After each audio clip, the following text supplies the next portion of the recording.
The Buddha treasure. 8. The Buddha's stay at the 7 places. 1. The week on the unconquered throne. After becoming a Buddha in this way, as the first waning day of the month of May, Visakha, newly broke, the Buddha breathed forth an exalted utterance, Udana, and while sitting cross-legged on the unconquered Uprajta throne, he conceived an idea thus. In order to win this unconquered throne, I have moved from one birth to another over 4 immeasurable periods and 100,000 eons, fulfilling the 10 perfections several times in a unique manner. 4 immeasurable periods and 100,000 eons, in order to possess this unconquered throne. Many a time have I cut off and given away my ornamented head. Many a time have I taken out and given away my 2 eyes and my heart. Many a time have I given away my son such as Jolly, my daughter such as Kajan, and wife such as Maddie to those who asked for them as slaves. This is the throne on which I have completely overcome the 5-fold Mara. It is also a highly auspicious and glorious seat. While remaining on this seat, all my wishes, including the one to become a Buddha, have been fulfilled. I will not get up yet from this throne to which I owe so much. Thus the Buddha spent 7 days on the throne engaged in the 4th absorption, jhana, that led up to the fruition of arahantship, the attainments of which numbered more than 1,000 billion. Engaging thus in the absorption for the whole first waning day of the month of May, Visakha, the Buddha enjoyed the bliss of emancipation, vimutti, or awakening. During the first watch of the night of the first waning May Visakha moon, he contemplated the doctrine of dependent origination, Pika. Thus, avijja pakaya sakra, because of ignorance, avijja, the 3 kinds of volitions sakra, namely, wholesome volitions pubasakra, unwholesome volitions apabasakra, and imperturbable volitions nejbasakra arise. Beginning in this way, the Buddha went on contemplating in forward order the process in which the round of suffering arose.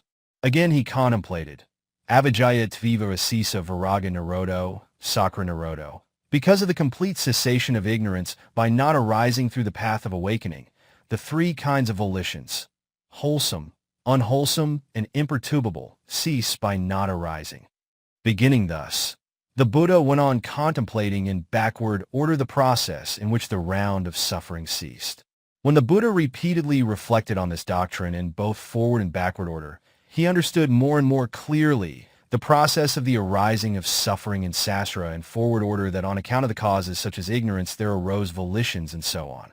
In like manner, the Buddha also understood the process of the cessation of suffering in backward order, that because of the cessation of ignorance and so on, there ceased volitions and so on. This led to the continuous appearance in the Buddha of a series of such mental impulsions that were unprompted and joined with knowledge and happiness. Somanasa Sātāgiri with Makrane Sampayutta Sakrika Javana, preceded by joy, pity, in the heart. When a vessel is filled with butter or oil up to its brim, the surplus will overflow. Similarly, when the vessel of the Buddha's heart was filled with the oil of rapture preceded 335 by the increasingly distinct knowledge of the Dhamma, the Buddha uttered an exalted utterance, UD 1.1, as though it overflowed his heart. Yada have pat abhavani Dhamma, adapino jayato brahmasa, athasakak vapayani sabha, yato pajanati, sahita Dhamma. When the 37 constituents of awakening, Bodhi Pakhiya Dhamma, appear vividly in the mental continuum of an Arahat, who has rid himself of all that is evil, who is endowed with the right exertion to burn up the 1,500 defilements, whose meditation is steadfast and keen to the extent of reaching the path of the absorptions, apanajana. By reflecting on the characteristics of impermanence, suffering, and non-substantiality of various tranquility, samatha, objects such as breathing out and breathing in, and of both the material and mental aggregates. Then, on account of the vivid appearance of the 37 constituents of awakening, he thoroughly knows the aggregate of suffering comprising ignorance as the causes and volitions as the effects. On discerning clearly this doctrine of dependent origination, Pika, all the doubts regarding the doctrine, or all the 16 doubts regarding mind and matter that would occur in the 3 phases of time, past, present, and future, owing to ignorance of the doctrine of dependent origination, pika samuppada, disappear in the mental continuum of that arahat, just as dewdrops vanish with the onset of the heat of the sun. In the middle watch of night, the Buddha contemplated dependent origination, pika samuppada, repeatedly in forward and backward orders throughout the watch. When he was contemplating, his knowledge of nibbana, the cessation of the cause, became clearer and clearer. This led to the continuous appearance in the Buddha of a series of such mental impulsions that were unprompted and joined with knowledge and happiness preceded by wisdom and rapture. Since he was unable to control that rapture, again he uttered another exalted utterance, UD. 1.2. On account of that rapture preceded by wisdom, as though the rapture spilled over. Yada have pat abhavani Dhamma, adapino jayato brahmasa, athasakakvapayani sabha, yado kaya pequena avadi. When the 37 constituents of awakening appear vividly in the mental continuum of an arahat, who has rid himself of all that is evil, who is endowed with right exertion to burn up 1,500 defilements, whose meditation is steadfast and keen to the extent of reaching the path of the absorptions, by reflecting on the characteristics of impermanence, suffering in non-substantiality of various tranquility objects such as breathing out and breathing in, and of both the material and mental aggregates.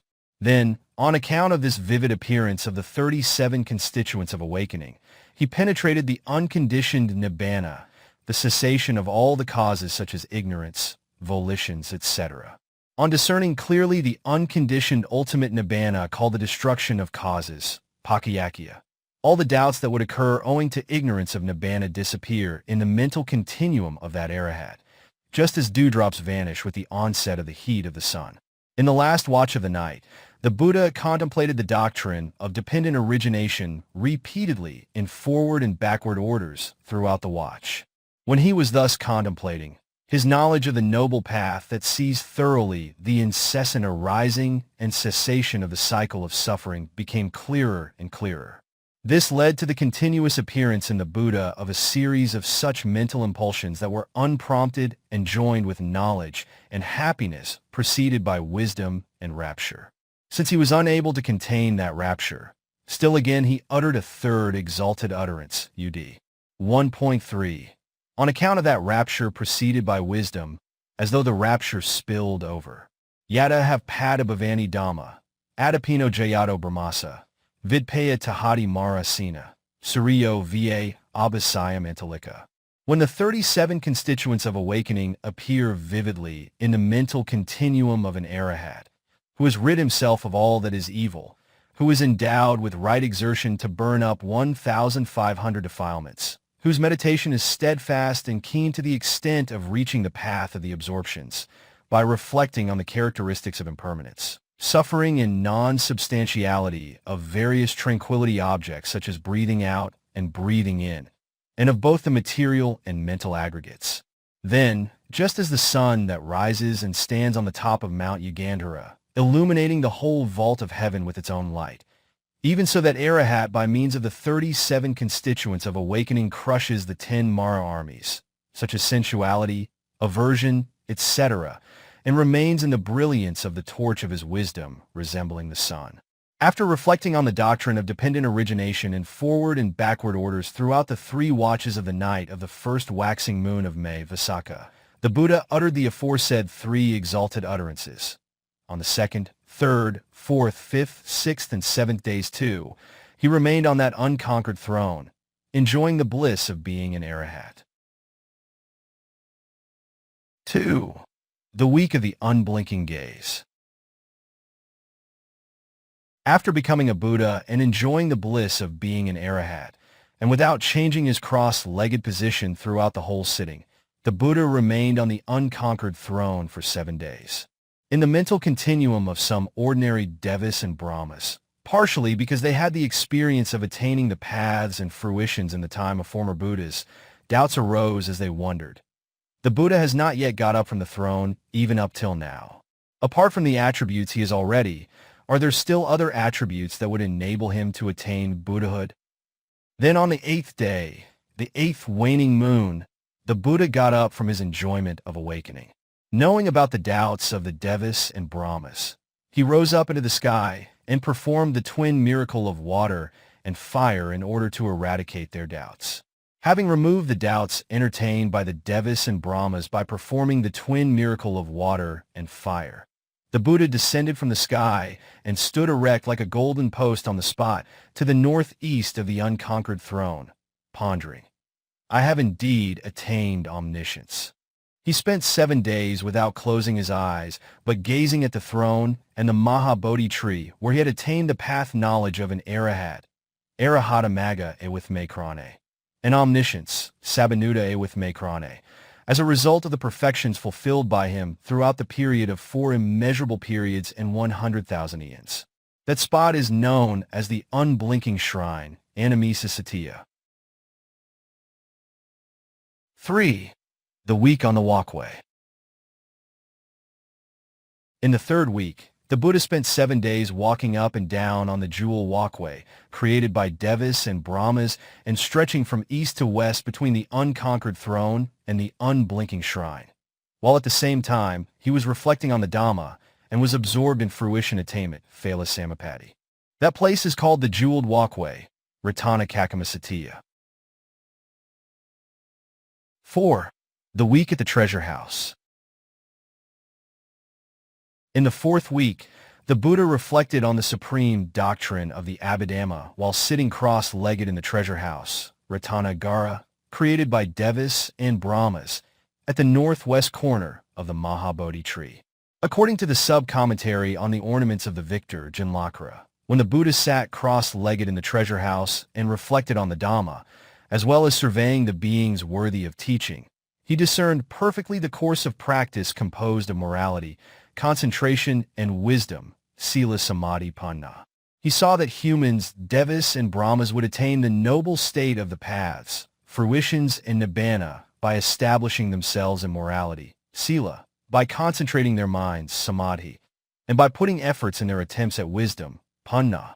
Therefore the Buddha reflected first on the basket of discipline, Vinaya Piyaka, which teaches morality, then on the basket of doctrine, Sutta Piyaka, which teaches concentration, and lastly on the basket of the abstract teaching, Abhidhamma Piyaka, which teaches wisdom. When he reflected on the basket of the abstract teaching, he tackled first the 6 lower treatises of the enumeration of phenonema, Dhammasaga, the analyses, Vibhaga, the discussion about elements, Datakatha, the designation of persons, Pugalapanati, the debates, Katha Vathu, and the pairs, Yamaka. But there occurred no radiance at that time, because his omniscience was comparatively vast, and the doctrinal methods in those treatises are comparatively limited. But when he contemplated the 7th treatise of the all-embracing causal relations, Pana, with an unlimited number of methods, Ananaya Samana, his omniscience found the opportunity to display its extensive brilliance. Just as the giant fish, Timagala, which was 1,000 leagues in size, only got a chance to play about when in the great ocean. As the Buddha applied his mind to the most subtle and profound points in the all-embracing causal relations, Pana, with an unlimited number of methods, there arose in his mental continuum great rapture. Because of this rapture, his blood became clearer. Because of the clearer blood, his skin became cleaner. Because of the cleaner skin, the radiance of the size of a house or a mountain radiated from the front part of his body and spread out, shooting through the countless world elements in the east. Just like Chidanda, the king of elephants, flew across the sky. In the same way, the radiance appeared from the rear part of the Buddha and rushed to the countless world elements in the west. The radiance appeared from the Buddha's right side and rushed to the countless world elements in the south. The radiance appeared from the left side and rushed to the countless world elements in the north. And from the soles of the feet the coral-colored radiance appeared, plunging into the space below after penetrating the mass of earth, the mass of water, and the mass of air, just as a sapphire-studded chain was made to turn round and round. Balls of blue radiance arose one after another from his head, reaching the space above, after passing through the 6 Deva abodes and 20 Brahma abodes of the sense sphere, Kamavakara, planes. At that time, countless beings in the countless world elements shone with a golden radiance. Verses on the 6 rays. In this connection, The verses eulogizing the 6 radiances of the Buddha and their translations written by Mahavasadar Sayadaw will be reproduced here for the benefit of those seeking knowledge. Sudakami. Satasataha Majampai, Natho Yo Satasamasi, Patva Samanda Pana Oksa Labhate Tata. The noble Buddha, Lord of the 3 types of beings, reflected on the 7 books of the abstract teaching, Abhidhamma, namely, the enumeration of phenomena Dhammasaga, the analyses Vibhaga, the discussion about elements Data Katha, the designation of persons Pagalapanati, the debates Katha Vathu, the pairs Yamaka, and the causal relations Pana. While staying in the Ratnagara in the middle of the 7 weeks, or during the middle 7 days of the 49 days he spent. On the throne, Palaka Sataha, 1 week each at the unblinking gaze, Animisa Sataha, the walkway, Kakama Sataha, the treasure house, Ratanagara Sataha, the Ajapala Sataha, the Mukalinda Sataha, and the royal tree, Rajyatana Sataha. He reflected by means of his omniscience that is incomparably deep, subtle, and powerful owing to the variety of glorious perfections which were fulfilled eons after eons. Then by applying his wisdom, he reached the all-embracing causal relations, Pana, which with its various new methods, is even larger and deeper than the ocean, which is 84,000 leagues in size and surrounded by the range of Rocky Mountains.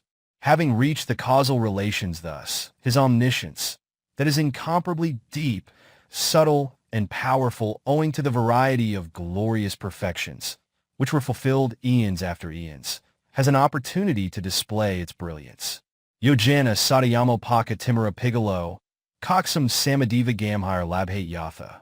To give an illustration for the purpose of comparison, the gigantic fish named Timura Pigala, 500 leagues long, gets the chance to swim and play, flapping his tail, only in the ocean, 80,000 leagues in depth and fringed by mountains.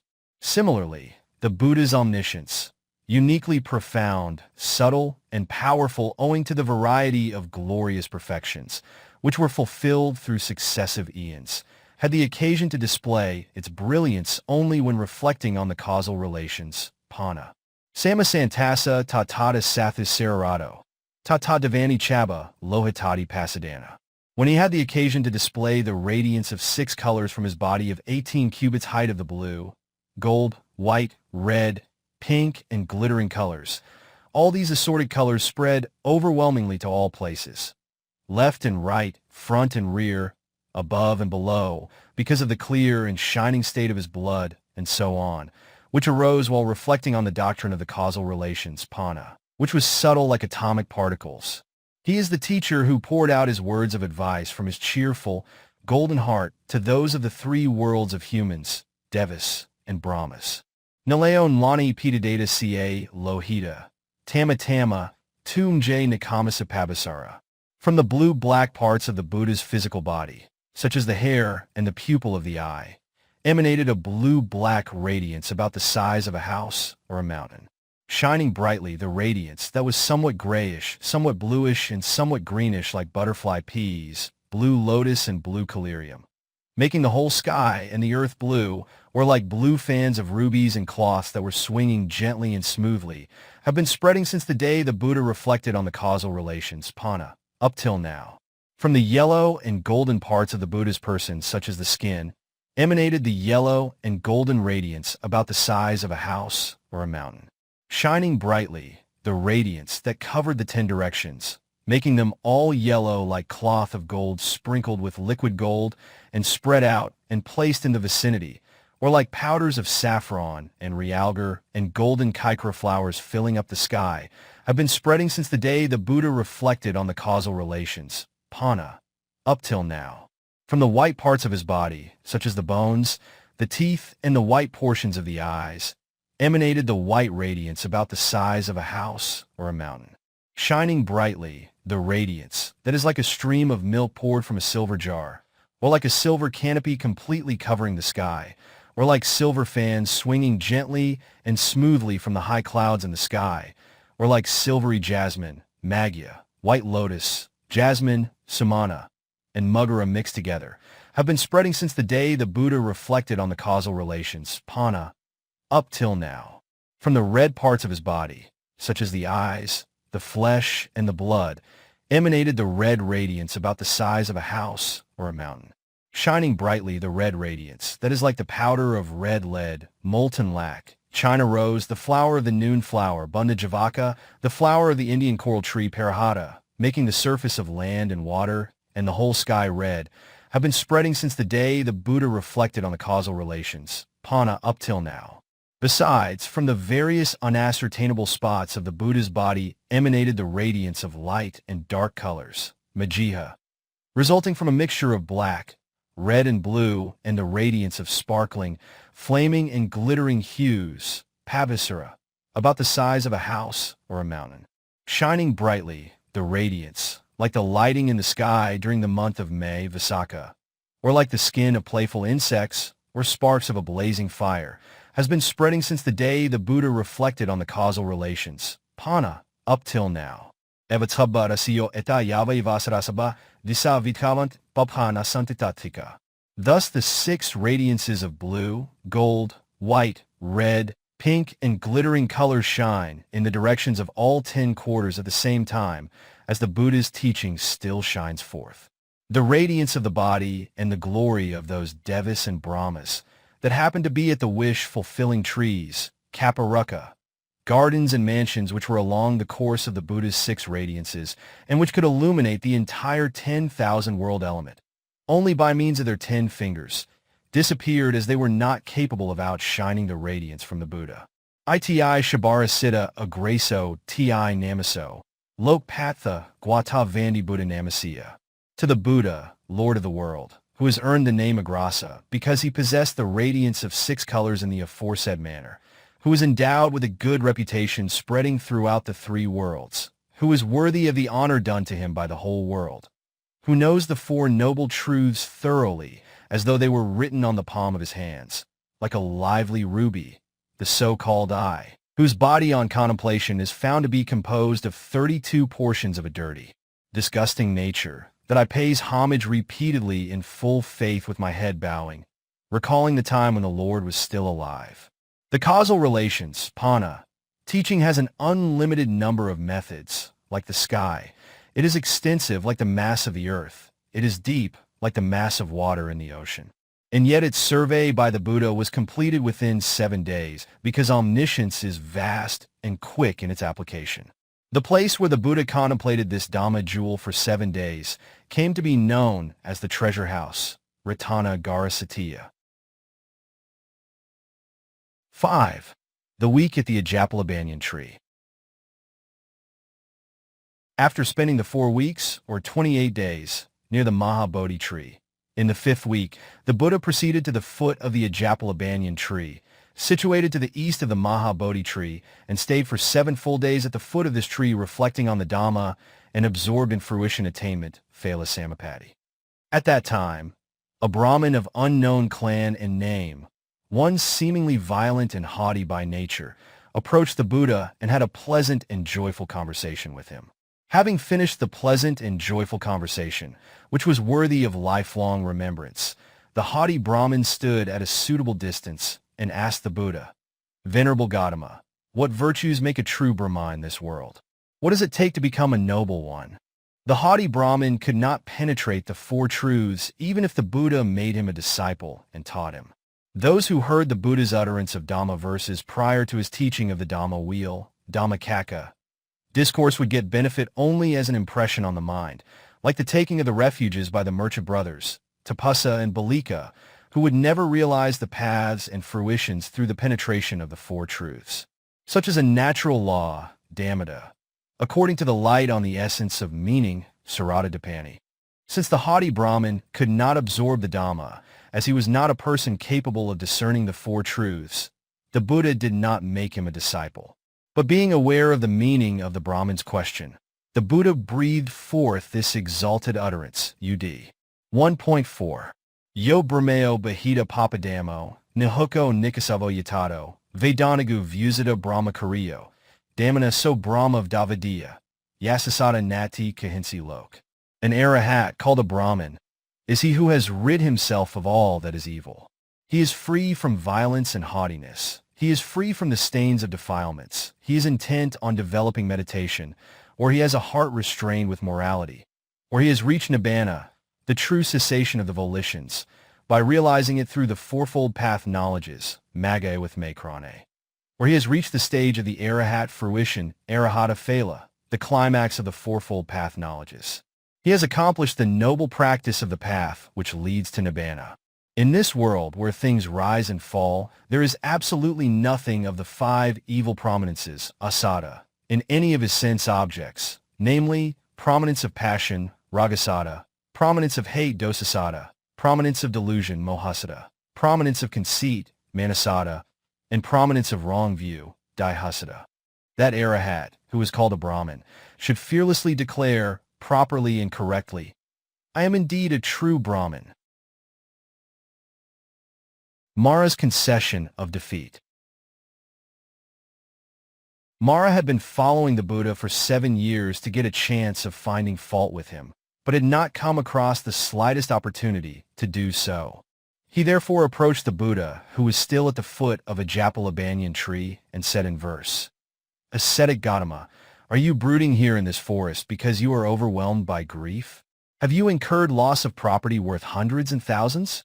Or are you brooding here because you want to have property worth hundreds and thousands?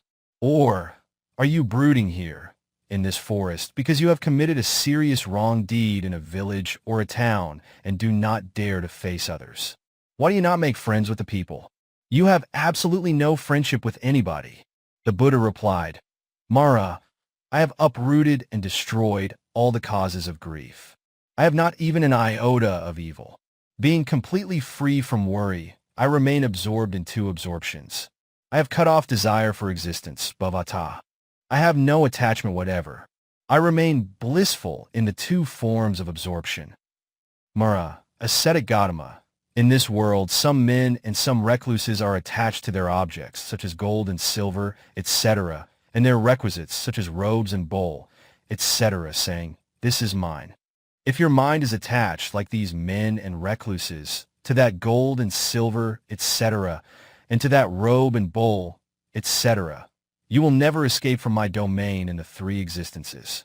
Buddha, Mara, I have no attachment at all to the objects, such as gold and silver, etc., nor to the requisites, such as robes and bowl, etc., saying, This is mine. Unlike others, I am not one who says, This is mine. O Mara, take me as such a one. Since I have abandoned the 3 existences, you will never see my path in your domain, such as the 3 existences, bhava, the 4 ways of rebirth, yoni, the 5 courses, gati, the 7 consciousness states, vaya-haitai, and the 9 abodes of sentient beings, sattavesa. Mara, ascetic Gautama, if you know the good, secure path leading to Nibbana, go alone. Why do you want to teach others and convert them? Buddha, Mara, however much you try to hinder me, I shall keep teaching them the noble path leading to Nibbana. If I am asked about the good path in Nibbana, which is free from death, by humans, devas, and brahmas who are desirous of reaching Nibbana, the other shore of existence. When this was said, Mara, being at his wit's end, like a crab whose thumb had been broken by village children, uttered the 2 following verses to concede his defeat. Sen 4.34. Medavasiye sa, Vyaso Anupariyaga, Apetha Mudu Vindima, API Asadanasiya. Buddha, Gautama by name, a descendant of the great elected monarch Maha, Sammata. A simile says that a starving foolish crow jumped about in the 8 directions, encircling a stone that has the semblance of a lump of fat, and tearing it apart by piercing it with its beak. For he thought that he would get a soft piece of fat together with some flesh out of it, and that its taste would be really delicious and pervade his whole body. Alata Tathaasta, Vayaseto Apakame, Keiko Va Selama Saja, Nibajapima Gautama. Failing to get the delicious taste from that stone, the foolish crow left it. Like that foolish crow, having failed to relish the slightest taste, though it had tried to tear apart the stone resembling a lump of fat, and departed from it, we give up, feeling sad and despondent almost to the point of heartbreak, being unable to accomplish anything desired after annoying, offending, and deterring you, Lord. Thereafter Mara mused thus. Though I have all along followed the Buddha to find fault with him, yet I could not find even the slightest amount of wrongdoing which is worthy of blame. Now, this Prince Siddhartha has escaped from my domain in the three worlds. Thus he brooded, and was so dejected that he sat, squatting alone on the main road, not far from the Buddha, and scratched 16 lines on the ground, pondering over 16 events. The 16 lines meant: 1. Unlike this Prince Siddhartha, I have not fulfilled the perfection of generosity in my former existences. On this account, I cannot be the equal of the prince. With this thought, Mara drew the first line.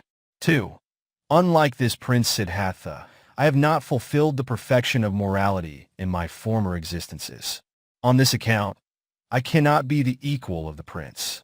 With this thought, Mara drew the second line. 3. Unlike this Prince Siddhartha, I have not fulfilled the perfection of renunciation in my former existences. On this account, I cannot be the equal of the prince. With this thought, Mara drew the third line. For, unlike this Prince Siddhartha, I have not fulfilled the perfection of wisdom in my former existences. On this account, I cannot be the equal of the prince. With this thought, Mara drew the fourth line. 5. Unlike this Prince Siddhartha, I have not fulfilled the perfection of energy in my former existences. On this account, I cannot be the equal of the prince. With this thought, Mara drew the fifth line. 6. Unlike this Prince Siddhartha, I have not fulfilled the perfection of forbearance in my former existences. On this account, I cannot be the equal of the prince. With this thought, Mara drew the sixth line. 7. Unlike this Prince Siddhartha, I have not fulfilled the perfection of truthfulness in my former existences. On this account, I cannot be the equal of the prince. With this thought, Mara drew the seventh line. 8. Unlike this Prince Siddhartha, I have not fulfilled the perfection of resolution in my former existences. On this account, I cannot be the equal of the prince. With this thought, Mara drew the eighth line. 9. Unlike this Prince Siddhartha, I have not fulfilled the perfection of loving kindness in my former existences. On this account, I cannot be the equal of the prince. With this thought, Mara drew the ninth line. 10. Unlike this Prince Siddhartha, I have not fulfilled the perfection of equanimity in my former existences. On this account, I cannot be the equal of the prince. With this thought, Mara drew the 10th line. 11. Unlike this Prince Siddhartha, I have not fulfilled the 10 perfections in my former existences to acquire the knowledge of the thoughts and intentions of others, Indriya paro pariyati with mekrane, which is not common to others. On this account, I cannot be the equal of the prince. With this thought, Mara drew the 11th line. 12. Unlike this Prince Siddhartha, I have not fulfilled the 10 perfections in my former existences to acquire the knowledge of the inclinations and disposition of others, asayanusia with mekrane, which is not common to others. On this account, I cannot be the equal of the prince. With this thought, Mara drew the 12th line. 13. Unlike this Prince Siddhartha, I have not fulfilled the 10 perfections in my former existences to acquire the knowledge of the attainment of great compassion, maha krisamapati with mekrane, which is not common to others. On this account, I cannot be the equal of the prince. With this thought, Mara drew the 13th line. 14. Unlike this Prince Siddhartha, I have not fulfilled the 10 perfections in my former existences to acquire the knowledge of the performance of the twin miracle, Yamaka Pariya with mekrane, which is not common to others. On this account, I cannot be the equal of the prince. With this thought, Mara drew the 14th line. 15. Unlike this Prince Siddhartha, I have not fulfilled the 10 perfections in my former existences to acquire the unobstructed knowledge, Anvara with mekrane, which is not common to others. On this account, I cannot be the equal of the prince. With this thought, Mara drew the 15th line. 16. Unlike this Prince Siddhartha, I have not fulfilled the 10 perfections in my former existences to acquire omniscience, Sabanuta with mekrane, which is not common to others. On this account, I cannot be the equal of the prince. With this thought, Mara drew the 16th line. The daughters of Mara. At that time, Mara's 3 daughters, Ta, Arati, and Raga, looked around, thinking, "We do not see our father, Mara. Where is he now?" and they saw him brooding, squatting, and scratching lines on the ground. So they approached him quickly and asked, "Father, why do you look so sad and dejected?" "Dear daughters," replied Mara, "this ascetic Gautama has escaped my domain in the three worlds. Though I have been shadowing him for this period of 7 years to find faults with him, yet I could not find the least chance to blame him for any wrong. Therefore, I am so sad and dejected. Father, please do not be worried at all. We shall entice this ascetic Gautama and bring him into your presence," promised the three daughters. Then Mara said, "Dear daughters, nobody in the world is able to entice this ascetic Gautama. He is well established in his unshaken faith. Father, we are womenfolk. We shall bind him in the snares of passion and bring him to you quickly. Please do not be disappointed and worried." Saying thus, the three female deities approached the Buddha and said to him enticingly, "Venerable recluse, permit us to attend on you, sitting respectfully at your feet and satisfying all your needs." The Buddha, however, ignored them and remained enjoying the bliss of nibbana, absorbed in fruition attainment, phala samapatti, without opening his eyes. The three daughters of Mara discussed among themselves. Menfolk have different tastes. Some love young and tender females, others like women in the first phase of life. Still others prefer those of the middle phase. So let us assume various ages and allure this recluse. Accordingly, each of them created 100 ladies. 1. Under the guise of young women. 2. Under the guise of prenatal ladies. 3. Under the guise of those having given birth but once. 4. Under the guise of those having given birth twice. 5. Under the guise of middle-aged women. And 6. Under the guise of older ladies. Each and every one of them was made beautiful. Then they approached the Buddha 6 times and said alluringly as before, "Venerable recluse, permit us to attend on you, sitting respectfully at your feet and satisfying all your needs." As on the previous occasions, the Buddha ignored them and remained enjoying the bliss of nibbana, absorbed in fruition attainment, without opening his eyes. Thereafter the Buddha said, "Go away, deities. What benefit did you think to have by tempting me like this? Such a thing should be done to those who are not free yet from passion, raga, hatred, dosa, and delusion, moha. As for me, I have absolutely done away with passion. I have absolutely done away with hatred. I have absolutely done away with delusion." Then the Buddha uttered the following 2 verses as mentioned in the Dhamma verses, Dhammapada, DHB 179-180. Yasa jita navajayati, jita yasa no yati kosi lok, ta budham anandagakara, apadakina padina nestha. The Buddha, having overcome the defilements, has nothing to conquer again. No defilement that has been conquered follows the Buddha. That Buddha, who has an infinite range of sense perception through all-embracing wisdom, who is devoid of such factors as passion. By which way will you lead him away? Yasa jalini visatika, ta nati kahinsi nedave, ta budam ananagakara, apadakina padina nestha. The Buddha is devoid of such factors as craving, which like a net would ensnare him in any existence, which has the nature of a violent poison, or which is particularly able to cling or adhere to things. The Buddha, who has an infinite range of sense perception through all-embracing wisdom, who is devoid of such factors as passion. By which way will you lead him away? After speaking in praise of the Buddha among themselves, our Father has told us the truth. This ascetic Gautama, being endowed with such attributes as Arahat and Gracious One, cannot be easily enticed by means of passion.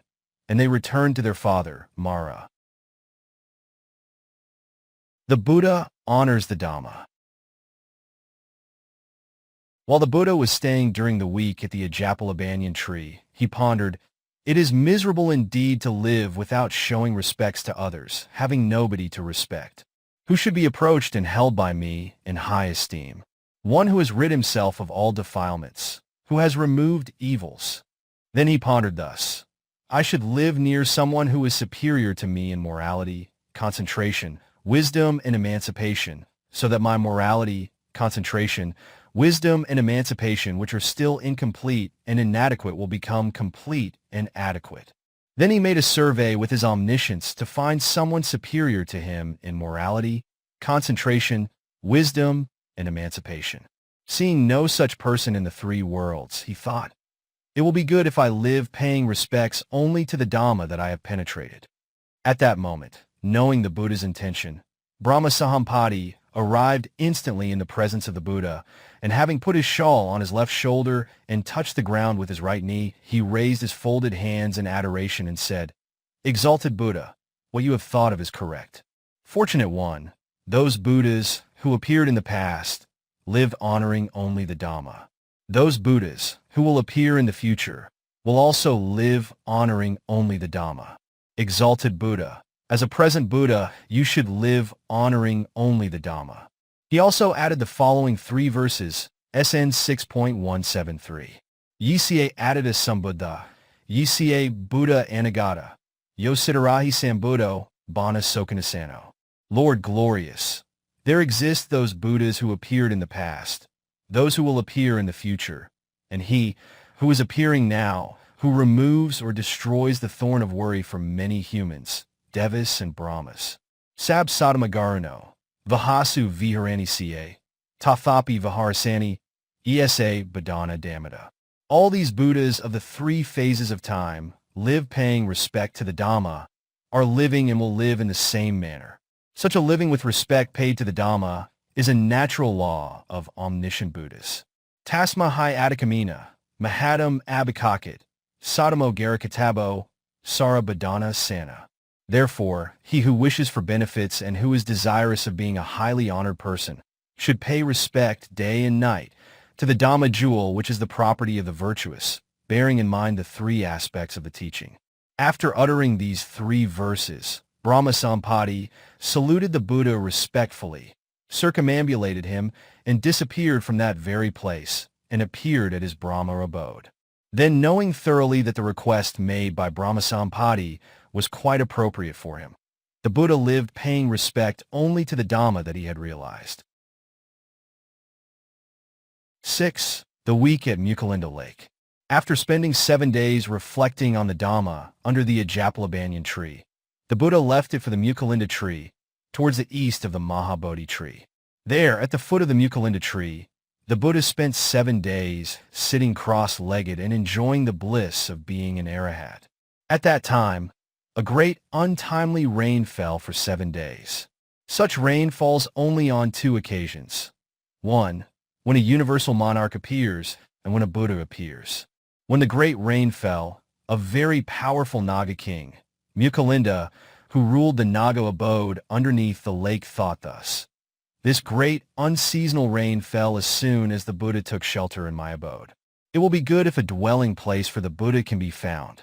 The Naga king was powerful enough to create by himself a big mansion with the 7 kinds of jewels, but he considered, "It will not be of great benefit if I were to create a big mansion of jewels and offered it to the Buddha. I shall render my service to him by means of my body." So he assumed a huge physical frame and coiled round the Buddha with his body 7 times and covered the Buddha's head with his expanded hood so that he would not be harmed by the cold, heat, gnats, mosquitoes, flies, etc. In this manner, the Buddha stayed inside the 7 coils of Mukalinda, the Naga king, and spent 7 days enjoying the bliss of being an Arahat as though he was passing time in a scented chamber of not too narrow a size. When the Naga king looked up very high into the sky and saw it was free of clouds, and it was no longer necessary to cover the Buddha with his body and hood, he discarded the Naga form and assumed the guise of a handsome young man standing with his hands clasped in front of the Buddha. Then reflecting and realizing the fact that, to him who enjoys the bliss of Nibbana, happiness occurs wherever he sojourns, the Buddha breathed forth the following 2 solemn, exalted utterances as he was not able to contain his joy. UD 2.1. Sukho viviko tahasa, sutta dhammasa passato, abhipaja sukha lok, pabutisu sayamo. Nibbana, which is seclusion from the 4 substrata of rebirth, Upatissa, is bliss. With no display of anger, but only loving kindness towards humans, Devas and Brahmas by him, who is content with his accomplishment through the 4 knowledges of the path, who has realized the Dhamma by means of his eyes of wisdom, or who has penetrated the Dhamma, and who has seen through his eyes of wisdom, Nibbana, which is devoid of the four substrata of rebirth and the Dhammas that are worth knowing, is bliss in this world. Development of compassion, a practice of Brahmas, free of violence and cruelty, is bliss. Sukha viragata lok, kamna samatikamo, asnamanasa yo vineo, eta ve paramasukha. The noble non-returning path, which gives rise to the knowledge of detachment from passion, which resists and escapes by eradicating sensual pleasures, is bliss in this world. There exists the fruition of arahantship that completely eliminated the egoistic idea, I am. That fruition of arahantship is indeed the best happiness of all conditioned things. 7. The week at the Rājagaha tree. After spending 7 days enjoying the bliss of being an arahat at the foot of Mukalinda tree, in the 7th week, the Buddha moved from that place to the Rājagaha tree to the south of the Mahabodhi tree and sat at the foot of that tree enjoying the bliss of being an arahat for 7 days. In this way, or 7 by 7, Sātāgiri, days equals 49 days had been completed. During these 49 days, the Buddha did not do any of the following: rinsing the mouth, washing the face, cleansing the body, bathing, taking meal, drinking water, or lying down. He spent the time entirely enjoying the bliss of the absorptions and fruition. When the 49 days were complete, on Wednesday, the 5th waxing moon of July Shah, while staying at the Rājagaha tree, Sakya appeared and offered the medicinal fruit of myrobalan, Terminalia citrina, as he knew of the Buddha's desire to wash the face and clean himself. The Buddha ate the fruit. As soon as he had eaten the fruit, he answered the call of nature. Thereafter, Sakya gave a tooth cleaner from the Naga abode and the water from Lake Anotada to him. The Buddha used the tooth cleaner, rinsed his mouth, and washed his face with the Anotada water, and remained sitting under the Rājagaha tree. Upatissa and Kolita.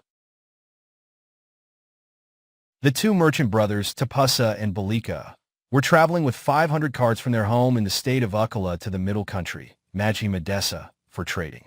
As they were traveling along the main road and approaching close to the Rājagaha tree, their carts stopped suddenly, as if they were stuck in the mud, but the ground was even and free from water. Just while they were asking, "What is the cause?" and were discussing between themselves, a male deity, who happened to have been closely related to them in a past existence, revealed himself clearly in his physical form from the fork of a tree and said, "Young men, not long after awakening, the Buddha, absorbed in the bliss of being an arahat, is staying at the foot of the Rājagaha tree at present, without having taken any food for the whole duration of 49 days. Young men, adore and honor the Buddha with an offering of alms food. This will bring you welfare and happiness for a long time." On hearing this, they became much delighted, and considering that it will take time to cook rice, they went to the Buddha taking with them rice cakes and balls of honey which they had brought along with them. Having approached the Buddha, they respectfully paid respects to him, and stayed at a suitable distance and said, "May the Fortunate One accept our rice cakes and balls of honey. Your acceptance will be the cause for our welfare and happiness for a long time." Thereupon the Buddha wondered, "My Buddha predecessors had never received alms food with their hands. So, with what shall I now receive these rice cakes and balls of honey being offered by these merchant brothers?" The earthen bowl, given by Brahma Gaikra at the time of his renunciation, had disappeared on the day he received sujas milk rice. Knowing the thought of the Buddha, the 4 great kings of the 4 directions, namely Dādaraha, Viraka, Virapaka, and Kuvara, respectfully handed him 4 bowls of blue stone. The Buddha, however, refused to take them. Again, the 4 great kings gave the Buddha 4 bowls of natural stone, having the color of green gram, Phaseolus mungo. These 4 bowls the Buddha accepted, and out of compassion and goodwill towards the Deva kings, he placed one bowl upon another and resolved thus, "Let there be only one bowl."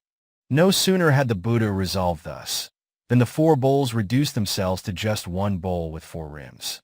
The Buddha then received the rice cakes and balls of honey food with that alms bowl, and partook of them, and then delivered a discourse of appreciation, which was suitable to the merchant brothers. Then the two brothers took refuge in the Buddha and the Dhamma only, as the treasure of the saga had not come into existence at that time, and thereby they became devotees who had only to pronounce the two-sentence refuge, Devasika Sara, with reference to the Buddha and the Dhamma, saying, Eat Maya Bani, Bhagavana Sara, Gakamadamansya. We take refuge, sir, in the Fortunate One and the Dhamma. These two were the first devotees in whom the two-sentence refuge formula was established. Thereafter, the two merchant brothers made a request saying, Blessed Buddha, give us something out of compassion for us, that we can worship forever. The Buddha then rubbed his head with the right hand and gave them his hair, acceding to their request. Obtaining the hair, the brothers were very much delighted, as if ambrosial waters were poured on them.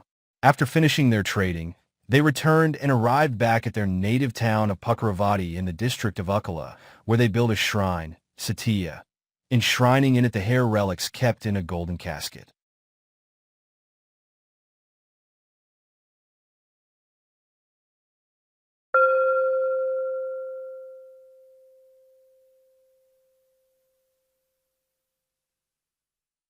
Nine. The Buddha reflects on the Dhamma. Thereafter, on Thursday, the 6th waxing moon of July Shah, which was 50 days after his becoming a Buddha on Wednesday, the full moon day of May Vasaka, having passed the 49 days, Sātāgiri, the Buddha rose from his seat under the Rājagaha tree, and again he proceeded to the foot of a Japala banyan tree and remained there, sitting cross-legged. Thereupon, the Buddha, in solitary quietude, reflected thus, This Dhamma aggregate, the four noble truths, discerned by me distinctly with self-born knowledge, Saimbo a with Makrane, is indeed profound, like the mass of water sustaining the solid earth below. It is indeed difficult to see, like a mustard seed covered by the great Mount Meru. It is indeed difficult to know, as difficult as hitting directly the tip of an animal's tail hair split into 100 threads with the tip of another such hair thread. It is indeed peaceful. It is indeed noble. These two attributes refer to supermundane things, Lokuttara Dhamma. It is not the Dhamma, which is for the logicians to delve into through reasoning, Vitakka. It is the Dhamma to be resorted to and accepted by means of knowledge and wisdom, and with Makrane Panna. It is indeed subtle. It is a Dhamma discerned only by the wise who practice correctly. All these sentient beings, however, find delight in two forms of attachment, namely, attachment to the 5 objects of sensual pleasure, Kamalaya, and attachment to the enjoyment of the 5 sensual objects, Talaya. Those sentient beings who take delight in these two forms of attachment are in fact unable to discern this doctrine of dependent origination, Pika Samuppada, the relationship of cause and effect. It will be even more difficult for them to discern Nibbana, which is the extinction of all conditioned things, Sakra, the total rejection of all the substrata of sensuality, Kamayupati, aggregates, Kanayupati, defilements, Kalesayupati, and of formations, Abhisakrayupati, which is the drying up of the 108 kinds of craving, Ta, which is the exhaustion of the 1,500 forms of defilement and passion, Kalesa Raga, and which is the cessation of all suffering. Also, if I were to teach the Dhamma of such profundity, those devas and humans, who are of immature faculties, Indriya, who are not fully developed yet for emancipation, will not see or understand the Dhamma. To teach the Dhamma to such devas and humans will only mean weariness and exhaustion for me. Moreover, 2 exceedingly marvelous verses, which had never been heard of before, appeared distinctly in the mind continuum of the Buddha. They were Pasarasi Sutta, Mn 26, Kikina mi Adhigata, Hala Dani Paksatu, Raga Dosa Parithi, Nya Damo Sisambuddho. It is not opportune yet to teach devas and humans the Dhamma of the 4 noble truths, which has been achieved by me, through much effort, while developing the perfections, Parami. At this very moment, when there is only my feeling of compassion, which is the internal cause 350, Ajhataka Nidana, but there is not yet the request by Brahma, who is respected by the world, Lokagaru, which is the external cause, Bahira Nidana, for my teaching. This Dhamma of the Four Noble Truths is not easy to know and comprehend clearly by those who are overcome by the evil influence of greed and hate.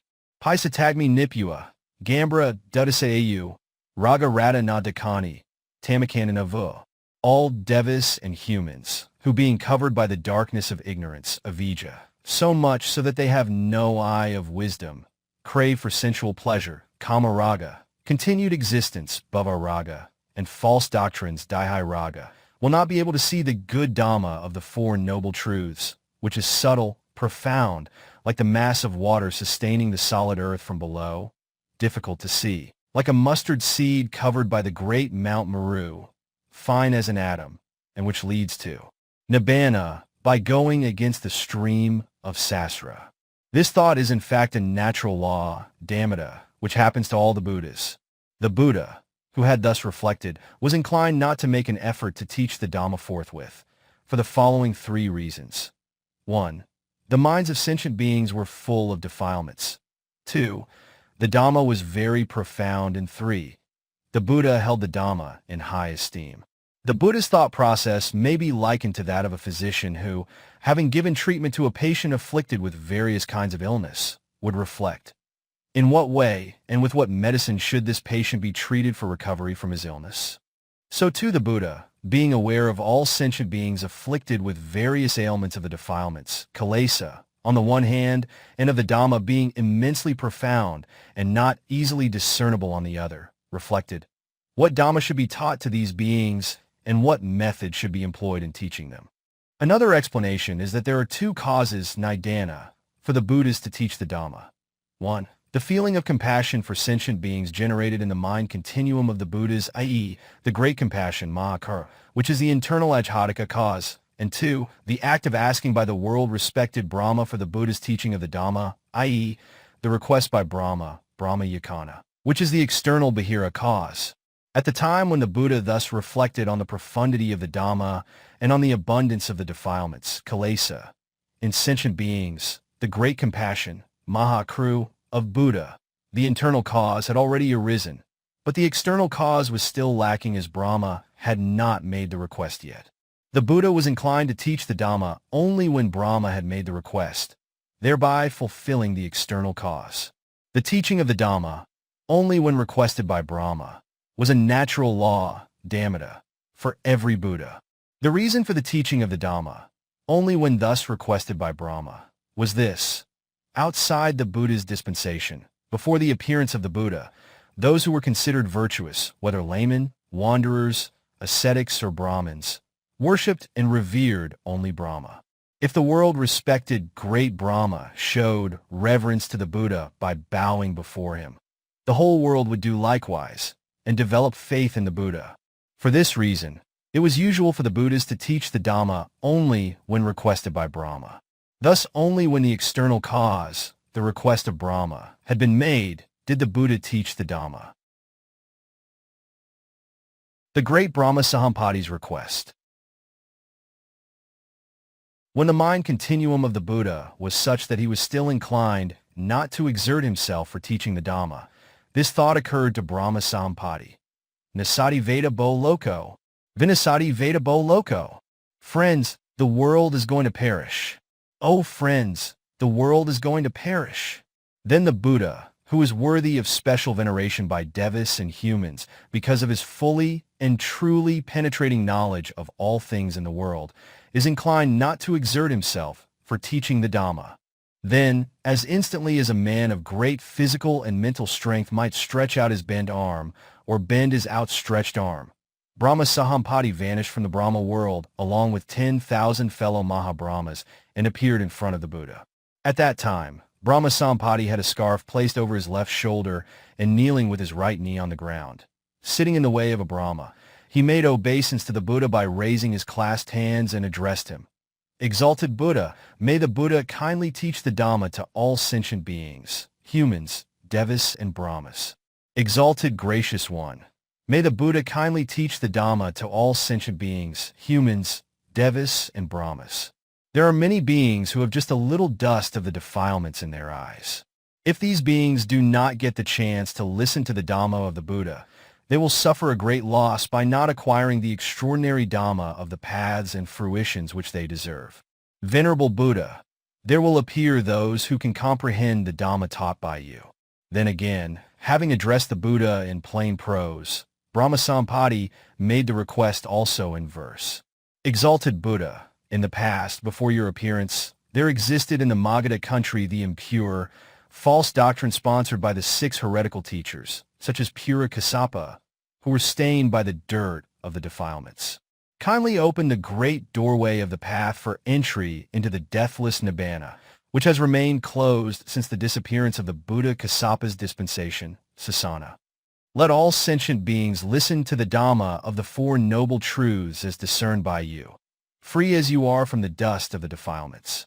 Noble and wise Buddha, the possessor of the eye of wisdom that is capable of seeing all around, as a man of keen eyesight stands on the top of a rocky hill and surveys all the people in the surroundings, so you, Venerable Buddha, being already free from sorrows, go up to the bejeweled tower of wisdom and look at all sentient beings, humans, devas and brahmas, who have fallen into the abyss of sorrow and are oppressed by birth, old age, sickness, death, etc. Venerable Buddha of great, noble, and courageous diligence, who knows only victory, not defeat, in all battles. Arise! Venerable Buddha, free from the debt of sensual desire, who is wont to set free all sentient beings who are eager to listen and follow the Buddha's teaching from such difficult journeys as birth, old age, etc., and, like unto a caravan leader, convey them to the safety of Nibbana. Kindly wander in the world to proclaim the Dhamma. Exalted Buddha, kindly teach the 4 noble truths to all sentient humans, devas and brahmas.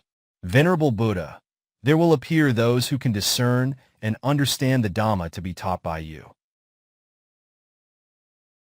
The Buddha surveys the world. When Brahmasampati thus made the request for teaching the Dhamma, the 2 conditions for doing so, namely, the external cause and the internal cause, were fulfilled, and so he surveyed the world of sentient beings with the pair of Buddha's eyes, Buddha Kaka knowledge of the latent desire or inclination of beings, Asayanusia with Mekrane, and knowledge of the maturity or otherwise of the sense faculties, Indriya Paro Pariyata with Mekrane. On thus surveying, he saw distinctly different types of beings comparable to 4 kinds of lotuses. There are in the pond blue, red, or white lotuses. Of these 4 kinds of lotuses, there are the kind of lotuses which come into being in the water, grow and develop in the water, but remain submerged.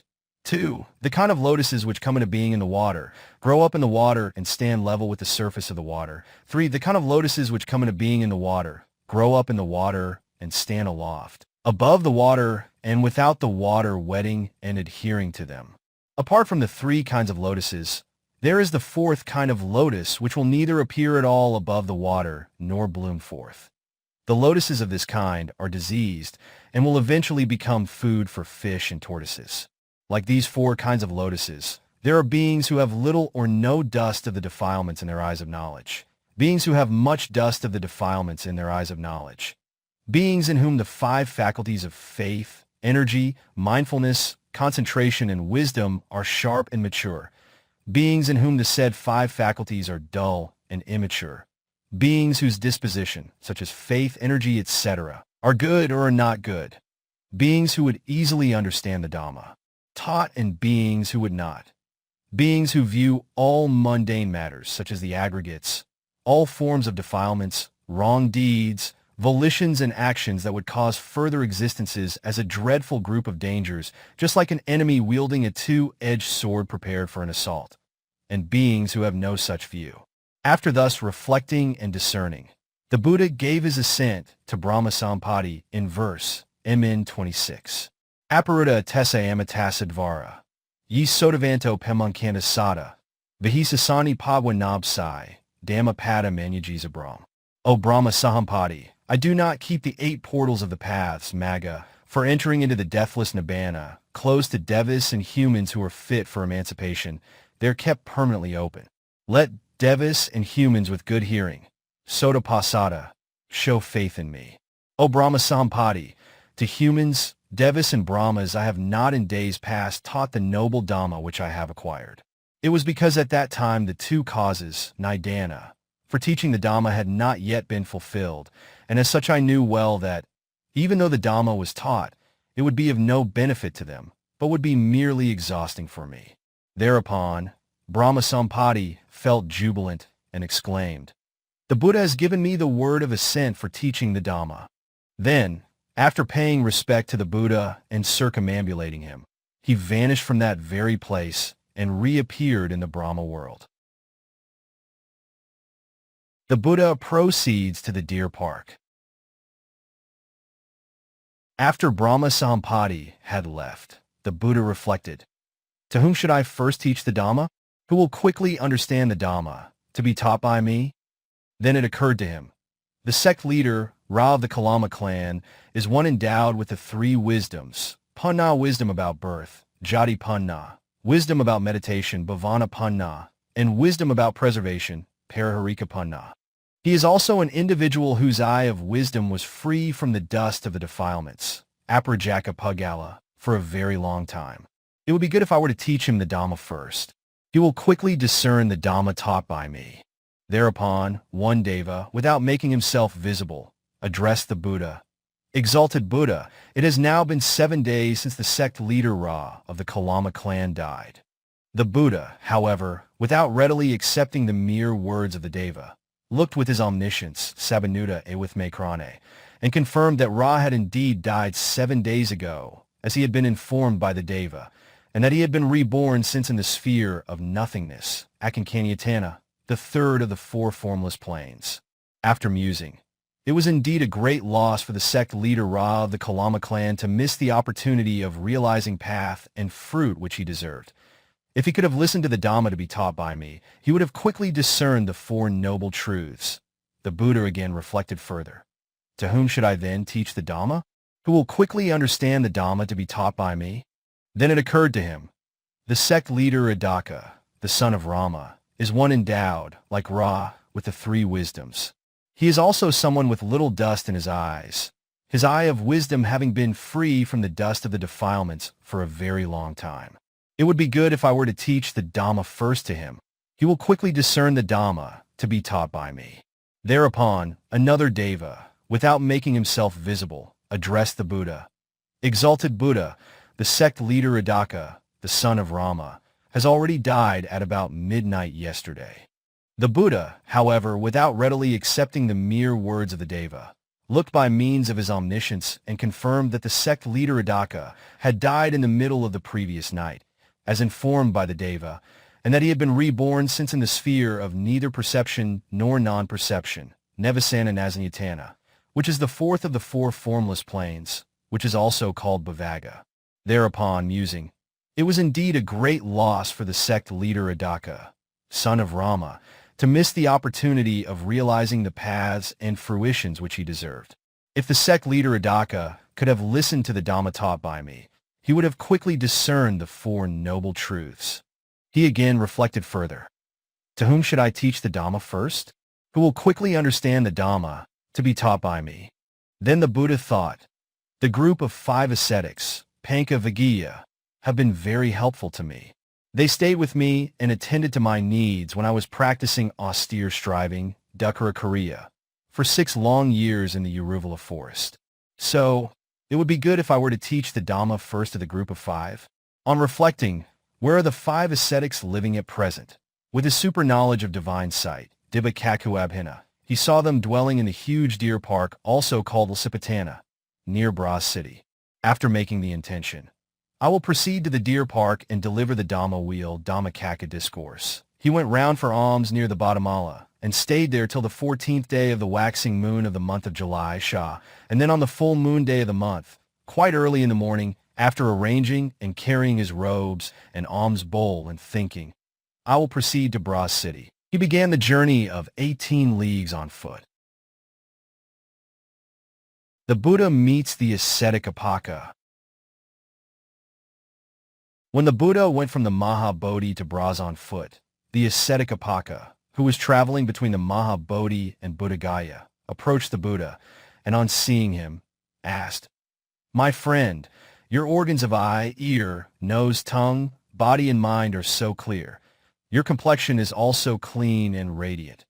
My friend, under which teacher have you gone forth? Who is your teacher? Whose teaching do you like?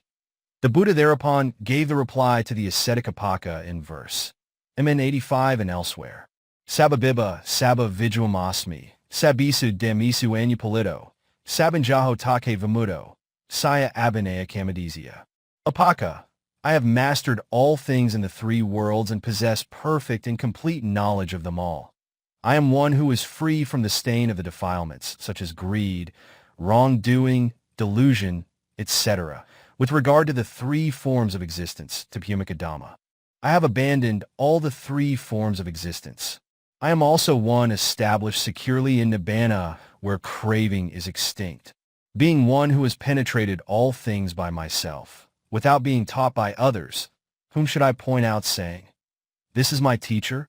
In fact, there is none. Nami akario athai, sadiso mi na vijati, sadavakasmi lo kasmi, nati mi paipugalo.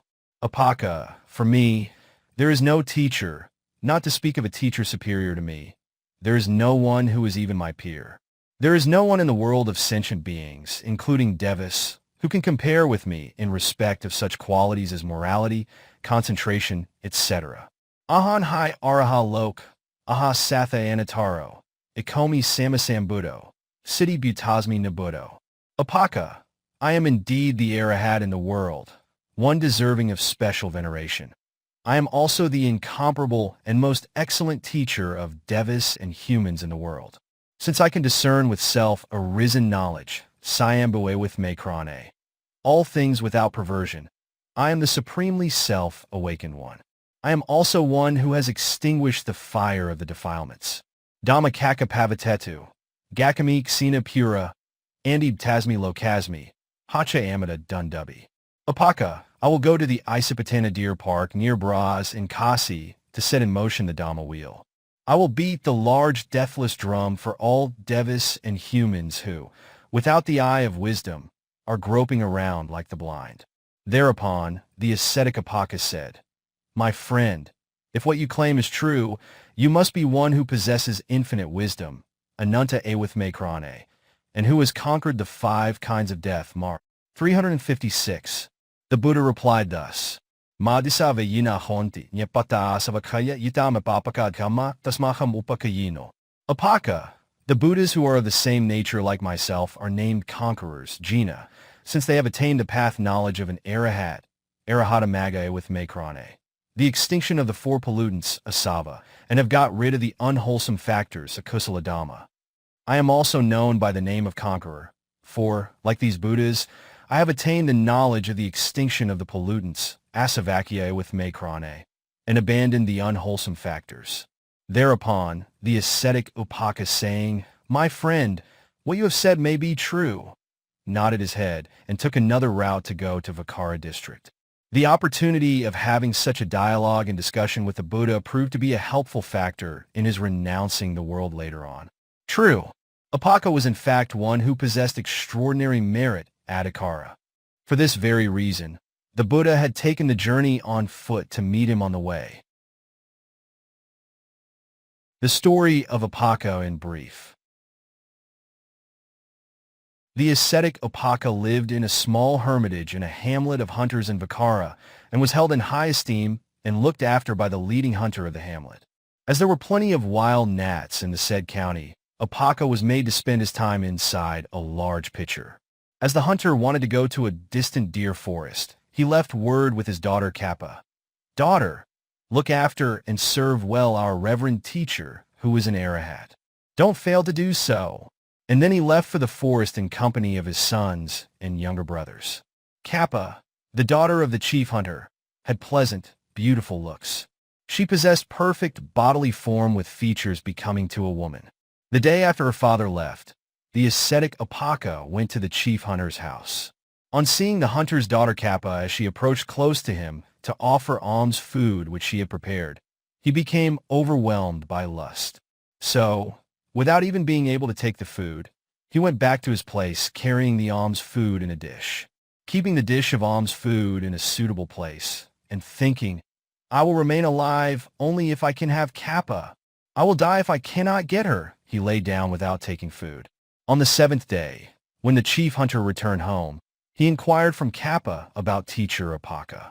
On being told by Kappa, Father, your teacher Upatissa came to the house only one day and had not come again. He went straight to teacher Upatissa without even changing his clothes in the very guise that he had on from the forest, and asked him, What ails you, venerable sir? Feeling and massaging his legs at the same time. The ascetic Upatissa, without giving an answer, remained lying, rolling to the left and to the right and groaning. When the hunter pressed him for an answer, saying, Just tell me, sir, I will do everything I can possibly do for you, the ascetic Upatissa replied, I can live only if I can have Kappa. If not, it is better for me to die here. When the hunter asked, Venerable sir, do you possess any skill? The ascetic Upatissa replied, I possess none. Again, when the hunter said, Venerable sir, one who is not skilled in anything will not be able to manage domestic affairs. The ascetic Upatissa replied, I am not skilled in anything. Nevertheless, I will carry the carcass obtained by you. I will 357 also sell its meat. Saying, We also like the idea of you carrying and selling meat. The hunter gave him an outer garment and let him change into a layman's clothing, and, bringing him home, he gave his daughter Kappa in marriage to Upatissa. The son born of the union of Upatissa and Kappa as husband and wife was given the name of Subhata. When the child cried, Kappa used to nag, taunt, and ridicule Upatissa by singing this lullaby to hurt and disparage him indirectly. Son of a meat vendor, ascetic, and ex-monk, that son of a foolish ex-monk, a hunter's hanger-on, fell in love with me. Mother is coaxing you to sleep. Stop crying. I wish you would sleep. In a cradle finished with emerald and diamond, sleep, my son of pure gold. Mother will sing and rock the cradle to lull you to sleep. Stop crying. Gold nugget. I wish you to sleep. Your father, last in the file of men, his way avoid. In future for liberation strive. Mother is advising you, my pretty son, my garland of gold. Thereupon, Upatissa said, Wife, do you think of me as one who has nobody to turn to for help and refuge? I have a very good friend by the name of Anandajina. I will go to that good friend Anandajina. Realizing, this Upatissa is unbearably hurt if I taunt and insult him in this way. Kappa would sing the lullaby again and again. One day, Upatissa departed for the middle country, Hemavata, without informing Kappa.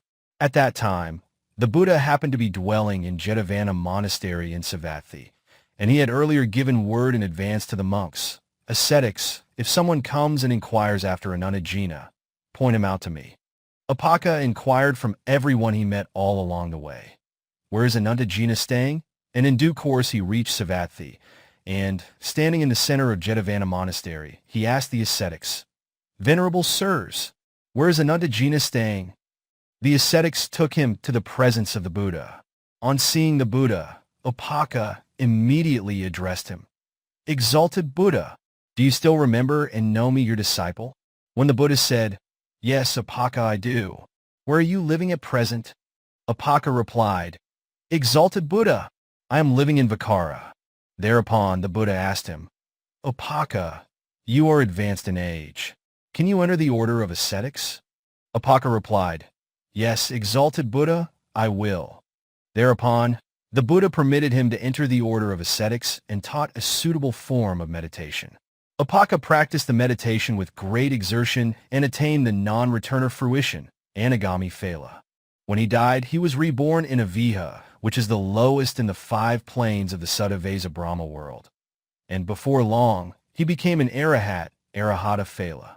After she was abandoned by the ex-monk Upatissa, Kappa became weary of the world of humans. So, after entrusting her young son Subhata to his grandfather, she took the same journey taken by Upatissa. On reaching Savatthi, she became a nun in the presence of other female monastics. There, she practiced and developed insight, vipassana, meditation strenuously, and becoming an arahat after going through the 4 paths in succession. She was known by the name of Venerable Kappa with the pollutants extinguished. The Buddha arrives at the deer park. The Buddha proceeded on his journey by successive stages until he came upon the group of 5 ascetics in Isapatana and the Migadea forest near Braz in the cool evening of the full moon day of July, Shah, in the year 528 BCE. Seeing the Buddha approaching from a distance, the 5 ascetics made an agreement among themselves. Friends, the monk Gautama is approaching. The monk Gautama is one who has given up meditation practices. He has become one who strives for the acquisition of the 4 requisites. He is one who has reverted to the acquisition of the 4 requisites. Let us not make obeisance to the monk Gautama. Let us not greet him. Let us not take the alms bowl from his hands. However, we will prepare a seat for him to sit on if he wants to. Being aware of the mood of the 5 ascetics, the Buddha developed loving kindness specially directed towards them, Odissika Metta. As the Buddha came nearer and nearer and touched with the splendor and might of the Buddha, Buddha Tejanabhava, as well as the splendor and might of his loving kindness, Metta Tejanabhava, they found themselves unable to keep the agreement they had made, and all 5 went to welcome the Buddha. One took the alms bowl from his hands, another prepared a seat for him, another set out water, another placed a plank, and another took a pot for washing his feet. The Buddha took his seat and washed his feet as arranged by the ascetics. Although they showed due respect with physical actions regardless of their agreement, they spoke to him as their equal by addressing him by the name Gautama and by calling him friend of Yasa. They entered into a friendly talk with the Buddha, addressing him by the name Gautama and as friend as though he were their equal. Friend Gautama, at the time when you were engaged in meditation practices in Ura Forest, we carried your alms bowl and robes and went round for alms. We offered you water and tooth cleaner. We swept the precincts of the hermitage. Who looked after you by attending to such duties, big and small, after we had left? Were you not in a state of confusion when we left you? Thereupon, the Buddha said, Group of 5, Pankavagi, do not address me by my name Gautama and by the term friend, as though I were your equal. Group of 5, I have become an awakened one who, being possessed of completely true, penetrating and clear knowledge of all cognizable truths, Sakyan Dhamma, is deserving of special veneration. Ascetics, listen attentively. I have realized the deathless Nibbana, Amita Nibbana. I will instruct you. I will teach you the Dhamma. If you follow and practice in accordance with the instructions given by me, you will soon realize, even in this present life and through direct knowledge, the happiness of the Arahat fruition, which is aspired to by 2 kinds of noble men. Men noble by birth, Jati Kulaputta, and men made noble by virtue of good conduct, Akara Kulaputta, who renounce the world, abandoning family life, and become recluses in the service of the dispensation, Sasana. But the group of 5 ascetics, being skeptical, replied, albeit in good faith, Friend Gautama, even though you practiced and attained the absorptions, apanakajana, which are difficult to achieve by ordinary individuals, at the time you practiced austere striving, dukkara kriya, for 6 long years, you could not realize the path knowledge of an arahat, arahata maga with mekrane, and omniscience, sabanude with mekrane, which could make you a noble one, arya. At that time, you started striving for the acquisition of the 4 requisites, and you gave up the meditation practices. Now that you have reverted to the acquisition of the 4 requisites, how could you have attained and realized the path knowledge of an arahat and omniscience which can make one a noble one, and which is superior to the 10 modes of virtuous action, kasala kama patha, of ordinary individuals? On being spoken to thus, the Buddha addressed the group of 5 ascetics. I am not one who 359 strives for the acquisition of the 4 requisites. I am not one who has given up the practice of meditation. I am not one who has reverted to the acquisition of the 4 requisites. Ascetics, I have become an awakened one who, being possessed of complete, genuine, penetrating, and clear knowledge of all the cognizable truths, Sakyan Dhamma, am deserving of special veneration. Ascetics, listen attentively. I have realized the deathless Nibbana. I will instruct you. I will teach you the Dhamma. If you follow and practice in accordance with the instruction given by me, you will soon realize, even in this present life, through direct knowledge, the happiness of the Arahat fruition, which is aspired to by these two kinds of noble men, namely, men noble by birth and men noble by virtue of good conduct, who renounce the world, abandoning family life, and become recluses in the service of the dispensation, Sasana. But the five ascetics, still remaining skeptical, and replied as before for the second time. Although the Buddha told them for the third time as before, I am not one who strives for the acquisition of the four requisites, and so on, the five ascetics still remaining skeptical, and replied as before for the third time. Thereupon the Buddha, changing his tactics, addressed them thus, Ascetics, do you recollect whether, when I was previously engaged in meditation practices in Arrival Forest, I came and spoke to you, by way of giving encouragement and to keep you from being bored, and also in order to make you form a high opinion of myself. Thus, my friends, do not be confused and think of leaving for another place. I have begun to see lights and signs in meditation, Kaman and Nimitta. The five ascetics then reflected. At the time when this monk Gautama was practicing meditation, we would have readily believed him if he had said, I have become an Arahat. But this monk Gautama did not brag nor deceive us at that time. At present he is only speaking of the qualities Gua, truly possessed by him. With this one single utterance of the Buddha, they were reassured and regained faith and held him in high esteem, and fully convinced that this monk Gautama has truly become an awakened one. They replied in acknowledgement, No Heta Bandi, Venerable Buddha, we cannot recollect that you have spoken such words. The Buddha was able to make the five ascetics understand that he had become an awakened one. Thereupon, the five ascetics listened to the words of the Buddha with respect. They gave rapt attention to him. They directed their minds towards achievement of the Arahat fruition. Having made the group of five ascetics know perfectly well that he had no doubt he had become genuinely awakened, the Buddha, for the first time, delivered the Dhamma wheel, Dhamma Kaka discourse, beginning with the words, Divmi Bhikkhevani. There are these two extremes, monks, and so on the cool evening of Saturday, the full moon day of July in the year 528 BCE. At that time, the sun was just setting in the west after dispelling darkness with its light, and the moon, and it was in conjunction with the constellation of Utarsha, was just rising in the east and vanquishing the darkness with its radiance. When the Buddha thus delivered the Dhamma wheel, Dhamma Kaka discourse, Venerable Koa followed the teaching, concentrating his mind on the discourse through its course, and developed his knowledge, and with Makrane, so that he became established in stream entry fruition Sotapati Phala, along with the 180 million Brahmas by the time the delivery of the discourse came to an end. The 32 awesome and extraordinary great omens appeared when the Buddha delivered the discourse, as on the occasions of his conception, birth, and becoming a Buddha. When Venerable Koa was thus established in stream entry fruition, the Buddha exclaimed with joy, Anasai Veda Bo Koa. Anasai Veda Bo Koa. Koa has penetratingly discerned the Four Noble Truths indeed. Koa has penetratingly discerned the Four Noble Truths indeed, so that devas and humans of the 10,000 world element might hear. Because the Buddha had thus made his joyous utterance, beginning with Koa has penetratingly discerned Anna. Venerable Koa became renowned by the name of Anna Koa. On thus becoming a stream enter, Venerable Anna Koa asked the Buddha for ordination, saying, Exalted Buddha, may I, in your presence, become a novice and then a fully ordained monastic. Thereupon, the Buddha stretched out his golden right hand from beneath the robe and addressed him in a voice like that of a Brahma.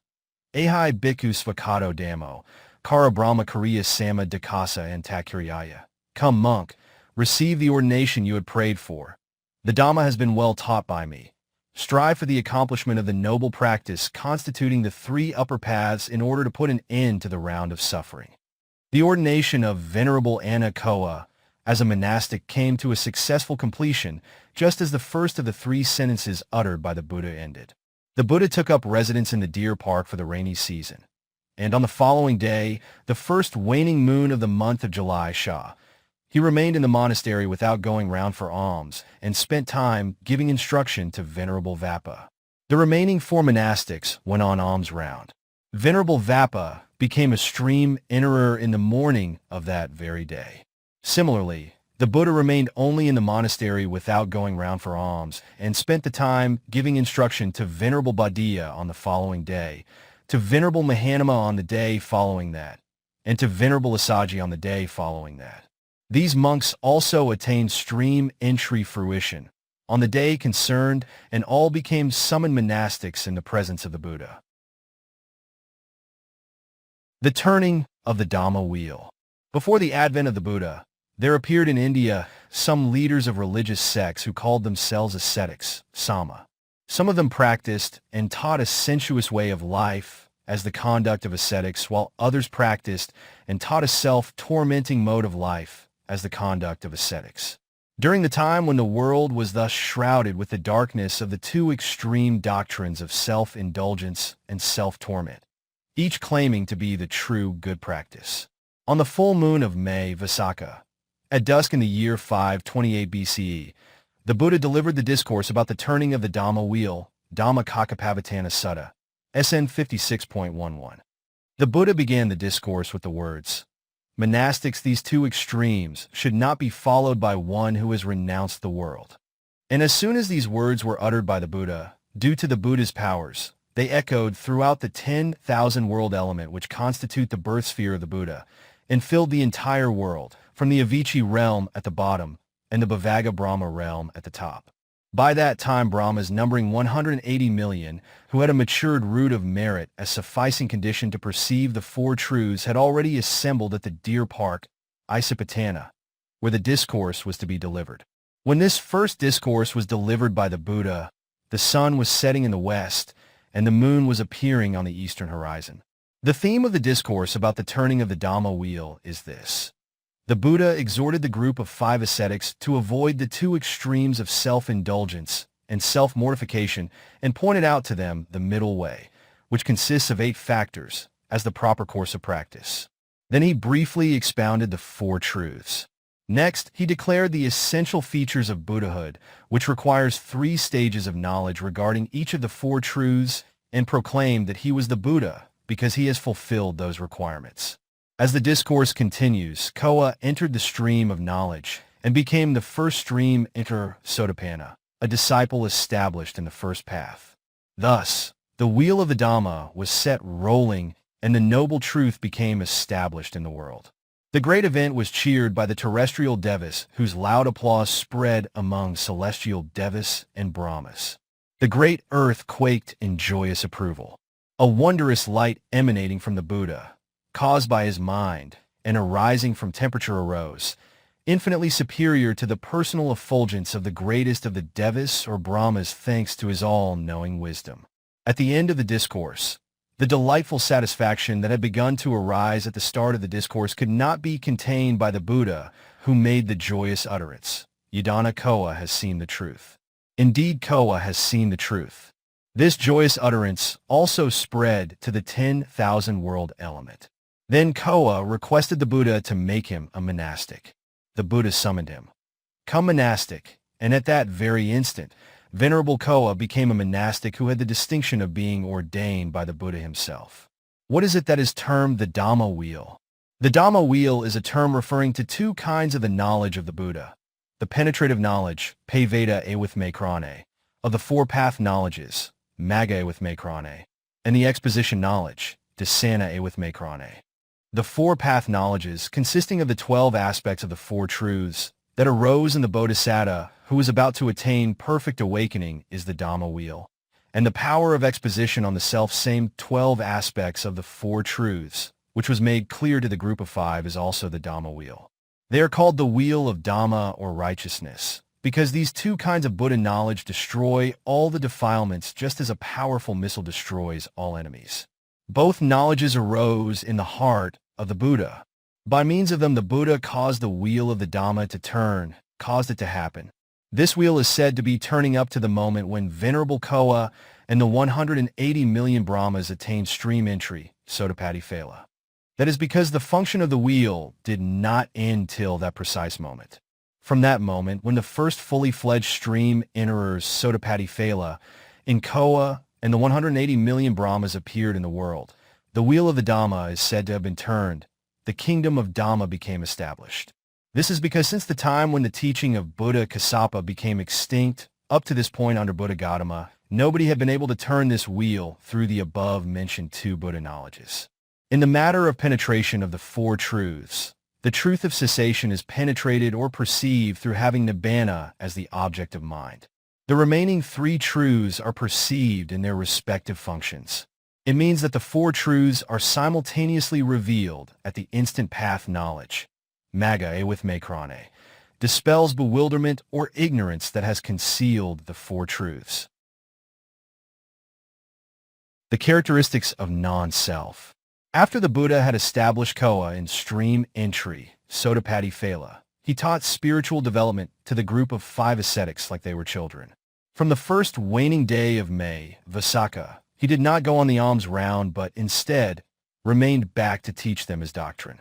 On the first waning day, and on the second waning day, Venerable Vappa and Venerable Bhaddiya attained stream entry, Sātāgiri, respectively, both of them being ordained by the Buddha himself with the summons, "Come, monastic." Then the Buddha let Venerable Koa, Venerable Vappa, and Venerable Bhaddiya to go on the alms round, and he taught the doctrine to Venerable Mahanama and Venerable Assaji. The Buddha and his 5 disciples sustained themselves on the alms food collected by the 3 monastics. Then on the third and fourth waning day of Vasaka May, Venerable Mahanama and Venerable Assaji were established in stream entry, both being ordained by the Buddha himself with the summons, "Come, monastic." After all 5 ascetics became established in stream entry, Sātāgiri, the Buddha on the 5th waning day decided to expound the doctrine further so as to lead them to awakening. And accordingly on that day, he taught them the discourse on the characteristics of non-self, Anatta Lakha Sutta, SN 22.59. The Buddha introduced the discourse with the statement, "Corporeality, monastics, 1170, is not self," and explained this fact with the suffering characteristic, dukkha, of corporeality. Then he put questions to the 5 monastics. Is corporeality permanent or impermanent? The monastics, pondering on the question, gave the reply, "Impermanent, venerable sir."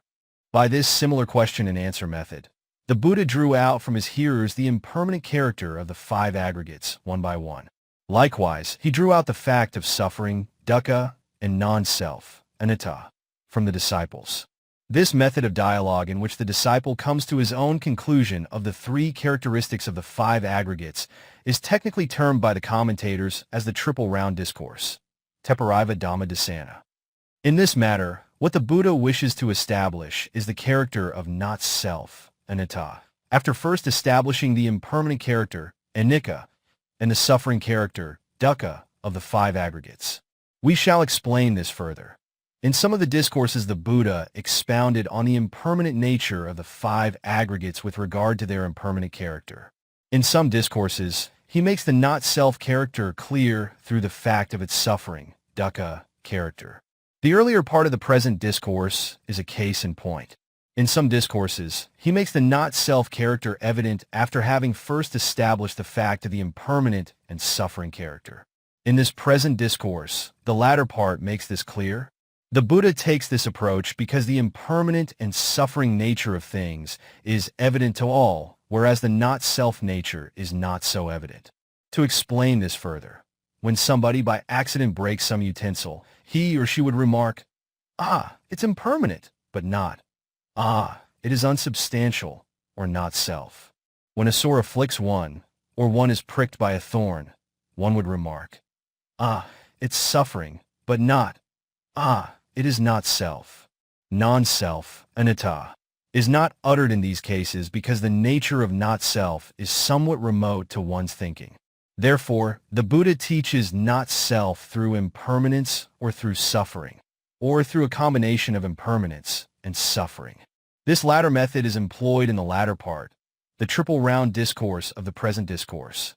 Next, the Buddha explains, "Therefore, monastics, whatever corporeality there is, whether in the past, future, or present, whether internal or external, whether gross or subtle, lowly or lofty, far or near, all corporeality should be regarded as it really is by right insight and wisdom of path knowledge. This is not mine, this is not I, this is not myself. Thus the Buddha points out the falsity of the ego when one gains insight into the five aggregates and when one decides for oneself on gaining path knowledge. At the conclusion of the discourse, the Buddha sums up the result that is achieved by a person of right view, culminating in the Arahat fruition. On gaining this right view, the well-informed becomes a noble disciple, Arya. In a logical sequence of events following the correct perception as detailed above, he attains sufficient insight into the five aggregates to attain path knowledge and its fruition, and the reviewing knowledge, Pakaveka and with Makrane. 1171. The discourse then ends with a short description about the attainment of awakening by the five monastics in the course of the exposition. From this discourse, it is clear that the group of five ascetics gained awakening through meditating on the impermanence, suffering, and unsubstantiality of the five aggregates. Therefore, all followers of the Buddha would do well to reflect on the following verses rendered in English prose on the five aggregates. The aggregates of corporeality do not last long. It arises and perishes in no time. Woeful, dreary, painful it is to be subjected to risings and failings, continuously on and on. Unsubstantial is corporeality, with nothing of real essence. To the discerning eye, it is impermanent by nature, and hence is just suffering and not self. The aggregates of sensation, perception, volitions, and consciousness, too, do not last long. It arises and perishes in no time. Woeful, dreary, painful it is to be subjected to risings and failings, continuously on and on. Unsubstantial is consciousness, with nothing of real essence. To the discerning eye, it is impermanent by nature, and hence is just suffering and not self.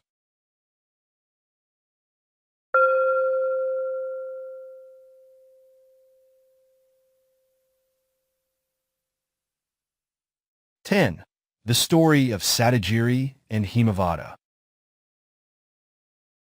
The Buddha delivered the Dhamma wheel, Dhammacakka, discourse just before sunset on the full moon day of the month of July, Shah, in the year 528 BCE.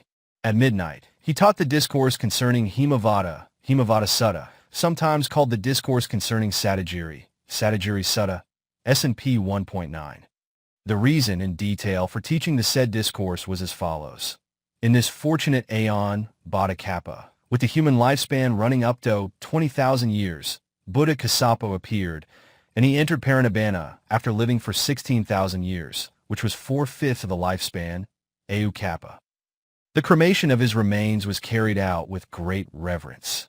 The corporeal relics of the Buddha did not break up into pieces, but remained as a big solid mass of gold. This was a natural law, Dhamma, with all long-lived Buddhas. As for short-lived Buddhas, they attained Parinibbana even before many people had the opportunity of seeing them. And so, being considerate and merciful, and being desirous that the many people living in such and such towns and villages should gain merit by worshipping the relics, even after I attained Parinibbana, they made a resolution thus: let my relics break up to pieces and be scattered. This being the case, the relics of the short-lived Buddhas, like those of our Buddha, broke into pieces and were scattered like gold dust. The people built a large relic shrine, stupa, 1 league in height and also 1 league in circumference, and enshrined the one and only relic of Buddha Kassapa in it, each side in one direction measuring 1 mile in length. And each side had a large entry gate, so that the intervening distance between one gate and the next was 1 mile. King Kiki of Braz donated 1 gate. His son, Prince Pathavindra, donated another. The officials, led by the army general, donated the third, and the public, led by a rich man, donated the last. The bricks used for building the large shrine were only of gold and precious stones, and each brick was worth 100,000 pieces of money. In building the shrine, realgar was used for cement, and fragrant butter oil was used for water. After the large shrine had thus been built, 2 friends of good families renounced the world and entered the monkhood in the presence of senior disciples who had followed the Buddha during his lifetime. Then the said 2 monk friends of good family asked the senior disciples, "Sir, what are the tasks of monks to be undertaken in the dispensation of the Buddha?" Thereupon the senior disciples, Savaka, addressed them in reply. Monks, there are two duties for monks to fulfill in the dispensation of the Buddha. 1. The practice of insight meditation, Vesadura, and 2. The learning or teaching of the scriptures, Pariyati Dura. Of these two, a monk of good family stays with his preceptors for 5 years, attending to their needs, learning and mastering the monastic rules, Padamaka, and 2 or 3 sections, Bhavara, of the discourses, Sutta, and taking proper training in insight, Vipassana, meditation, and also cutting off attachment to his company of fellow monks, as well as to his male and female supporters. And, after entering a big forest, away from people, he practices meditation for the realization of awakening. This is the monastic duty, the practice of insight meditation, Vesadura. Or he should, according to his ability, learn and become skilled in one collection, Nikaya, of the baskets, Piyaka, or 2, 3, 4 or 5 collection of the baskets, and should strive for the development of the correct and pure learning, Pariyati Sasana, in the letter and the spirit. This is the duty of the monk, to learn or teach, Pariyati Dura, saying, of the 2 duties that monks should fulfill, the practice of insight meditation, Vesadura, is superior and more praiseworthy. The 2 monk friends nevertheless agreed. We are still young. We should fulfill the practice of insight meditation only when we grow older. Before we become old, we shall practice for the fulfillment and completion of the duty of learning or teaching of the scriptures, Pariyati Dura. Intelligent by nature, they became well versed in all 3 baskets, Piyaka, within a short period of time, and were also very skilled in making decisions on questions of the discipline, Vinaya.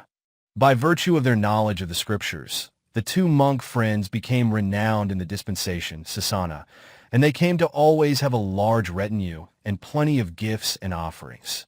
Each of them had as many as 500 monk followers. The 2 elders remained giving exhortation, Ovada, to the 4 assemblies of people who came to their presence.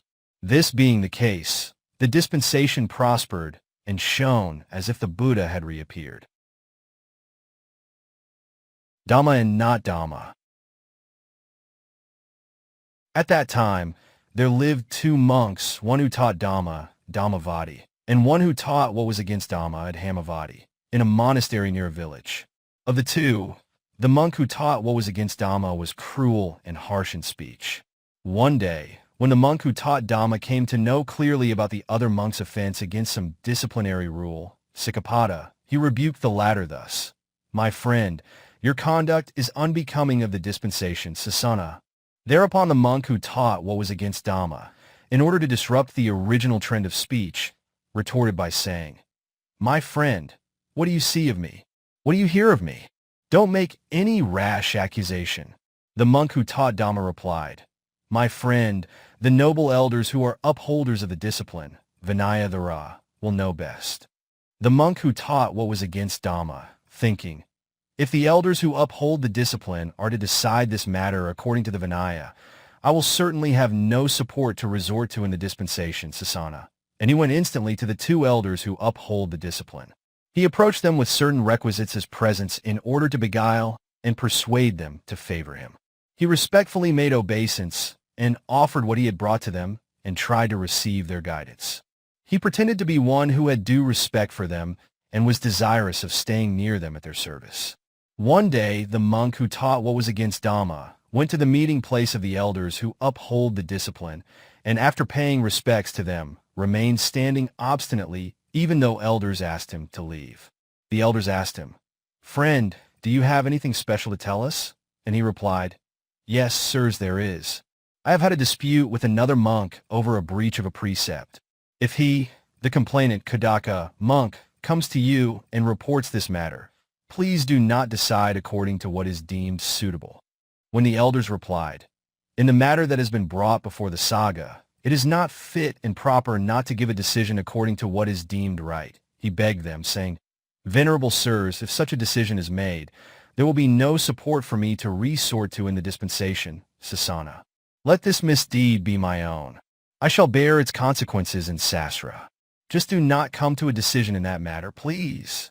Being persistently and unavoidably pressed by the monk who taught what was against Dhamma, The elders who uphold the discipline finally gave in and said, "All right, monk." After obtaining the consent of the elders who uphold the discipline, the monk who taught what was against Dhamma went back to the village monastery, and thinking, "I have done everything I wanted to do with the elders who uphold the discipline."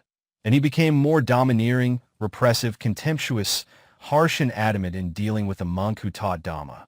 The monk who taught Dhamma, thinking, "This monk who taught what was against Dhamma has in fact no fear indeed," instantly departed from the monastery and went to the 1,000 monks who were the followers of the elders who uphold the discipline and addressed them. "Brethren, should not the matter coming up to the saga be decided in accordance with the discipline? Or, without allowing the matter to come up to the saga, should not the complainant, Kodaka, monk, and the accused, Kudataka, monk, be made to admit their own faults and have their dispute amicably settled? But now, these elders who uphold the discipline neither decide the matter by themselves, nor allow it to be amicably settled by us through compromise." What does 363 this mean? On hearing the words of the monk who taught Dhamma and thinking, there must have been some irregular thing already known to the elders who uphold the discipline. The 1,000 monastic disciples of the elders who uphold the discipline did not give any reply, but remained silent. Taking advantage of this, the monk who taught what was against Dhamma said in repressive terms, "My friend, you have said previously that the elders who uphold the discipline would know. Well, you had better report that matter now to them." He then departed after saying harshly, "From now on, you are totally ruined. Don't come back to the village monastery where we dwell." Thereafter the monk who taught Dhamma went to the elders who uphold the discipline and bewailed loudly, "Venerable sirs, thinking, this monk who taught what was against Dhamma attends to our needs and pleases us. You have no consideration for the dispensation, Sasana, of the Buddha, but have consideration only for an individual. You give no protection to the dispensation, Sasana, but only give protection to a shameless immoral individual, Alaji Dasalapagala. Sirs, from today onwards you ought not to decide any matter coming under the Vinaya. On this day does Buddha Kassapa attain parinibbana indeed." He then departed from the elders who uphold the discipline and wept grumbling, "The dispensation, Sasana, of Buddha Kassapa has in fact been irreparably ruined." Thereupon the 2 elders who uphold the discipline were deeply agitated and became remorseful, Kakuka, saying, "Showing regard and giving protection only to that shameless, immoral individual, we happen to have thrown away the solid jewel of the dispensation, Sasana, into the deep waters of a chasm." Injured and oppressed in mind and heart by remorse, they were not reborn in any higher realm upon their death. Of the 2 elders, one was reborn as a Yaka by the name of Hemavata on Mount Hemavata of the Hemavana, and the other was reborn also as a Yaka by the name of Sātāgiri on Mount Sata in the middle country, Majjhima Desa. The 1,000 monk followers of these 2 elders were not reborn in any higher celestial abode either. Since they had followed the same practice as that of the 2 elders, they were reborn as followers, 500 to each of the 2 Yakas. The supporters of the 4 requisites of the elders who uphold the discipline, however, took rebirth on some higher planes of Deva existence. Both Hemavata and Sātāgiri were devas of great power and glory and included in the list of 28 Deva generals. It was the custom of the devas to hold meetings to make decisions in judicial proceedings 8 times each month at the pavilion called Nagavati on the flat Rājagaha rock surface in the Hemavana forests. These 2 Yakas usually participated in the meetings. Sātāgiri and Hemavata, seeing each other in the said meetings of devas and remembering their past lives in the human world, asked each other regarding the place of their present existence thus, "Friend, in which place have you been reborn? As for you, friend, what is your place of rebirth?" And they were afflicted with great anguish when recounting their fate. "Friend, we have in fact been irreparably ruined. Even though we had practiced the Dhamma for the whole period of 20,000 years during the dispensation, Sasana, of Buddha Kassapa in the past, we were reborn as Yakas because of our shameless, immoral, and wicked friend. Our supporters of the 4 requisites have, however, been reborn in the higher realms of sensual pleasures." The mutual promises. Thereafter, Sātāgiri told Hemavata, "My friend Hemavata, The Hemavata where you are living is said to be a marvelous and extraordinary place.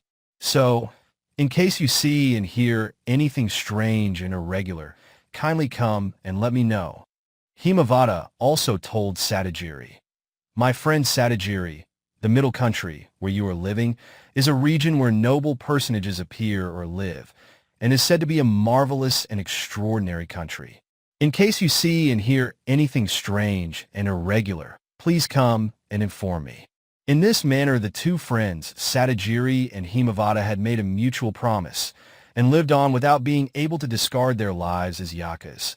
Even one immeasurable period between the appearance of one Buddha and that of another, Buddhanara Kappa, had passed in the meantime. During this period, the great earth had also risen as much as 1 league and 3 miles. At that time, our Bodhisattva had been practicing and developing the 10 perfections, parami, during the whole period of 4 immeasurable periods and 100,000 eons, from the time he received the definite prophecy from Buddhadpakara about his becoming a Buddha to the time of his life as King Vesantara. He was then reborn in Tusita realm and lived through the full lifespan of a Deva. At the request made by the Devas who had come from the 10,000 world element, after making the 5 great investigations, he gave his assent to them to become a Buddha. He next took conception in the lotus-like womb of Queen Mahamaya in this human world, causing the 10,000 world element to tremble while the 32 great omens were appearing. These two friends, Sātāgiri and Hemavata, were aware of the appearance of the 32 great omens at the time when the Bodhisattva took conception, but it so happened that they did not take notice of them. They failed to reflect. These great omens appear on account of the Bodhisattva being conceived. The 32 great omens distinctly appeared also on the occasion of the Bodhisattva's birth, on the occasion of his renunciation of the world, and on the occasion of his becoming a Buddha. Although they were aware of the appearance of these great omens, they did not ponder and realize. These great omens appear on account of these events. When the Buddha summoned the group of 5 monks and taught the Dhamma wheel, Dhamma Discourse, which is of 3 phases and 12 aspects, there was the distinct occurrence of a severe earthquake, as well as that of the marvelous and extraordinary 32 great omens. This was first taken notice of only by Sātāgiri of the 2 Devas, and, knowing that the Buddha was then teaching the Dhamma wheel Dhamma Discourse, the primary cause of the omens, he went into the presence of the Buddha together with his retinue of 500 yakas and listened to the teaching of the Dhamma wheel Dhamma. But he was unable to attain any significant path and fruition. The reason was that Sātāgiri, while listening to the Dhamma wheel discourse, remembered his friend Hemavata and surveyed the audience, wondering, "Has my friend Hemavata come to this Dhamma assembly? Or has he not come?" Not finding Hemavata, his mind became distracted. How could my friend Hemavata be so late? He might not be able to listen to the Buddha's teaching of the Dhamma wheel, which is so wonderful and splendid in letter and in spirit. For this very reason, he was unable to realize any important path and fruition. The Buddha had not yet concluded the teaching of the Dhamma wheel discourse, even by sunset. Thereupon, thinking, "I will go and bring my friend Hemavata to listen to the Dhamma wheel discourse," Sātāgiri created vehicles of elephants, horses, garuas, etc., and traveled through the air in the direction where Hemavata and his retinue of 500 yakas were. The meeting of Sātāgiri and Hemavata in the sky. Even though the 32 great omens appeared on the occasions of the Bodhisattva's conception, birth, renunciation, becoming a Buddha and parinibbana, they did not last long, but disappeared in a moment. At the time when the Buddha taught the Dhamma wheel, Dhamma discourse, however, not only were the 32 great omens of awesome, marvelous, and extraordinary nature, but they did not disappear in a moment. In fact, they remained for quite a long time before disappearing. Seeing the marvelous and extraordinary appearance of the 32 great omens while inside the Hemavata forests, Hemavata also thought thus, "Ever since my birth in this forest, this great mountain has never been so marvelously and extraordinarily delightful and perfect. It has so happened now. Therefore, in accordance with our promise, I will go and bring my friend, Sātāgiri, right away to luxuriate in these marvelous flowers of the Hemavata forests. And, as in the case of Sātāgiri, he also created vehicles of elephants, horses, garuas, etc., and made an aerial journey in the direction of the middle country, accompanied by his retinue of 500 yakas. The two yakas met each other in the sky above Rājagaha city. When asked by the other as to the reason for his visit, Hemavata said, "My friend, Sātāgiri, ever since I became a yaka in the Hemavata forests, this great Hemavata mountain has never had such a delightful appearance with trees blossoming unseasonally. So, I have come to call on you, with the intention of enjoying these marvelous flowers of the Hemavata forest together with you." When Sātāgiri asked Hemavata, "My friend Hemavata, do you know why these flowers blossom unseasonally and so marvelously?" The latter replied, "I do not know, my friend Sātāgiri." Sātāgiri then told Hemavata, "My friend Hemavata, this marvelous and extraordinary feature has happened not only in this Hemavata. In fact, the same has happened everywhere in the 10,000 world element. My friend Hemavata, a Buddha has appeared in the three worlds of humans, Devas and Brahmas. The Buddha is at present teaching the Dhamma wheel discourse in the deer park called Upatissa, near Bra City. Because of the teaching of the Dhamma wheel discourse by the Buddha, the 32 marvelous, unprecedented, and extraordinary great omens have distinctly appeared all over the world. Lady K with Macron becomes a stream enterer. It was the day in which the grand festival of the month of July, Shah, was being celebrated. At that time, like a divine damsel enjoying divine luxury in the divine city of Upatissa, which was adorned with ornaments everywhere, a lady, by the name of K with Macron, who was pregnant, residing in Rājagaha city, which she had returned to have her baby in her parents' home. Having gone up to the upper terrace of her parents' mansion and having opened the lion-adorned window, was standing and getting some air to ease the pains of her impending labor. Overhearing the whole conversation between the two yakas generals relating to the attributes of the Buddha, Lady K with Macron became attentive to them and thought, "The Buddhas are indeed thus endowed with marvelous and extraordinary qualities," and so thinking, she was overwhelmed with joy and delight. Even while standing at that very place in the state of joy, and removing the hindrances by means of that joy, she practiced insight meditation and thereby realized the fruition of stream entry Sotapatti. Lady K with Macron, being the first stream enter Sotapanna, and noble female disciple, Arya Savika, established amongst women, was, as it were, the eldest sister of womankind. On that very night, she gave birth to a son who later on became Venerable Soakika. After staying in her parents' house for as long as she liked, she returned to her Kararagara home. Thus, without even encountering and beholding the Buddha in the past, and just by overhearing, she came to have absolute faith in the attributes of the Buddha and was established in the stream entry fruition Sotapatti Phala, like one who effortlessly takes a meal already prepared and laid out for someone else. On this very account, when the Buddha was later sitting in the midst of the saga, holding a convocation to confer titles of preeminence to the female devotees, Upasika, he declared, "Dear monks, Lady K with Macron of Kargara is the most noble and excellent of all the lay women, Upasika, who had absolute faith in the three treasures just by hearing, and designated her foremost among those having faith through hearing, Anasavapasada." The discourse about Hemavata. Praising the Buddha. Sātāgiri told his friend, Hemavata, that the Buddha had definitely appeared and, being desirous of taking him to the Buddha, he addressed him thus, SNP 1.9, Hemavata Sutta. Ajapanareso Upatho, Dibbarati Upahit, Anomama Sathra, Handapasamagadama. My friend, Hemavata, today is in fact the full moon observance day, Upasitha, of the 15th lunar day. Tonight is a very pleasant night, in which the whole of Jambudapur appears as if it were most beautifully decorated by the bodily light of the Devas and Brahmas who have come from the 10,000 world element to listen to the discourse. For it is the day the Buddha teaches the Dhamma wheel discourse, by the shining colors of their attire and celestial mansions, by the light of the moon. the stars and the lunar mansions, and also by the bodily light of Vasudeva and the Buddha himself.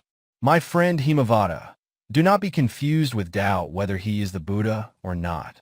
Kulme, let us even now go and worship the Buddha Gautama, who is endowed with undiminished qualities, who possesses such special epithets as Buddha, Fortunate One, etc., and who is the teacher of humans, Devas and Brahmas. On hearing the words of Sātāgiri, Hemavata pondered and thought thus. This Sātāgiri boldly asserts that the personage, whom he has met and seen, is a genuine omniscient Buddha, saying, let us even now go and worship the Buddha Gautama, who is endowed with undiminished qualities, who possesses such special epithets as Buddha, Fortunate One, etc. Omniscient Buddhas are in fact rare and hardly accessible in the world. Such persons as Kassapa and others, who claim to be omniscient Buddhas, ruined many people by imparting wrong knowledge to them. If the monk Gautama, whom Sātāgiri has seen, is a genuine omniscient Buddha, he ought to be one genuinely endowed with the quality of being undisturbed or unshaken by the favorable and unfavorable conditions of the world, Tadi Gua. Therefore, I will first find out whether he is or is not one endowed with unshakability, which is possessed only by Buddhas. And, desiring to question about the signs of unshakability, Tadi Lakha, he recited this verse. Kachi mano supahito, Upatissa tadino, Kachi ihi and Ica, Sakapasa vasikata. My friend Sātāgiri, what is he like? Is the mind of the Buddha, whom you have seen, naturally and entirely free from love and hate for all beings, and steady as befitting one endowed with unshakability? What is he like? Is Buddha Gautama, whom you have seen, capable of freeing himself from or overcoming sensual thoughts, Kamavataka, malevolent thoughts, Vyapada-vataka, and violent thoughts, Vihisvataka, which are apt to generate love and hate for desirable objects and undesirable objects respectively? Thereupon Sātāgiri, having been absolutely convinced that the Buddha was certainly an omniscient Buddha, and being desirous of replying to the questions put by Hemavata regarding the entire set of attributes of the omniscient Buddha, answered by reciting this verse. Mano casa supahito, Upatissa tadino, Atho ihi and Ica, Sakapasa vasikata. My friend Hemavata, the mind of the Buddha, whom I have seen, is naturally and entirely free from love and hate for all beings, as befitting one endowed with unshakability.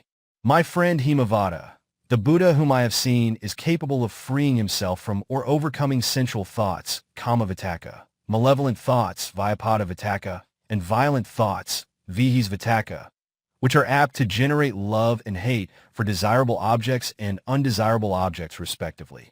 Thus, when Hemavata put the question first with regard to the mind door or thought, Manadvara, whether or not the Buddha was fully endowed with unshakability, he got the affirmative reply from Sātāgiri, being desirous of questioning again, in order to be more certain whether or not there was in the Buddha purity of the three doors, Dvara, of actions at present, or in other words, after hearing the affirmative reply given by Sātāgiri to the question, first put briefly, whether or not the Buddha was endowed with unshakability with regard to the three doors, and being desirous of questioning again in detail, in order to make the answer firmer, Hemavata asked again by reciting this verse. Kachi adina nadiyati, Kachi pesa sanato, Kachi era pamadama, Kachi jnan arankati. My friend Sātāgiri, what is the Buddha, whom you have seen like? Is he one who is free from taking another's property without being given by the owner physically or verbally? Is he one who completely abstains from the evil act of killing beings?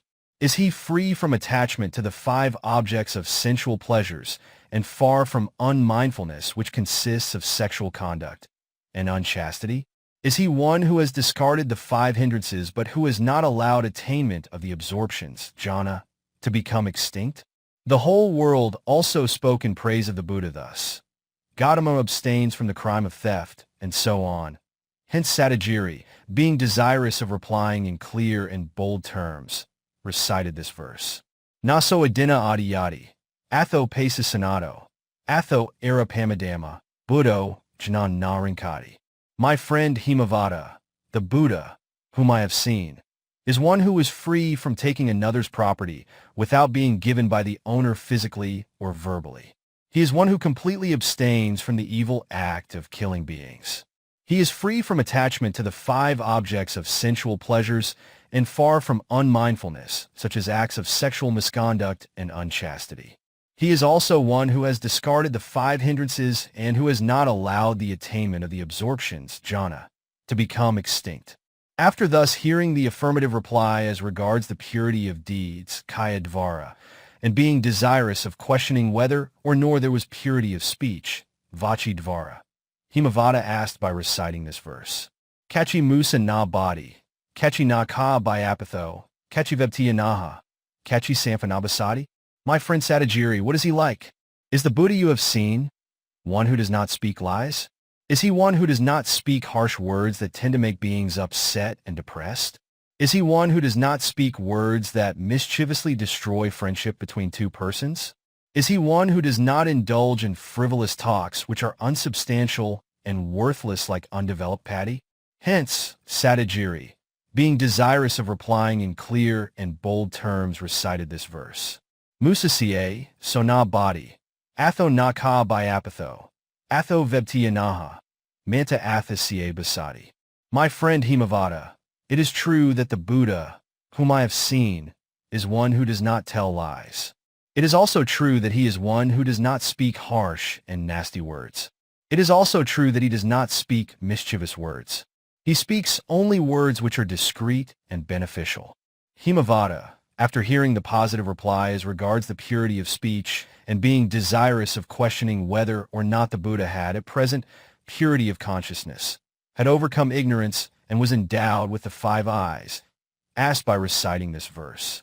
Kachi na rajati kamisu, kachi siddha anvila, kachi moha adikanto, kachi dhammisa kakama? My friend Sātāgiri, what is he like? Is the Buddha, whom you have seen, truly one free from covetousness, abhija, for the 5 material objects of sensual pleasures? Is the mind of the Buddha, whom you have seen, free from the unhealthy mental condition agitated by hate, vyapada? Is the Buddha, whom you have seen, truly one who has overcome the 4-fold delusion, moha, which is the basic cause of wrong view, mikadaihi? Is he truly one who is endowed with the eye of wisdom penetrating all things without hindrance? He had already earned the title Buddha and realized insight knowledge as well, since he had discerned the 4 truths unaided and with self-born knowledge, Sayambhu e with Mekrane. Hence, Sātāgiri, being desirous of boldly proclaiming the fact that the Buddha possessed purity in respect of his consciousness and having attained omniscience, was a genuine Buddha, replied by reciting this verse. Na so rajati kamisu, atho siddha anvila, sabba moha adikanto, buddho dhammisa kakama. My friend Hemavata, the Buddha, whom I have seen, is truly one free from covetousness for material objects or sensual pleasures. The mind of the Buddha, whom I have seen, is also free from ill will. The Buddha, whom I have seen, is truly one who has overcome the entire 4-fold delusion, which is the basic cause of wrong view. Since he has penetratingly discerned all things with self-born knowledge, he has earned the title Buddha and has also been endowed with the 5 eyes. In this manner, Hemavata was greatly delighted and rejoiced in hearing and knowing that the Buddha possessed purity in respect of the 3 sense spheres and was a genuine omniscient Buddha.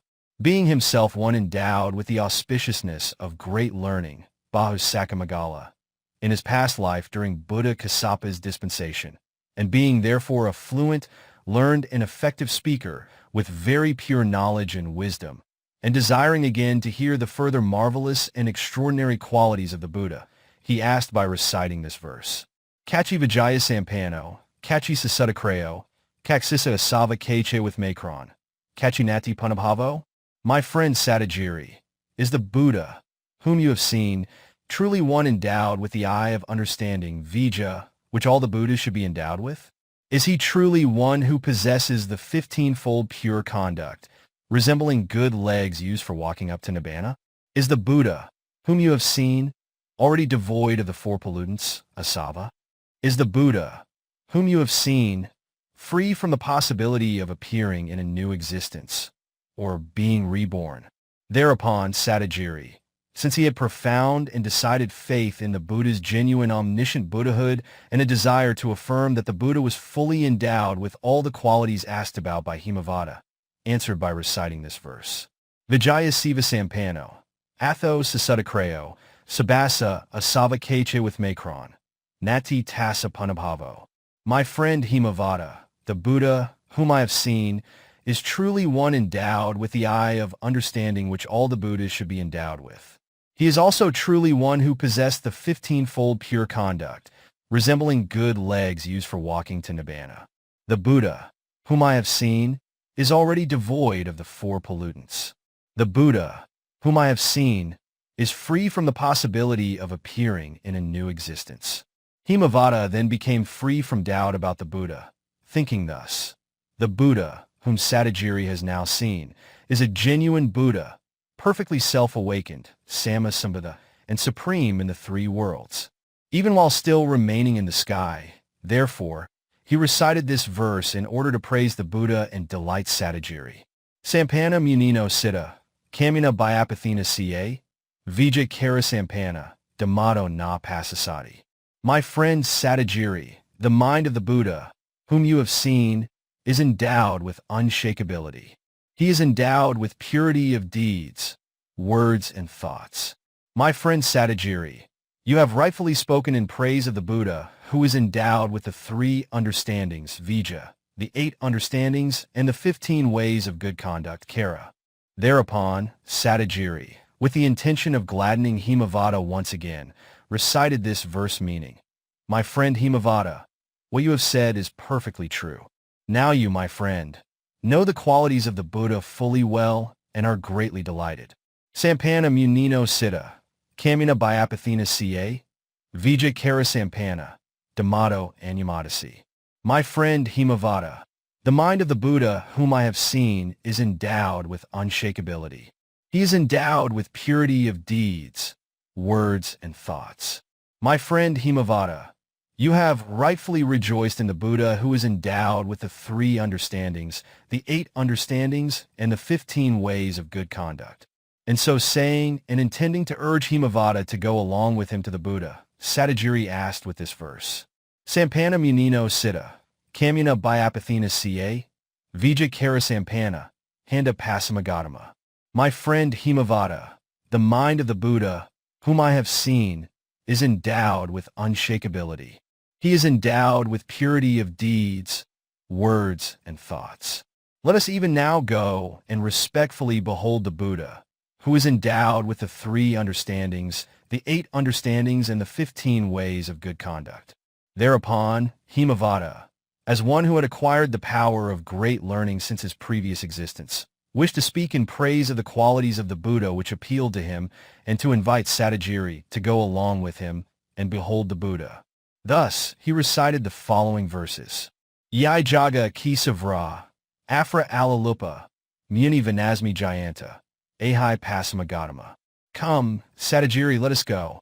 Let us behold the Buddha of the Gautama lineage whose calves are round and graceful like those of an antelope, living in the upper reaches of the forest, whose limbs and other parts of the body, big and small, are appropriately long in 5 features, short in 4, small in 4, tall in 6, and round where they should be round, who is diligent and capable of resisting and fighting the dangers from within and without the body, who takes only 1 meal a day just to sustain his body, who has done away with excessive craving, lalupata, with regard to food, who is in full possession of the knowledge of the 4 paths, and who usually dwells in the absorptions in a secluded forest.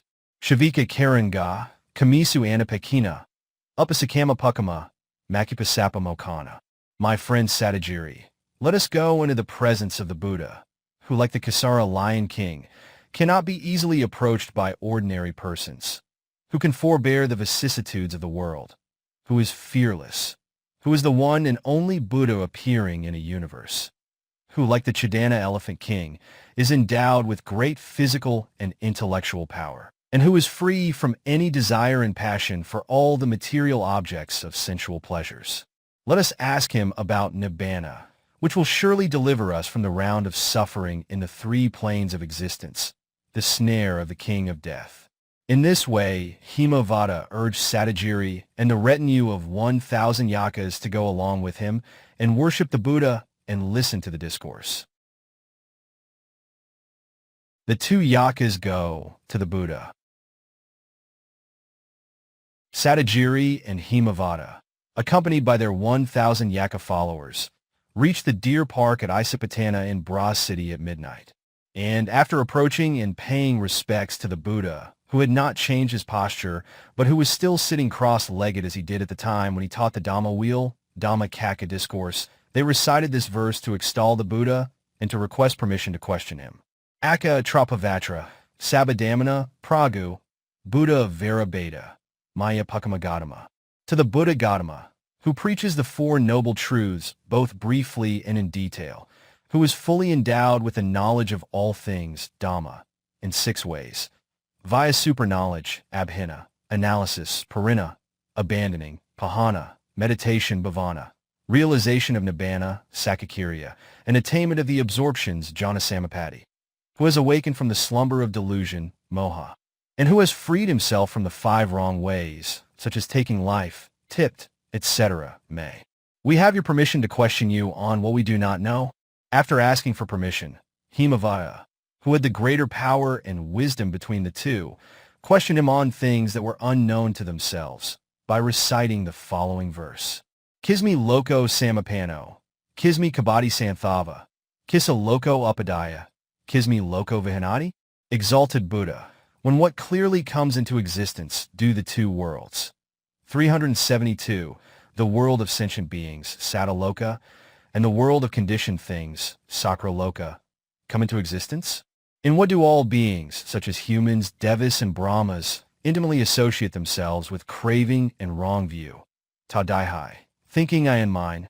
After what are the world of sentient beings and the world of conditioned things so-called? When what clearly appears do all beings, such as humans, devas, and brahmas, become miserable?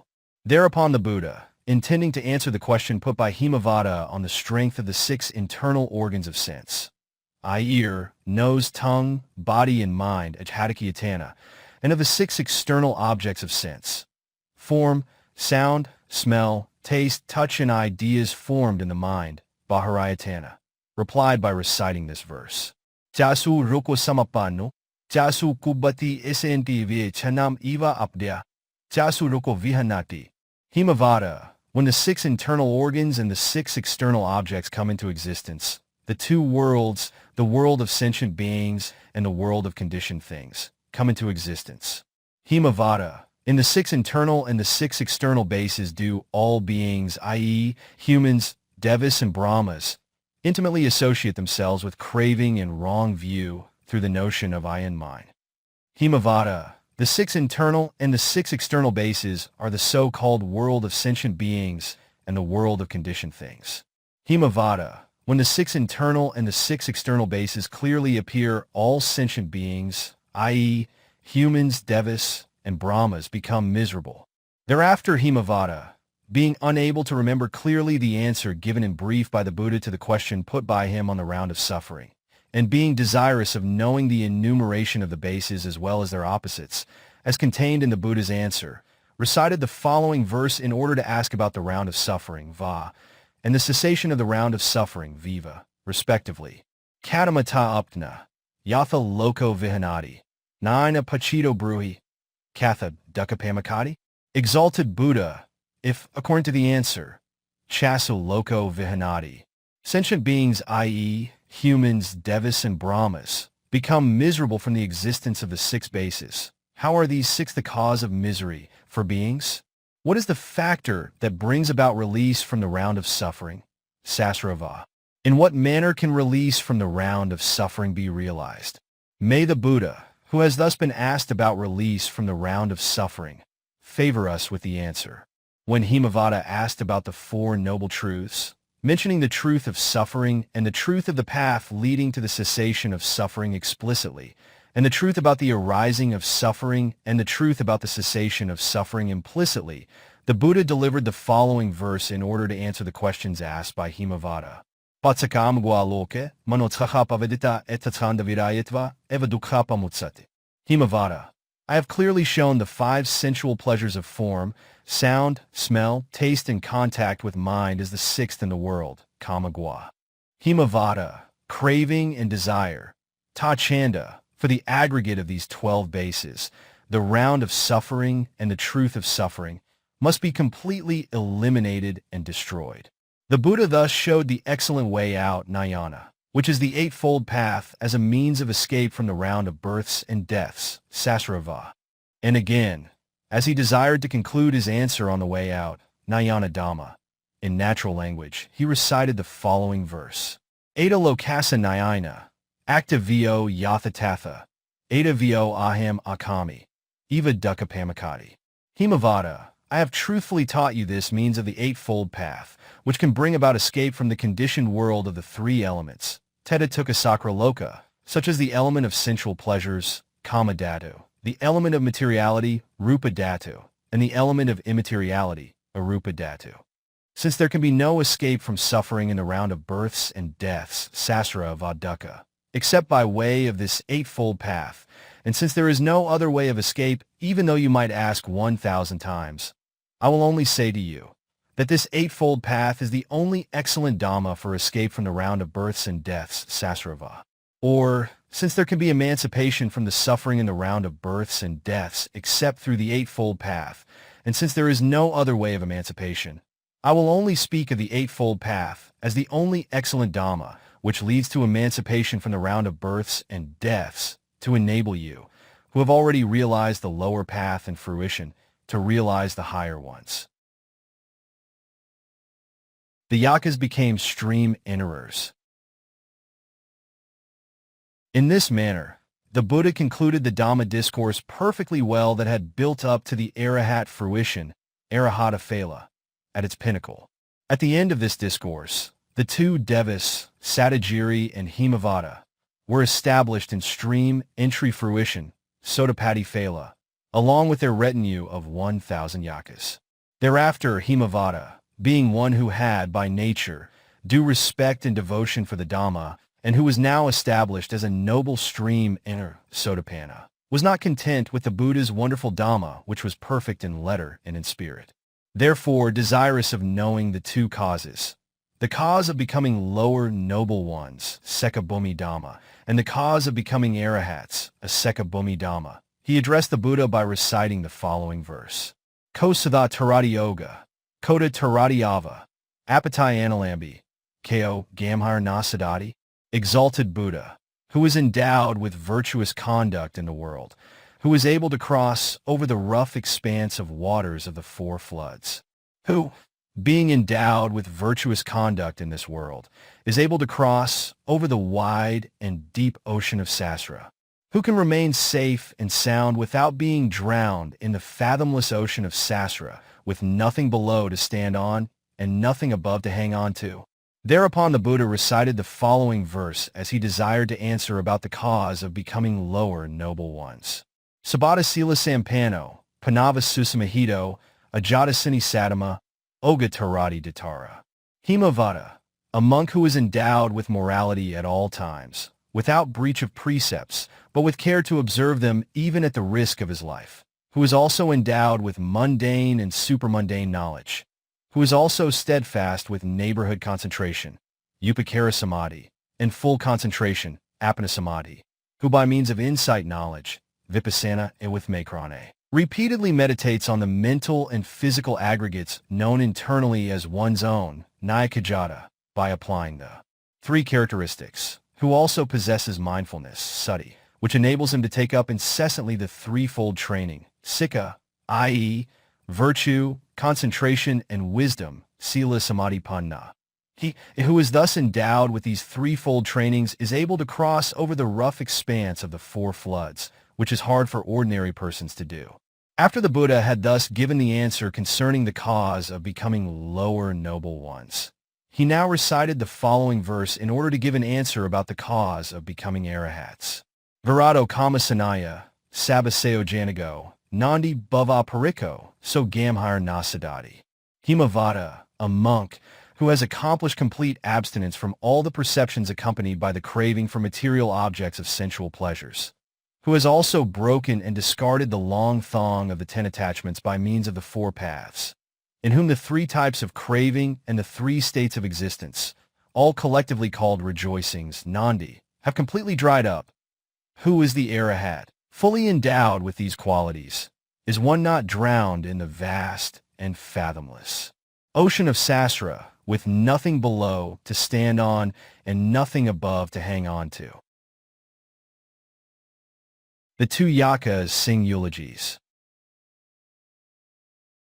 Thereafter Hemavata eyed his friend Sātāgiri, as well as the retinue of 1,000 Yakas, with delight and satisfaction, and spoke the following 5 verses eulogizing the Buddha. Along with his friend Sātāgiri and the retinue of the 1,000 Yakas, he make obeisance to the Buddha with due respect and devotion and return home.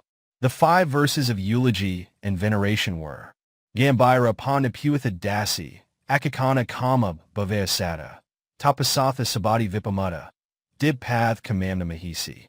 O honorable fellow Devis, behold with your own clear eyes the Buddha Dhamma, who is endowed with analytical wisdom with regard to such deep things as the aggregates, Khanda, the sense spheres, Ayatana, etc., who thoroughly sees the significance of the questions presented by those of subtle intelligence, who is devoid of the most minute particle of the 7-fold evil of greed, hate, delusion, conceit, wrong view, bad conduct, and defilements, who has no attachment for the 2-fold sensuality and 3-fold existence, who has full deliverance from the bonds of desire and passion for all sense objects such as the aggregates, the sense spheres, etc., who is able to walk up and down on the divine road of the 8 attainments, and who has sought such noble qualities as the observance of the code of moral precepts, Salakanda. Anoman Mandapuitha Dasi, Pana Dada Kamalaya Sata, Tapasatha Sabha Vidu Sameta, Arai Path Kamamna Mahisi. O honorable fellow Devis, behold with your own clear eyes the Buddha Gautama, who has extraordinary epithets through undiminished attributes, such as being a perfectly self-awakened one, Samasambhuddha, who thoroughly sees the significance of the questions presented by those of subtle intelligence, who disseminates extraordinary knowledge by giving instruction in a sweet and pleasant voice so that others may be moral and knowledgeable, who has no clinging with passion and wrong views such as I and mine, to the various sensual objects craved for through passion and wrong view, who analytically knows all, who is endowed with knowledge of the perfections that forms the foundation of omniscience, who is able to walk up and down on the divine road of the 8 attainments, and who has sought noble qualities such as the observance of the code of moral precepts. Sudaha Veda no Aja, Sapabda Sahita, Ya Dasama Sambuddha, Oga Tayam and Sava. O honorable fellow Devis, as we have had the good fortune of beholding the Buddha with our eyes that has culminated in the attainment of the paths and fruitions, the Buddha who has crossed over the rough waters of the 4-fold flood and who has eliminated the 4-fold pollutants, Asava. Our sight of the Buddha, our opportune beholding of his person, has happened today, indeed. Such an arrival of the dawn, such a daybreak leaving behind all gloom and blemishes has taken place indeed. Getting up from deep slumber, being wide awake from a sleep without greed, hatred, and delusion, has indeed now occurred. I am Idasa Sata Yaka, Idamanto Yasasino, Sabtasara Yeni, Tvano Satha Anataro. Venerable Buddha of sun-bright glory, all these divine yakas, who are endowed with supernormal powers, derived from their past meritorious deeds, who possess plenty of excellent gains and retinue, whose number is 1,000, with their bodies infused with the spirit of the great supermundane refuge, approach together with us to seek protection, believing you to be a shelter. You are our supreme teacher beyond compare, who helps and advises us, giving instruction so that we are able to build the first exquisitely decorated palace of the noble ones. Te Maya Vikarissima, Gama Gma Naga Naga, Namasamna Sambuddha, Damasa Ca Sudhamata.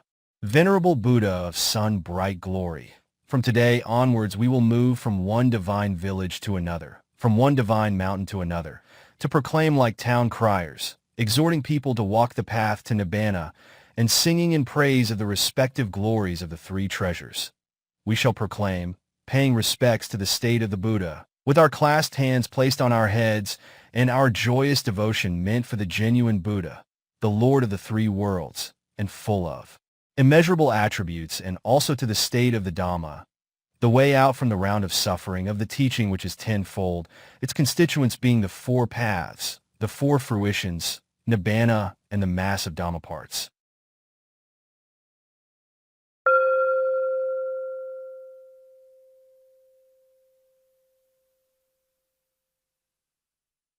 (11) The Discourse about Nālaka.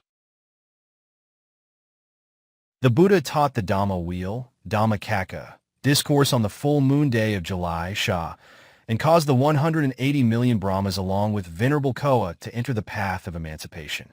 On the fifth waxing moon of the said month, he taught the group of 5 the discourse about the characteristics of non-self, Anatalaka Sutta, SN 22.59, whereupon they realized the Arahat fruition. On the 7th waxing moon of the month of July, Shah, the Devas, who had been in the audience listening and who wished for the welfare of Venerable Nālaka, reported to him that the Buddha had appeared and had delivered the discourse on the Dhamma wheel by saying, "Venerable Nālaka, the Buddha has already delivered the first discourse of Dhamma wheel at the deer park in Isipatana. The Buddha has, in fact, visibly appeared among humans, Devas, and Brahmas. Ever since he became a recluse 35 years previously, Venerable Nālaka had been waiting for the appearance of the Buddha.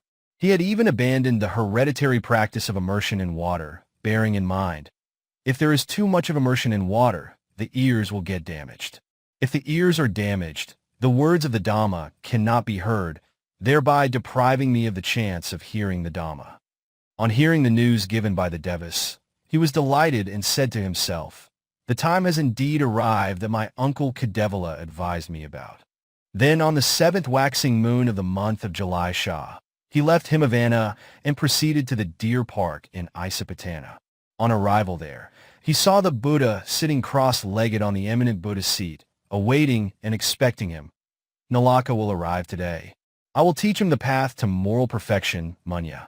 Nālaka was very much overwhelmed with faith and devotion, so he respectfully made obeisance to the Buddha and questioned him, reciting these 2 verses.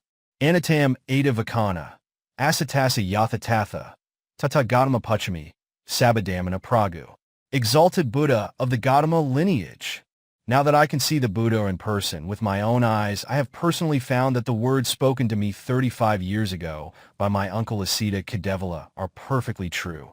And so, in order to learn and practice, please allow me to question you, as Buddha, who has crossed to the other side, and is accomplished in all things in 6 ways. Anagari Upatissa, Bhikkariya Jijasado, Muni Pabruhimi Puho, Munya Uttamapada. Venerable Buddha, great sage, Mahamuni, you are many times superior in attributes to the 6 sages Muni. Please be kind enough to teach the noble path leading to the realization of the 4 path knowledges, Magga as, by the recluse who has renounced worldly life and maintains himself on alms food. Thereupon, the Buddha taught Venerable Nālaka the path to moral perfection in detail, by means of 23 verses beginning with, Munyati Upatissa, I will teach and make you understand clearly the path to moral perfection. The 23 verses of the path to moral perfection thus taught are given below with the pi verses in an English paraphrase. Munyati Upatissa, Dukkara Durabhisambhava, Handati na Pavakami, Santhambhasadahobhava. My dear son Nālaka, I will teach and make you understand clearly the path to moral perfection, which is not only difficult to put into practice even with great effort, but also difficult of plunging into. My dear son Nālaka, I will teach you the path to moral perfection in detail. So you, my son, exert and practice with steadfastness and unrelenting zeal, keeping yourself firm by means of diligence, viriya, to do what is difficult to do. Samamabga kabitha, Gama Koha Vandita, Mano Padosa Rakiya, Santo Anuado Care. My dear son Nālaka, you should endeavor to treat all people in towns, villages, and rural areas impartially, with no dislike or hatred, and with no love, whether they hurt you by abusing you in anger, or whether they make obeisance to you with due respect and devotion. One who is virtuous should guard against bearing ill will because of being hurt and abused. You should endeavor not to become conceited, in the least, because of being treated with due respect and devotion. Ukavaka Nikarani, De Agi Sakopama, Nariyo Muni Palabeni, Te Sata Ma Palabayo. My dear son Nālaka, in the forest various objects of sense burning like flames are apt to appear. Likewise, there are in a forest sense objects, some fearful, some pleasant, some detestable, and some perplexing, such as humans, yakas, lions, leopards, tigers, various kinds of birds, various sounds or noises produced by them, fruits, flowers, and buds. Of these various kinds of sense objects which appear, women who have come from merry-making in the parks and forests, women collecting firewood, plucking flowers, plucking vegetables, and gathering fruits, are likely to allure the solitary monk with smiles, taunts, tears, and by wearing their garments in disorder. Do not let such women tempt you, my son. Virato Mithuna Dhamma, Hivakame Parapare, Avarudo Asarato, Pesatasa Thavar. Yatha, aha tatha eat, Yatha eat tatha aha. Atna upama katva, Nahaniya nagatai. My dear son Nālaka, besides discarding all kinds of sensual objects, kama rama, good or bad, you, dear son, should also be one who avoids and stays away from sexual intercourse. You should not entertain the least ill will towards those belonging to another faction, and you should not have the least liking and attachment to those belonging to your own faction. And make yourself an example by having fellow feeling thus. Like myself, these beings desire to live long, not to die. They desire happiness, not suffering. Like them, I also desire to live long, not to die, desire happiness, not suffering. You should not, by yourself, kill or hurt worldlings, Puthajana, stream enterers, Sotapanna, once returners, Sakadagaman, and non-returners, Anagami, who are not yet free 381 from craving, who are known as frightened beings, Tasasatas, and Arahats, who are already free from craving and greed, who are known as beings who are not frightened, Thavrasata. Neither should you employ others to kill or hurt. Hiva ikansiye lobansiye, Yathasato puthajano, Kakama pipajaya, Tariya narakaima. My dear son Nālaka, the worldly remain attached to the four requisites of robes, alms, food, lodgings, and medicines, which are the objects of sensual pleasure for ascetics. You, dear son, should abandon the desire, Icha, for the four requisites of robes, alms, food, lodgings, and medicines, which are the objects of sensual pleasure for ascetics before they are obtained. If they are already acquired, you should do away with greed, lobha, which hinders the wish to give them away in generosity. Being one possessing the eye of wisdom, you should endeavor to cultivate the noble practice of moral perfection, munya paypad, which has already been taught, is being taught, and is to be taught. If you thus endeavor to practice, you can overcome the craving for the four requisites which leads to wrong livelihood, Miko Ajiva, which is named after the Nālaka abyss because of the difficulty in filling it in. Anadaro Midaharo, Apachasa Alalupo, Sata Ikaya Nichado, Aniko Hodi Nabudo. My dear son Nālaka, an ascetic desirous of cultivating the path to moral perfection should have a lean stomach by eating 4 or 5 morsels less of the alms food received, Dhamma Lata. It is not enough merely eating 4 or 5 morsels less, but you should also be one who eats the food only after due reflection on the advantages and disadvantages of the food eaten, Pakaveka. Still, it is not enough. You should also be one who is endowed with the 4 kinds of contentment, which is desiring little or nothing, Apicca 1, having little or no greed concerning the 4 requisites, Pakaya Apicca. 2. Having little or no desire to let others know that you are engaged in the ascetic practices, Datago Apicca. 3. Having little or no desire to let others know that you possess wide knowledge and learning of the teaching, Pariyati Apicca. 4. Having little or no desire to let others know that you have realized the extraordinary paths and fruitions, Adhigama Apicca. Still, it is not enough. By means of the Arahat path, Arahata Magga, you should strive for the total removal of craving ta. When you have become one who is thus free from greed and craving, lalupata, you will become one with no desire and 382 excessive craving, ichalobata. For the 4 requisites, Unlike one who is perpetually afflicted with extreme hunger, you are then devoid of the defilements of hunger, Kilesa. With no such affliction, you emerge as an individual in whom all the heat of the defilements has been extinguished. Sapya kra karitva, venantam abharai, upahito rukam lasmi, asanupagato muni. My dear son Nālaka, the ascetic who practices the path to moral perfection, Munyapapad, should go only to his place in the forest after going round for alms and after eating his meal, without staying long to talk to the people and so on.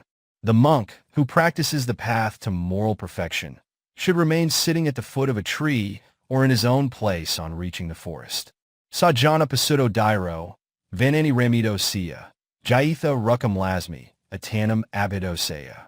My dear son Nālaka, the monastic who is engaged in the 13 ascetic practices and practices the noble the path to moral perfection strives hard to realize the mundane absorption, jhana, which is not yet realized, and to exercise control with the five-fold mastery, vasibhava, over the mundane absorption that he has already acquired.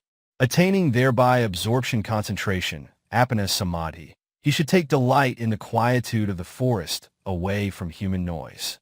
It will not do to merely cultivate the mundane absorptions only. He should dwell at the foot of a tree in the forest also, delighting himself with absorption in the supramundane absorptions associated with stream entry, etc. Venerable Nālaka, on hearing this discourse, became exceedingly enthusiastic to enter the forest and practice the path, papad, even without taking food. It is not, however, possible to devote oneself to the practice of the Dhamma without taking food, for he who practices the Dhamma without taking food cannot live long. Rather, one should search for food without causing defilements to develop. Thus, searching for food without developing 383, the defilements is a proper act in the dispensation, Sasana. So, being desirous of teaching Venerable Nālaka the practice of going round for alms food, and with a view to assure him, in the days to follow, you can enter towns and villages and go round for alms, but you should not let defilements develop. The Buddha recited the following 6 verses, which would finally enable him to realize the Arahat fruition. Tato ratya vivasane, gamantam abharai, avna nabanandiya, abharan ca gamato. My dear son Nālaka, when the practice of the path to moral perfection, Munyapapad, by going only to the forest after collecting food is over, in the days that follow too, the ascetic should proceed to the village for collecting alms food. After nighttime has passed and daytime sets in, prior to going on alms round, he should attend to duties such as those to be performed in his dwelling place, or concerned with the shrine precincts, etc., and observing physical kaya and mental citta seclusion, viveka. He should cultivate meditation on the way to and from the village on his alms round. On arrival in the village, he should not delight in and accept the meal offered by invitation. Venerable sir, kindly come and have alms food in our house. If, in case the supporters offer alms food by snatching the alms bowl and filling it to the full, you may take such alms food to sustain your practice of the Dhamma. It will not affect the ascetic practices, Dataga, but you should not enter the village with the expectation of receiving such alms food. Namuni gamam agama, kalisu sahasakir, sasana chinna katho, navka payutabe. My dear son Nālaka, when the ascetic practicing the path to moral perfection has entered the village, he should not mix and wheel or woe with the male and female supporters, as that is not compatible with the dispensation, Sasana. He should behave like a dumb person and should not give hints or speak indirectly with signs and tricks in order to gain alms food. Alatha yad ida sadhu, nlatha kasala iti, ubhayaniva sotati, rukavupanavatati. My dear son Nālaka, when the ascetic practicing the path to moral perfection enters the village and goes round for alms, he should consider, it is good, if he receives even a small quantity of food, and that it is not bad, if no food is received. He should not be affected by receiving or not receiving 384 alms. Being possessed of unshakability, tadigwa, or the quality of being like the earth, namely, having endurance or forbearance, and the quality of being like a mountain, namely, steadiness or fortitude, he should depart from the supporter's house with equanimity and entertain neither hatred nor love for receiving or not receiving alms. In the same way as a man, looking for fruit, approaches a tree and departs from it without liking or disliking it for getting or not getting fruit. Sapata pai vicaranto, amugo mugasamato, apad na nahaya, tra navajanya. My dear son Nālaka, the ascetic practicing the path to moral perfection going round for alms, holding the alms bowl, should behave in such a way that the people will think he is dumb although he is not, and should not make random talk. When only a little is given in generosity, it should not be despised and the supporter should not be condemned for giving merely a little. Ukavaka hai paypad, samina pakasita, napra digwa yini, naida ike iguamuta. My dear son Nālaka, when the ascetic practicing the path to moral perfection becomes fully accomplished in the mode of conduct of receiving alms, he should not be content with this much, but he should endeavor and become accomplished in the practice which is exceedingly noble. The Buddha has taught the noble practice leading to the path, Magga, in two ways, superior and inferior. My dear son Nālaka, in reaching the other shore, which is Nibbana, by means of these two superior and inferior types of path knowledges, it is not that Nibbana is achieved twice through a single path knowledge. Yasa ca vizadanati, chinna so tasabikono, kikikikapanasa, pariho na vijati. My dear son Nālaka, a certain ascetic practicing the path to moral perfection, who has practiced the path which is appropriate for him out of the two types already stated up to the attainment of the Arahat fruition, is free from 108 kinds of expansive, wide-ranging cravings, having completely removed them by means of the Arahat path, Arahata Magga. In the mind continuum of the ascetic practicing the path to moral perfection, who has thus completely cut off the current of the defilements through the Arahat path, and who has also done away with all deeds of merit and demerit, there is not the slightest heat generated by lust, raga, or by hatred, dosa. On hearing these verses, Venerable Nālaka thought thus: if the path to moral perfection, munya paypad, is only this much, it is quite easy and not difficult. I might perhaps be able to fulfill it without difficulty, without discomfort, but with ease. Therefore, the Buddha, who was desirous of letting Venerable Nālaka know that it is otherwise, said, My dear son Nālaka, the practice to moral perfection is not as easy as you have thought. It is a practice which is really difficult, and recited this verse. Munya te Upatissa, kura darapamo bhave, javaya tala mahaka, udare sanato siya. My dear son Nālaka, I will let you know more about the path to moral perfection. The ascetic, practicing the path to moral perfection, should be one comparable to the blade of a razor. My dear son Nālaka, the ascetic, practicing the path to moral perfection, should restrain his stomach by pressing his tongue against his palate, making a clicking sound with his tongue, doing away with the desire for taste, rasata, and not using the four requisites obtained by any wrongful mode of 386 livelihood, mikarajiva. Alina sito ca sia, na kapi bahusinte, nirmagando asito, brahmacharya parayo. My dear son Nālaka, the ascetic practicing the path to moral perfection should be one who is diligent, engaging himself incessantly in deeds of merit. He should not trouble his mind with diverse problems relating to friends and relatives and towns and villages. Without the foul odor of the defilements, Kolita, and without being attached to various existences through craving and wrong view, he should be one who leans and relies on the noble path of practice which consists of the three trainings, sikha, in morality, concentration, and wisdom taught by the Buddha. Ekasanasa Sakitha, Samasanasa ca, Ikadamanam Eko si abhiramisasai, Athabahizi dasadissa. My dear son Nālaka, the ascetic practicing the path to moral perfection should endeavor and practice to live quietly in solitude, without any companion, and to contemplate repeatedly and strenuously the objects for meditation, kamana rama, of the ascetics. Thus I teach that staying alone by maintaining physical seclusion and mental seclusion is the true path to moral perfection. My dear son Nālaka, if you can take delight in staying alone, without any companion, maintaining physical seclusion and mental seclusion, you will become renowned in all 10 directions. Sattva-dharna negosa, Jaina kama Jaina, Tato hiran ca sadhan ca, Bayo kabitha mamako. My dear son Nālaka, if and when you hear the cheers and praises of the wise and noble people, who have done away with the material objects of sensual pleasure, Vatha Kama, and the defilements of sensual pleasure, Kilesa Kama, by repeated contemplation of objects, Aramapanijana, and close observation of their characteristics, Lakapanijana. You, dear son, should not be distracted by these cheers and praises, but should, more strenuously than before, develop a moral sense of conscience, Hiri, and should also have absolute faith, Sada, in this path of practice to moral perfection as the noble practice for complete freedom from sastra, and develop the practice leading to final emancipation, Nyanika. If you do so, you will become a genuine son of mine. Ta Nadihai Vijanatha, Subhizu Padarisa Ca, Sant Yini Kassapa, to Yini Mahadadi. My dear son Nālaka, you should know that the subject matter of the exhortation that you should not be distracted by the cheers, as already taught by me, must be understood by the examples of large rivers and by small creeks and streams.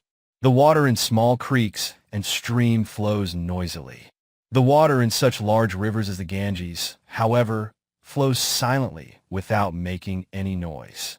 Yad nakata sati, yaprasantam evata, aha kumpupamo below, rahato puro va pido. My dear son Nālaka, I should like to give one more example and point this out in another way. A jar, which is not full with water and is deficient, makes noise with the water splashing from side to side. That which is full with water is quiet without making noise. A foolish person is like the jar making noise with half-filled water. A wise man is like a large jar full of water. Yasamo bahabasati, upeta athasahita, jna so damadasiti, jna so bahabasati. My dear son Nālaka, I, noble ascetics as I am, speak mostly words which are full of sense and meaning, and that are beneficial. It is not that these words are spoken with a fickle mind which is distracted adhaka. In fact, I, a noble ascetic, discerning through knowledge and wisdom what is profitable and what is not, teach only the profitable Dhamma. In teaching the Dhamma, it is done only by knowing distinctly. This Dhamma is for the benefit and welfare of this person. That Dhamma is for the benefit and welfare of that person. 388. Yosie jna sayatato, jna na bahabasati, sa muni manam arahati, sa muni manam ajaga. My dear son Nālaka, the ascetic practicing the path of practice to moral perfection is deserving of the practice only if, understanding the Dhamma analytically, discerned and taught by me as the means of knowledge and wisdom capable of breaking up the defilements, Nabita Bagia e with Makrane Punna, and taking care to keep it well guarded, he does not talk too much, speaking words which he knows cannot be of benefit to beings. In fact, the ascetic practicing the path of practice to moral perfection can surely realize the path knowledge of an Arahat, Arahata Maga e with Makrane. In this manner, the Buddha concluded the delivery of the noble Dhamma teaching concerning the path of practice leading to moral perfection, Munyapapad, which has the Arahat fruition, Arahata Phala, as its ultimate achievement.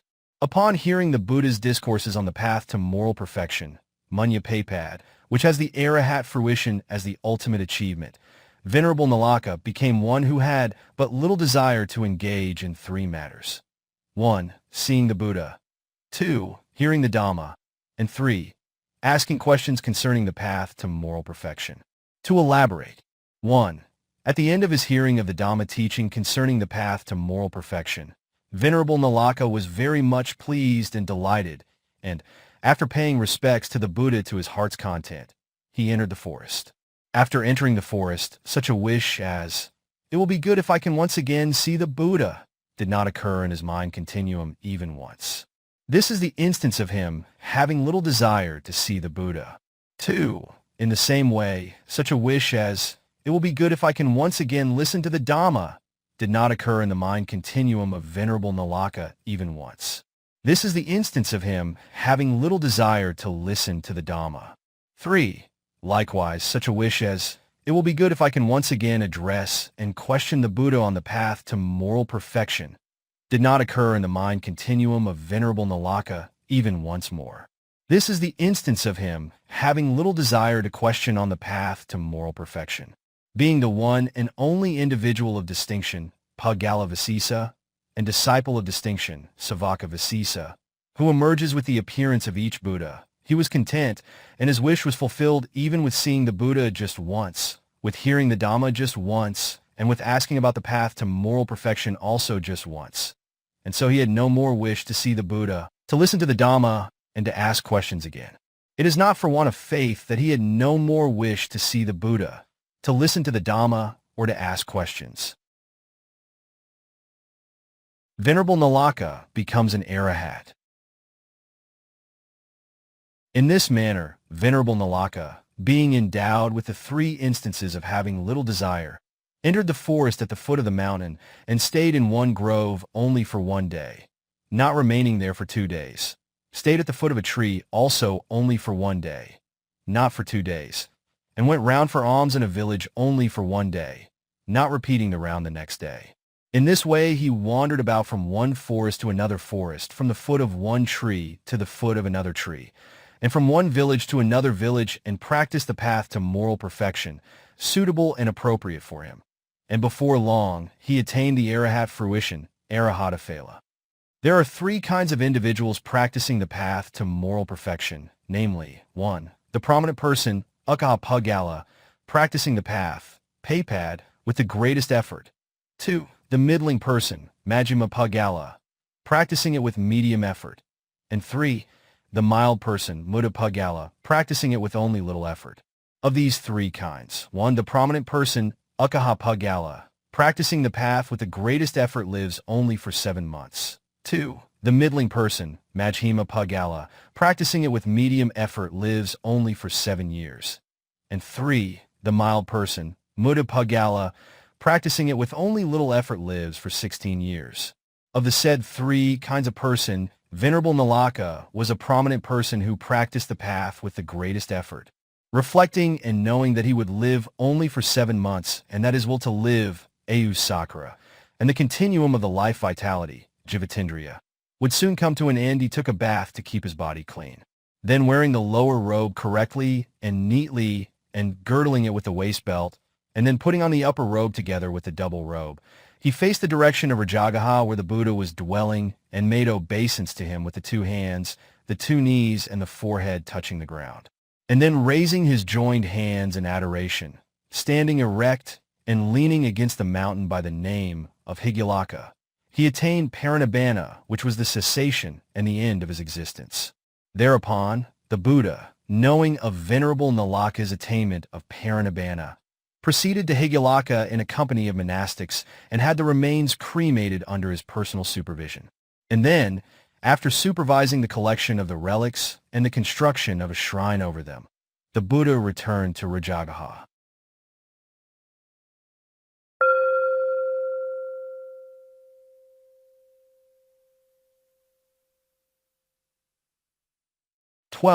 Yasa, his family and friends.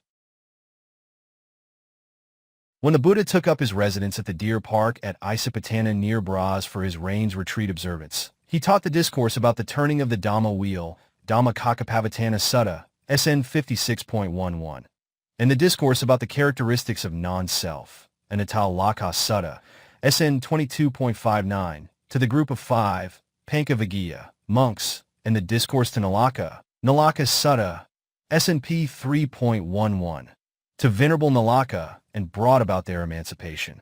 In Bras there lived one Yasa of high birth, son of Suja of Senanigama, who had given the thick milk rice to the Bodhisatta, the wife of a rich merchant of Bras.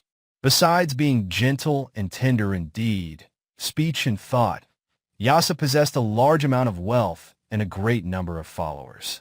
The rich merchant's son, Yasa, owned 3 mansions, one residence for the winter, another for the summer, and the third for the rainy season. As it was then the rainy season when the Buddha was staying in the deer park, Yasa was residing in the mansion suitable for that period.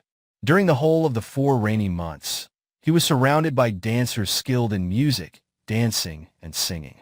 There was not a single male person in the whole mansion, all the inmates, the doorkeepers and entertainers included, being women. He indulged in the exceedingly grand luxury of sensual pleasures inside the mansion, without even going downstairs.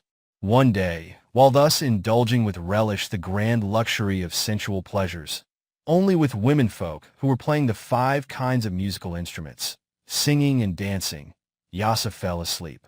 Since there was no need for them to entertain and comfort him while he was asleep, the dancers themselves also went to sleep, some embracing or hugging their respective instruments, and others using them as pillows.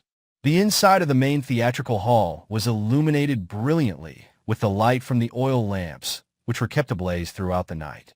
When Yasa woke up from his sleep before others, he saw his retinue of dancers fast asleep most abominably, as if in a graveyard, some hugging the harps, some with drums slung over their shoulders, some embracing the drums, some with their hair disheveled, some with saliva trickling out from their mouths, and the rest mumbling deliriously. On seeing them, the dangerous nature, Adinava, of sensual pleasures, Kamagwa, became apparent to him. Thus, he felt increasingly repulsed by such pleasures. Thereupon, being very much overcome with a feeling of spiritual urgency, Savega, he breathed forth all by himself the exalted utterance, Udana. Thus, Upaduta Vedabo, Upasatha Vedabo. All kinds of defilements, Kalesa, are hurting and oppressing the wretched body, this large source of suffering, Dukkha, for all, including myself. All kinds of defilements are tormenting and oppressing the wretched body, this large source of suffering for all, including myself. Yasa, being tired of his own experience with sensual objects, rose from his sleeping couch without letting anyone know, put on his golden footwear, and left his residence. On reaching the door of the house, he quite easily took his departure from the house, as Devis had kept the door open in advance, thinking, "Let no one obstruct Yasa's way to monkhood." In the same manner, the guardian Devis of the town had kept the town gate open, so that Yasa could quite easily leave the town without any trouble or hindrance and proceed on his journey and eventually arrive early at the deer park near Bras. Yasa, approaching from a distance, left the walk and sat in the place suitably prepared for the Buddha. Thereupon, on getting close to the Buddha, Yasa again breathed forth the very words of the urgent and exalted utterance, Savega Udana, he had uttered before. Thereupon, the Buddha addressed him with words of welcome and of encouragement 391, thus, "My dear son Yasa, this Dhamma concerning Nibbana, which I already know is the Dhamma which is not tormented and oppressed by any kind of defilements, Kalesa. My dear son Yasa, come, sit here. I will teach you the good Dhamma leading to Nibbana." Thereupon, Yasa was pleased and delighted that this Dhamma of Nibbana, realized by the Buddha, is the Dhamma free of torment and oppression from any kind of defilements, Kalesa. So, taking off his golden footwear from his feet, he approached the Buddha respectfully, made obeisance, and took his seat at an appropriate place. The gradual path. Thereupon, the Buddha taught Yasa the course of moral practices leading to the paths and fruitions. 1. The Dhamma relating to generosity, Dana-katha. 2. The Dhamma relating to morality, Sila-katha. 3. The Dhamma relating to a happy destination such as a celestial abode, Saga-katha. And 4. The Dhamma relating to the good path and line of conduct for the realization of the paths, fruitions, and Nibbana, Magga-katha. 1. The Dhamma concerning generosity, Dana-katha, a good deed of generosity, is the cause of happiness in the present existence, in the next existence, and of the bliss of Nibbana. It is the primary cause of all kinds of pleasures of devas and humans. It is also the source of material sense objects, Rama-vathu, and the well-being resulting from the use of these objects. For beings endangered by misfortune, it is also a good guardian, a place of safety, a resort and refuge. In the present existence, as well as in the next, there is nothing like generosity to lean on, stand on, cling to, as a good guardian, a place of safety, a resort and refuge. Truly, this deed of generosity is like the gem-studded lion throne, for it is to lean on, like the great earth, for it is to stand on, like the rope for the blind to hold on as a support, for it is to cling to. This meritorious act of generosity is like the ship for crossing over the bad destiny of the lower worlds, Apaya Bhumi Dagari. It is like an army commander of valor in the battlefield, since it can ward off or give relief from the danger of the enemy such as greed, lobha, and stinginess, Makarya, etc. It is like a well-guarded city, since it can give protection from the danger of poverty. It is like a lotus flower, Paduma, since it is not smeared with the dirt of unwholesomeness, Akusala, such as jealousy and stinginess. It is like fire, since it can burn the rubbish of unwholesomeness, such as jealousy and stinginess. It is like a poisonous snake, since it is of difficult access to the unwholesome enemies. It is like a lion king, since it can free one from fear, and the supporter has no need to be afraid of any enemy in the present existence, much less so in the next. Being of enormous strength, it is like a large elephant, and the supporter is blessed with good friends and associates in the present existence. He is also one who will have great physical and mental strength in the next existence. It is like a bull, Usaba, of pure white color, since it is considered by learned persons as a sign of auspiciousness auguring extreme and particular prosperity, both here and hereafter. It is also like a king of aerial horses, Valahaka Sindhava, since it can transport one from the evil ground of the four misfortunes, Vipatti, to the danger-free good ground of four good fortunes, Sampatti. This generosity is also the good and true path which I have walked on. It is also the one with which I have been related to. I have performed great deeds of generosity, such as those of Vilama, Maha Govinda, Maha Susana, and Vesantara, when I was practicing and fulfilling the perfections, Parami. In my existence as the virtuous hare, I had completely won the hearts of the recipients by giving away in generosity my own body in the blazing heap of fire.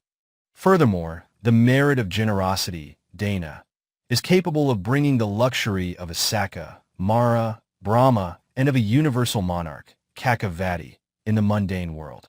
It is also capable of bringing the awakened knowledge, Bodhi with Makrane, of a disciple, Savaka, a Paksabuddha, and the Supreme Buddha in a super-mundane world. In this manner, the Buddha taught the rich merchant's son, Yasa, the Dhamma concerning generosity, Dana. 2. Dhamma words concerning morality. Silakatha, the good deed of morality is for beings to lean on, stand on, cling to be well guarded by, shielded by, to approach, and to take refuge in. This good deed of morality, Sila, is the one with which I have been concerned with. I have observed and guarded it without any breach and interruption in the endless and infinite number of existences, such as the existence in the birth story about Sakapala the Naga king, Sakapala Jataka, Ja 524. The birth story about Buradatta, the Naga king, Buradatta Jataka, Ja 543. The birth story about Kampeya, the Naga king, Kampeya Jataka, Ja 506. The birth story about King Salava, Mahasalava Jataka, Ja 51. The birth story about Machapasaka, the elephant king, Machapasaka Jataka, Ja 455. The birth story about Chidanta, the elephant king, Chidanta Jataka, Ja 514, and others. Truly, for the welfare in this present existence and in the next, there is nothing like morality for leaning on, standing on, clinging to, for being guarded by, shielded by, and for taking refuge in. There is no ornament like the ornament of morality, no flower like the flower of morality, and no perfume like the perfume of morality. Furthermore, all humans, together with devas, are never tired of seeing one bedecked with the flowers of morality, scented with the perfume of morality, and adorned with the ornaments of morality. In this manner, the Buddha taught the rich merchant's son, Yasa, the Dhamma concerning morality, Sila. 3. Dhamma words concerning heaven. Saga Katha, the abodes of devas are desired by everybody. It heartens and exhilarates all. In the abode of devas, one can have constant joy and bliss. The Katamaharajika devas enjoy divine bliss for 9 million years. Calculated in human terms, and Upatissa devas enjoy it for 36 million years. In this manner, the Buddha taught Yasa, the rich merchant's son, the Dhamma concerning the bliss of the abode of devas. In fact, divine bliss is so enormous that Buddhas could not do full justice to it when describing it. For, after teaching the bliss of the divine abodes, the Buddha immediately taught the Dhamma concerning the noble path, Arya Magga, in order to show that even divine bliss is perpetually oppressed by the defilements, Kilesa, such as lust, Raga, and to show that since the noble path, Arya Magga, is entirely free from the defilements, Kilesa. It cannot be oppressed by it. So for teaching the noble path, the Buddha taught initially the Dhamma, describing the defects of sensual pleasures, Kamna Adinavakatha, together with the Dhamma describing the advantages of renunciation, Nekham Nisasakatha, beginning with monkhood that leads to freedom from sensuality, Kamagwa, and ending with Nibbana. As both the defects of sensual pleasures and the advantages of renunciation form the means of realization of the paths, Magga. The Buddha, after having enchanted the rich merchant's son, Yasa, with the Dhamma relating to divine bliss, taught him like a man who decorates a large elephant to make it most beautiful and then cuts off its trunk abruptly as follows. This so-called bliss of the abode of Devas also has the nature of impermanence, Anicca. It has the nature of instability, Adhova. One should not have desire and attachment for such bliss. The material objects of sensual pleasure are, in fact, more of misery than of pleasure. These material objects of sensual pleasure are made up of pleasure, which is the size of a small seed, but they are full of defects which is similar to the size of Mount Meru. As already reflected upon and realized by him at the time of his renunciation of the world, the Buddha elaborated thus on the defects of sensual pleasure, on the vulgar state of things adhered to by ignoble persons but avoided by noble ones, and on the way beings were oppressed and made miserable by sensual pleasure. And then, inasmuch as there was an abundance of defects in sensual pleasure, the Buddha also elaborated on the merit of the absence of defects and the paucity of suffering in renunciation, Nekhama, beginning with monkhood and ending in Nibbana. Yasa becomes a stream enterer. Having taught the Dhamma on generosity and other virtues, the Buddha knew that Yasa's mind had become firm, adaptable, soft, free from hindrances, elated, gladdened, and pellucid, so he taught the Dhamma distinctive to him, Smukkasik Dhamma, of the four truths, the truth of suffering, Dukkha Sakka, the truth of the origin of suffering, Samadaya Sakka, the truth of the cessation of suffering, Nirodha Sakka, and the truth of the path leading to the cessation of suffering, Magga Sakka. On being thus taught, to cite a worldly example, as the cloth washed and thoroughly cleansed of dirt would well absorb the launderman's dye in yellow, red, etc., and turn bright, so the understanding of the Dhamma, Dhamma Kakku Vija, which is the insight knowledge of stream entry, Sotapatti Magga, arose instantly and clearly in the mind continuum of Yasa, for he had paid attention presently to the truth of cessation, Nirodha Sakka, Nibbana, and eradicated the dust of the defilements, such as lust, raga, and so on. For he had completely eliminated the defilement of views, daihi, doubt, vicikiccha, and the defilements, kilesa, that lead to suffering states. For he had understood with strong conviction, which could not be reversed by others, that all conditioned things are subject to destruction and disappearance, and because he was endowed with quick insight knowledge, vipassana with mekrane, sharp intelligence, easy practice, and ability to have rapid realization, sukha paypad, kipabina. All this means that Yasa was established as a stream enterer, Sotapanna. Yasa's father becomes a stream enterer. Sujata, Yasa's mother and the wife of the rich merchant, rose from her bed early in the morning and went to Yasa's mansion and looked around. Not seeing her son, she became worried and reported to Yasa's father. "Sir, I do not see your son Yasa." Thereupon, his father hurriedly sent out skillful horsemen in the four directions. As for himself, he set out in the direction of Isipatana Deer Park, and finding, on the way, the prints of the golden footwear worn by his son, he followed the trail of these prints. The Buddha saw Yasa's father from a distance, and thinking, "It would be good to have Yasa hidden by my supernatural power, so that the father cannot see him," he kept Yasa out of his father's sight. The rich merchant came to the presence of the Buddha and addressed him. "Exalted Buddha, have you seen Yasa the young man of good family?" Thereupon, the Buddha replied, "Rich merchant, if you want to see your son, you just sit here. Even while sitting here, you will be able to see your son seated close by." Thereupon, the rich merchant was delighted with the thought, "I am going to see my son Yasa seated close by, even while I am sitting here." After paying respects to the Buddha with due respect and devotion, he sat down in an appropriate place. When he was thus sitting, the Buddha taught him progressively in the same way as aforesaid. 1. The Dhamma relating to generosity, Dana Katha. 2. The Dhamma relating to morality, Sila Katha. 3. The Dhamma relating to heaven, Saga Katha. And 4. The Dhamma relating to the good path and line of conduct for realization of the paths, fruitions, and nibbana, Magga Katha. When the Buddha knew that the merchant's mind had become adaptable, soft, hindrance-free, elated, gladdened, and pellucid, he taught the Dhamma of the four truths originally discovered by him, and the rich merchant became a stream enterer, Sotapanna.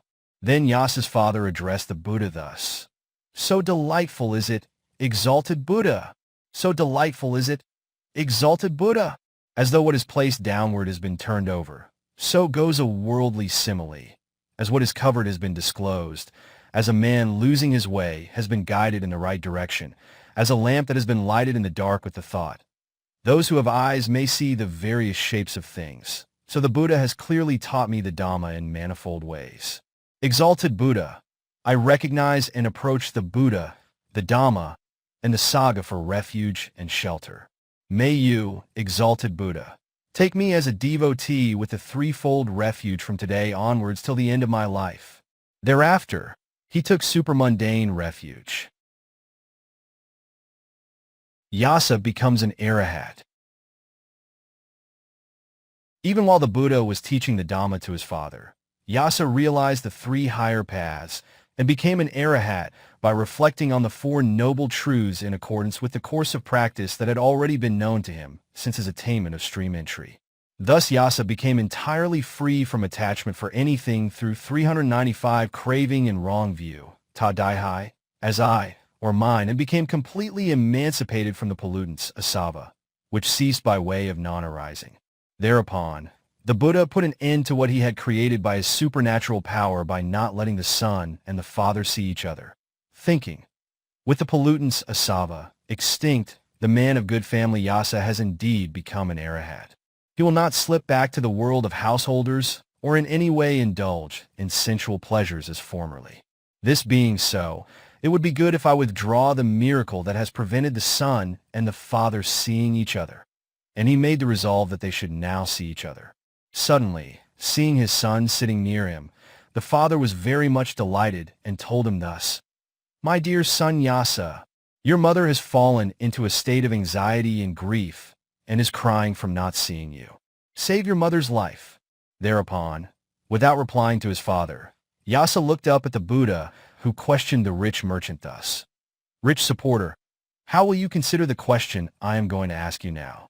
He who has embraced the four truths with the intelligence of a learner, Seka e with Mekrane, as you have done yourself, attains the stream entry path, Sotapati Magga, and after reflecting upon and realizing the four truths through the course of practice that has been known to him since his attainment of stream entry, reaches the three higher paths successively, and becomes an Arahat with his pollutants destroyed. Will he, having become an Arahat, ever slip back to the household life and indulge in sensual pleasures as he had done before?" The rich merchant replied, "He will not, venerable Buddha." Again, in order to make his words even more explicit, the Buddha addressed the rich merchant: "Rich supporter, your son Yasa, who has understood the four truths with the intelligence of a learner, Seka e with Mekrane, as you have done yourself, attained the path of stream entry, Sotapati Magga, even before you came here. And after reflecting upon and realizing the four truths through the course of practice that has been known to him since his attainment of the stream entry path, he has reached the three higher paths successively and became an Arahat with his pollutants gone. Rich supporter, the man of good family Yasa will never slip back to the household life and indulge in sensual pleasures as he had done before." Thereupon, the rich merchant said, "Exalted Buddha, since the mind of Yasa has been entirely freed from attachment for anything through craving and wrong view, as I, or mine, and is emancipated from the pollutants, he has well availed himself of happiness and gain, and he has also had the full benefit of his existence as a human. Exalted Buddha, in order that I may gain merit and have delight, may you kindly accept my offering of a meal with the man of good family Yasa, as a companion following behind you. On thus being invited, the Buddha remained silent, signifying his acceptance of the rich merchant's invitation to the morning meal. Thereupon, knowing very well that the Buddha had accepted his invitation, the rich merchant rose from his seat and returned to his house, after paying respects to the Buddha with due respect and circumambulation. Yasa becomes a monk. Then, soon after the rich merchant had left, Yasa made obeisance to the Buddha respectfully and requested ordination. Exalted Buddha, may I receive the going forth, Pabaja, and higher ordination Upasampada in your presence. And the Buddha stretched out his golden hand and called out, Ahai Bhikkhu, Svakato Dhammo, Kara Brahma Kariya Sama Dakasa, and Ta Kiriyaya. Come monk, receive the admission and ordination you have asked for. The Dhamma has been well taught by me. Strive to take up the noble practices which form the moral training in my dispensation, till you reach your last thought moment and dying consciousness in total emancipation. Parinibbana Kuti Siddha. No sooner had the Buddha uttered this than Yasa was transformed into a full-fledged monk, like a monk of 60 years standing, readily dressed and equipped with the 8 requisites created by supernatural power, Iti Maya Parikara, each in its proper place. He was then in a posture of respectfully paying homage to the Buddha. Yasa's mother and ex-wife become stream enterers. After he had ordained the rich merchant's son, Yasa, as a summoned monastic, the Buddha proceeded in the following morning to the house of his father, the rich merchant. After adjusting his robe and carrying his alms bowl, and with venerable Yasa as a follower monk, and upon arrival the Buddha sat cross-legged in the place already prepared. Thereupon, the rich merchant's wife Suja, who was the mother of venerable Yasa, together with Yasa's ex-wife, approached the Buddha and, after paying respects to him with due respect and devotion, took their seats in the appropriate places. While they were seated there, the Buddha taught Yasa's mother and his ex-wife the gradual course of practice leading to the paths and fruitions. 1. The Dhamma relating to generosity, Dana Katha. 2. The Dhamma relating to morality, Sila Katha. 3. The Dhamma relating to a happy destination, Sagakatha. And 4.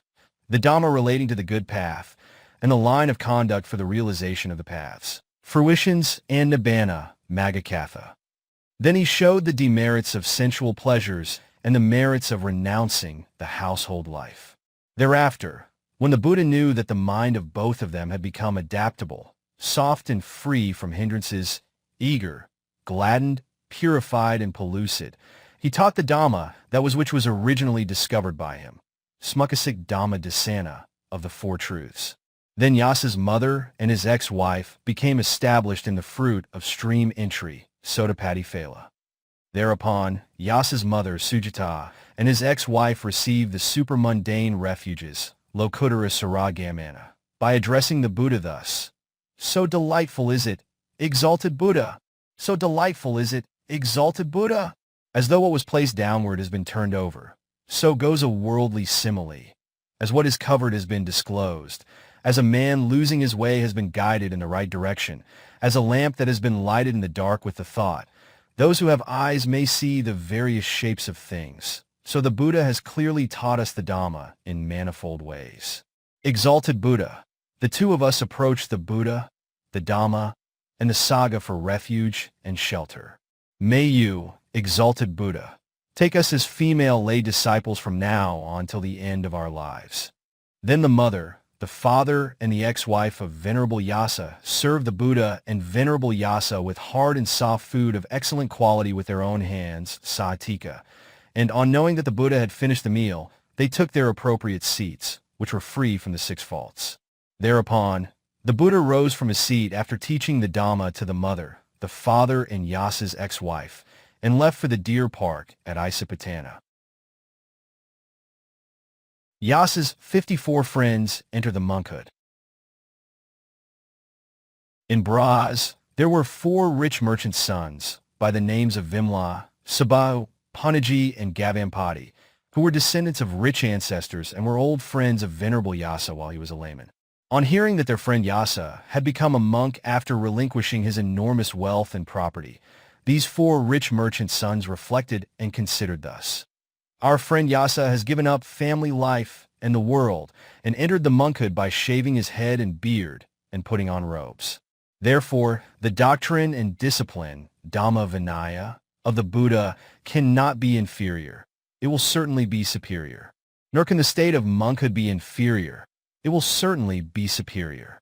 And so, they went and approached Venerable Yasa and, after paying respects to him with due respect and devotion, they remained standing at an appropriate distance. Thereupon, Venerable Yasa took his old friends to the Buddha, and after paying respects to him with due respect and devotion and taking a seat at an appropriate place, he requested the Buddha, "Exalted Buddha, these 4 rich merchant sons, by the names of Vimla, Sabahu, Punaji, and Gavampati, are of high birth and are descendants of rich ancestors and Brahs. They are also my old friends from when I was a layman. Exalted Buddha, may you kindly instruct and exhort these 4 old friends of mine." Then the Buddha taught them in the way aforesaid, the course of moral practice leading to the paths and fruitions. 1. The Dhamma relating to generosity, Dhanakatha. 2. The Dhamma relating to morality, Silakatha. 3. The Dhamma relating to a happy destination, Sagakatha. And 4. The Dhamma relating to the good path and the line of conduct for the realization of the paths, fruitions, and nibbana, Magakatha. Thereafter, when the Buddha knew that the minds of all 4 of them had become adaptable, soft and free from hindrances, eager, gladdened, purified, and pellucid, he delivered the Dhamma which was originally discovered by him, Smukasik Dhamma Dasana, of the 4 truths, and the 4 rich merchant sons, who were the old companions of Venerable Yasa, became established in the fruition of stream entry, Sotapati Phala. After the 4 rich merchant sons had been established in the fruition of stream entry, they requested the Buddha that they may be ordained as monks thus. "Exalted Buddha, may we receive the going forth, Pabaja, and the higher ordination, Upasampada, in your presence." And the Buddha stretched out his golden hand and called out thus, "Etha, Bhikkhav, etc. Come monks, receive the admission and ordination you have asked for, my dear sons. The Dhamma has been well taught by me. Strive to practice for the 3 higher paths in order to bring about the end of the round of suffering." No sooner had the Buddha uttered this than the 4 rich merchant sons turned into fully fledged monks, like senior monks of 60 years standing, readily dressed up and equipped with the 8 supernaturally made requisites, Iti Maya Parikara, each in its proper place, paying homage to the Buddha with due respect. The signs of being laymen disappeared miraculously, and they were transformed into the forms of monks. After they had been ordained as summoned monastics, the Buddha instructed and exhorted them with words of Dhamma. On being thus instructed and exhorted with words of Dhamma, the 4 monks, before long, became Arahats with their pollutants being destroyed. At the time when the 4 rich merchant sons had become Arahats, there were altogether 11 Arahats among men in the human world, namely the Buddha, the group of 5 monks, Venerable Yasa, Venerable Vimla, Venerable Su, Venerable Punaji, and Venerable Gavampati. Yasa's 50 friends become monks. Then the 50 companions of Venerable Yasa, while he was a layman, who were descendants of noble ancestors and who were living in rural areas, on hearing that their friend Yasa had become a monk after relinquishing his enormous wealth and property, reflected and considered thus. Our companion Yasa has given up family life and the world and become a monk by shaving his head and beard and putting on the robes. It cannot 398 therefore be that the doctrine and discipline, Dhamma Vinaya, of the Buddha will be inferior or ignoble. It will certainly be superior and noble. It cannot be that the state of monkhood will also be inferior and ignoble. It will certainly be superior and noble. And so, the 50 companions approached Venerable Yasa, and, after paying respects to him with due respect and devotion, they remained standing at an appropriate distance. Thereupon, Venerable Yasa took the 50 men of the countryside and of high birth, who were his old companions while he was a layman, to the Buddha, and after paying respects to him with due respect and devotion, and taking his seat at an appropriate distance, he addressed the Buddha thus, Exalted Buddha. These 50 residents of the countryside are descendants of rich ancestors. They were also my old companions while I was a layman. Exalted Buddha, may you kindly instruct and discipline these 50 sons of high birth who are my old companions. The Buddha taught them in the way, as aforesaid, the course of moral practice leading to the paths and fruitions. 1. The Dhamma relating to generosity, Dana Katha. 2. The Dhamma relating to morality, Sila Katha. 3. The Dhamma relating to a happy destination, Sagga Katha. And 4. The Dhamma relating to the good path and line of conduct for realization of the paths, fruitions, and nibbana, Magga Katha, as well as the dangers of sensuality, Kamna Adanava, together with the advantages of renunciation, Nekhama Nisasa, in a progressive manner.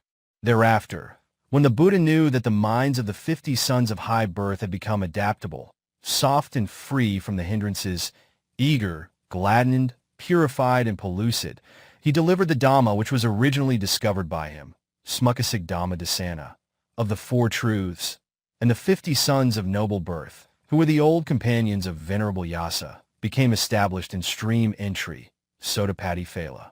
After they were established in stream entry, they requested the Buddha that they may be ordained as monks thus.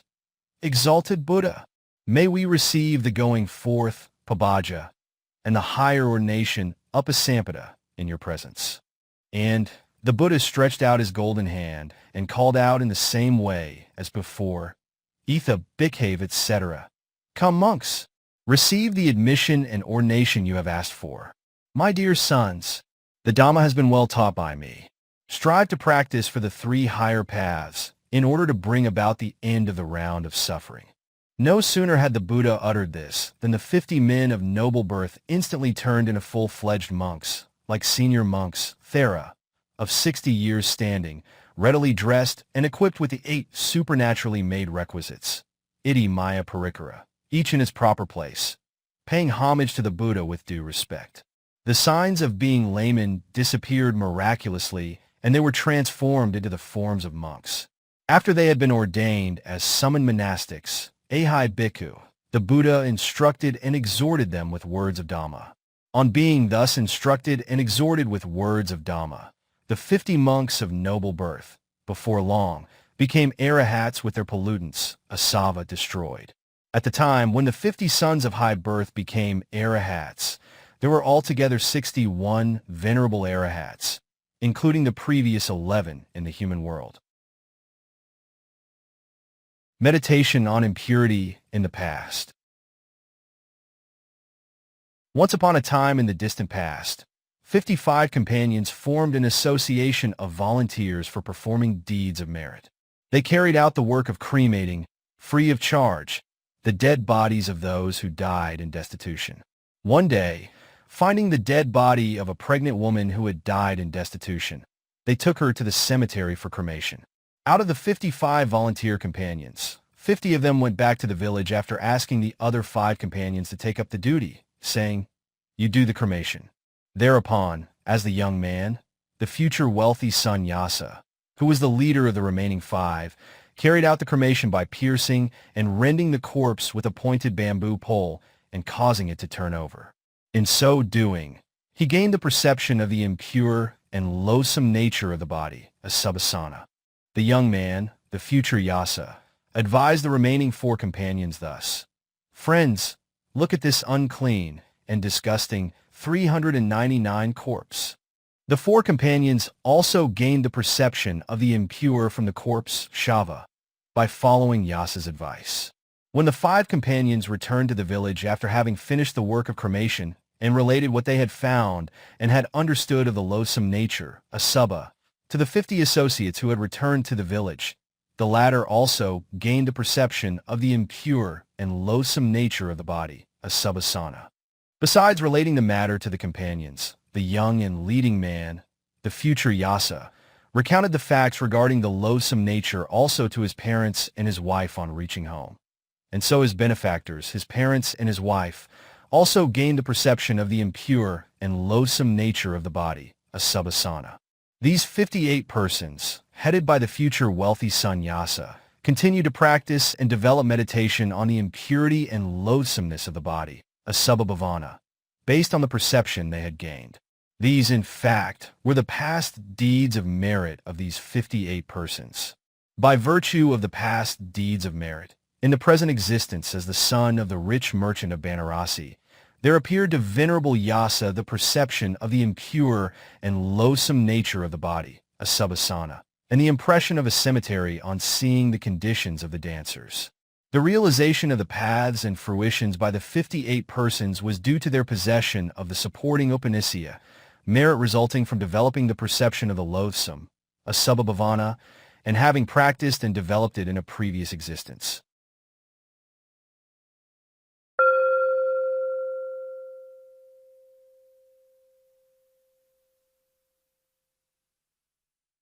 (13) The Buddha sends out the 60 Arahats.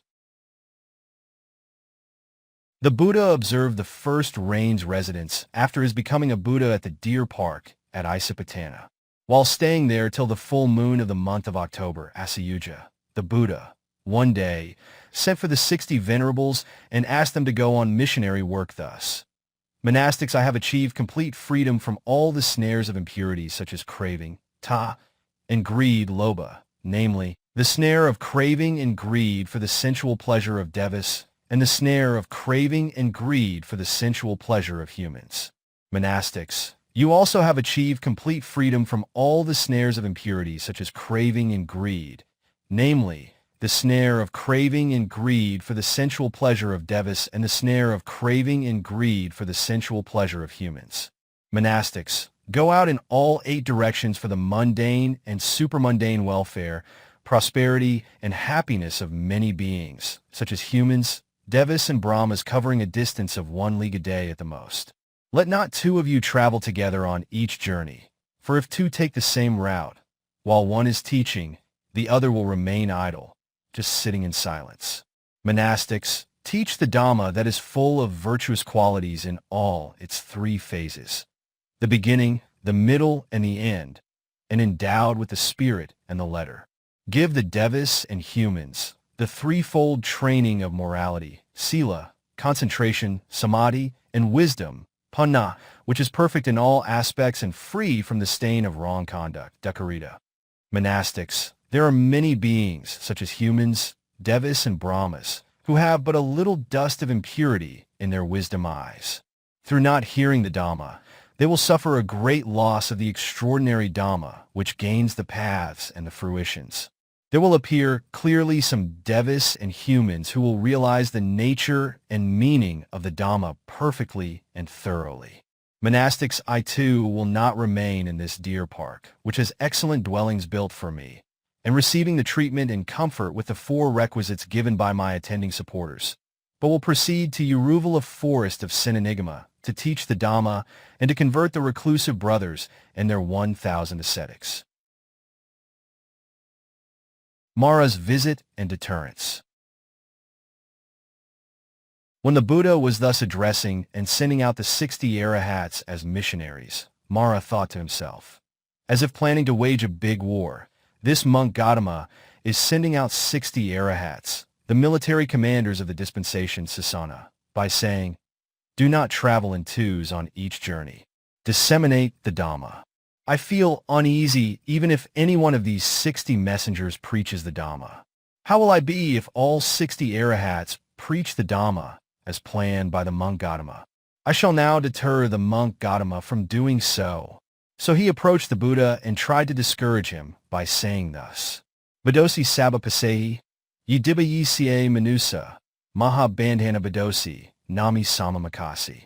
O monk Gautama, you are bound and caught in all the snares of impurities such as craving, and greed, lobha, namely, the snare of craving and greed for the sensual pleasure of devas, and the snare of craving and greed for the sensual pleasure of humans.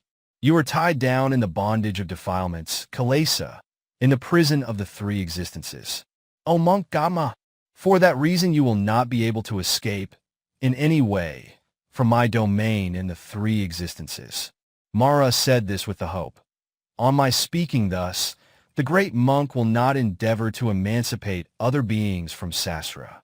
Thereupon, the Buddha, in order to show that what Mara had spoken and the actual reality were far apart, as is the sky and the earth, and that they were directly opposed to each other as fire and water, addressed Mara in these bold words. Muthas sabapasehi, yidibayisiye manusa, maha bandana mudami, nahado tvam, aci antaka. You evil Mara, heretic and murderer, I am one who has been completely freed from all the snares of such impurities as craving, ta, and greed, loba, namely, the snare of craving and greed for the sensual pleasure of devas, and the snare of craving and greed for the sensual pleasure of humans. I am also truly one who has escaped, once and for all, from the bondage of the defilements, Kolita, in the prison of the three existences. I have totally vanquished you in this battle with the defilements. You have, in fact, suffered total defeat. Thereupon, Mara again repeated prohibitory words thus. Antalika karo paso, ivya karati minaso, tenatabadhayasami, nami samamakasi.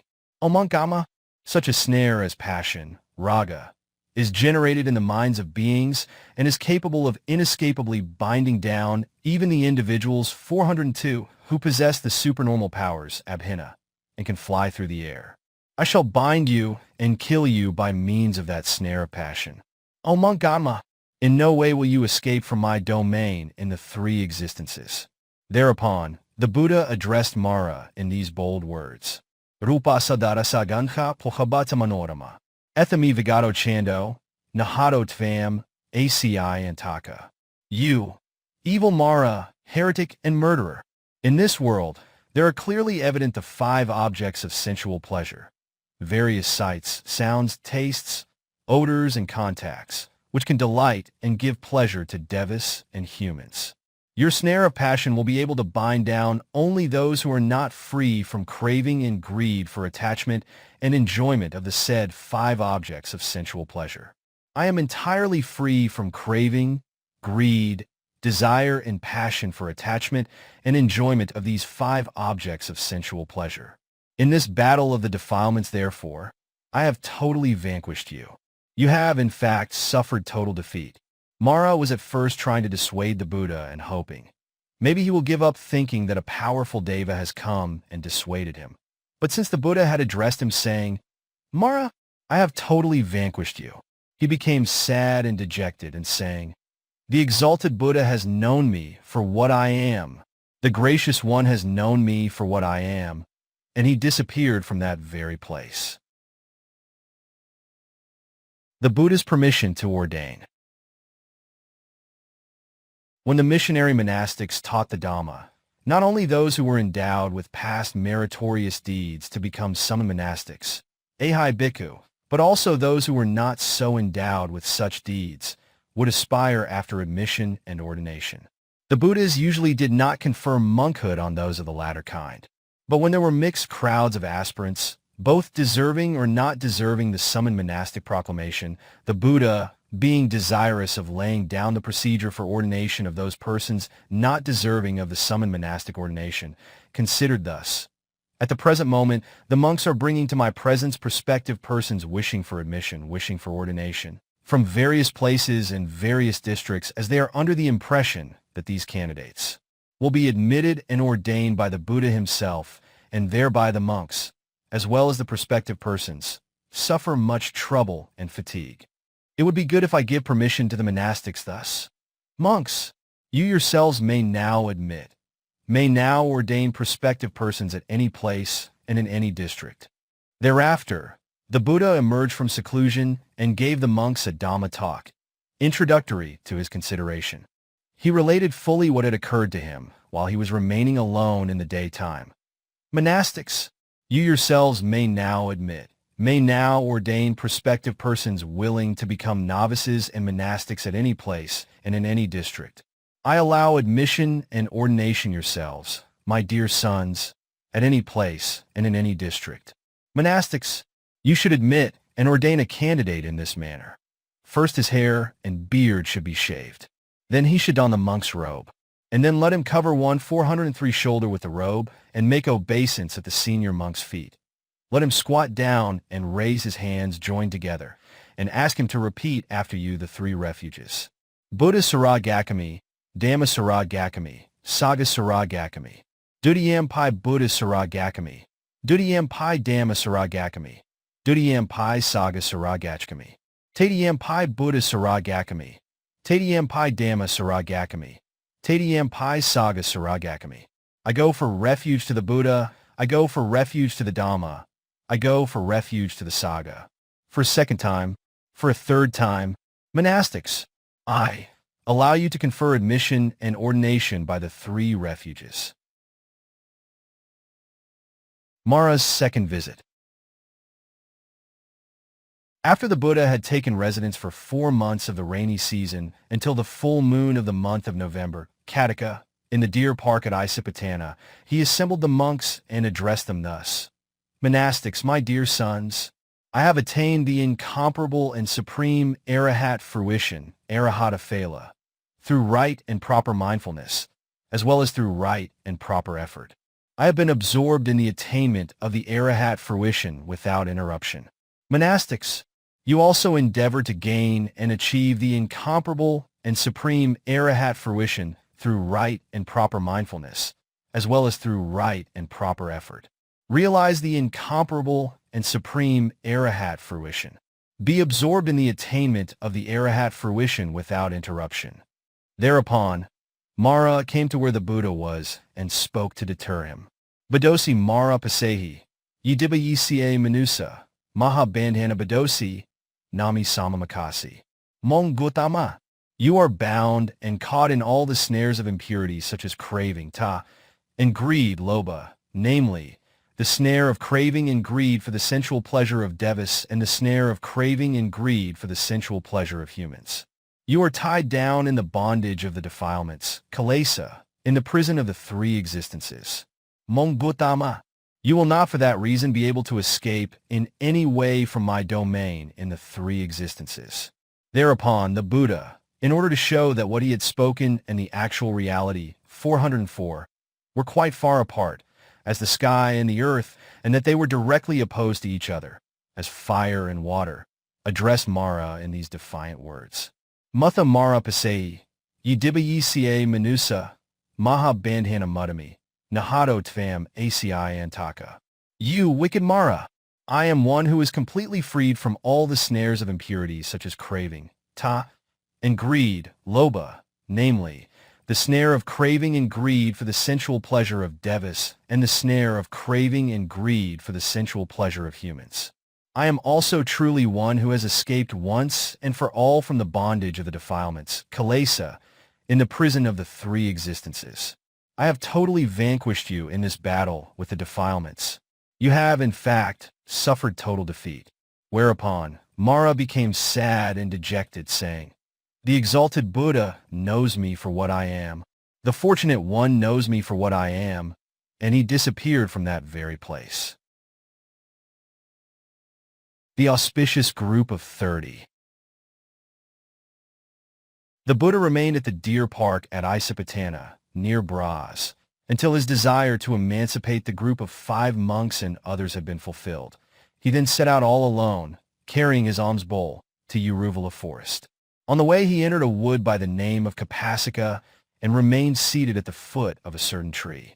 At that time, the 30 princely brothers known as the auspicious group Bhattavaggiya, who were so called because they possessed grace and beauty and good temperament, and habitually went on tours in a group, happened to be indulging in love-making in the Kapasika woodland, accompanied by their respective spouses. One of the princes, however, brought a prostitute as he had no wife. While the princes were carelessly enjoying themselves with drinks, etc., the prostitute stole their belongings and ran away. Then the princes, in order to help their companion, wandered about the woodland in search of the prostitute, and came upon the Buddha sitting under a tree. They went up to him, and without being yet able to make obeisance to the Buddha, addressed him thus. Exalted Buddha, has the blessed Buddha seen a woman? The Buddha asked them, Princes, what do you want with this woman? They replied, Exalted Buddha, we, the 30 princely companions, happen to be amusing ourselves inside this Kapasika woodland in company with our respective spouses.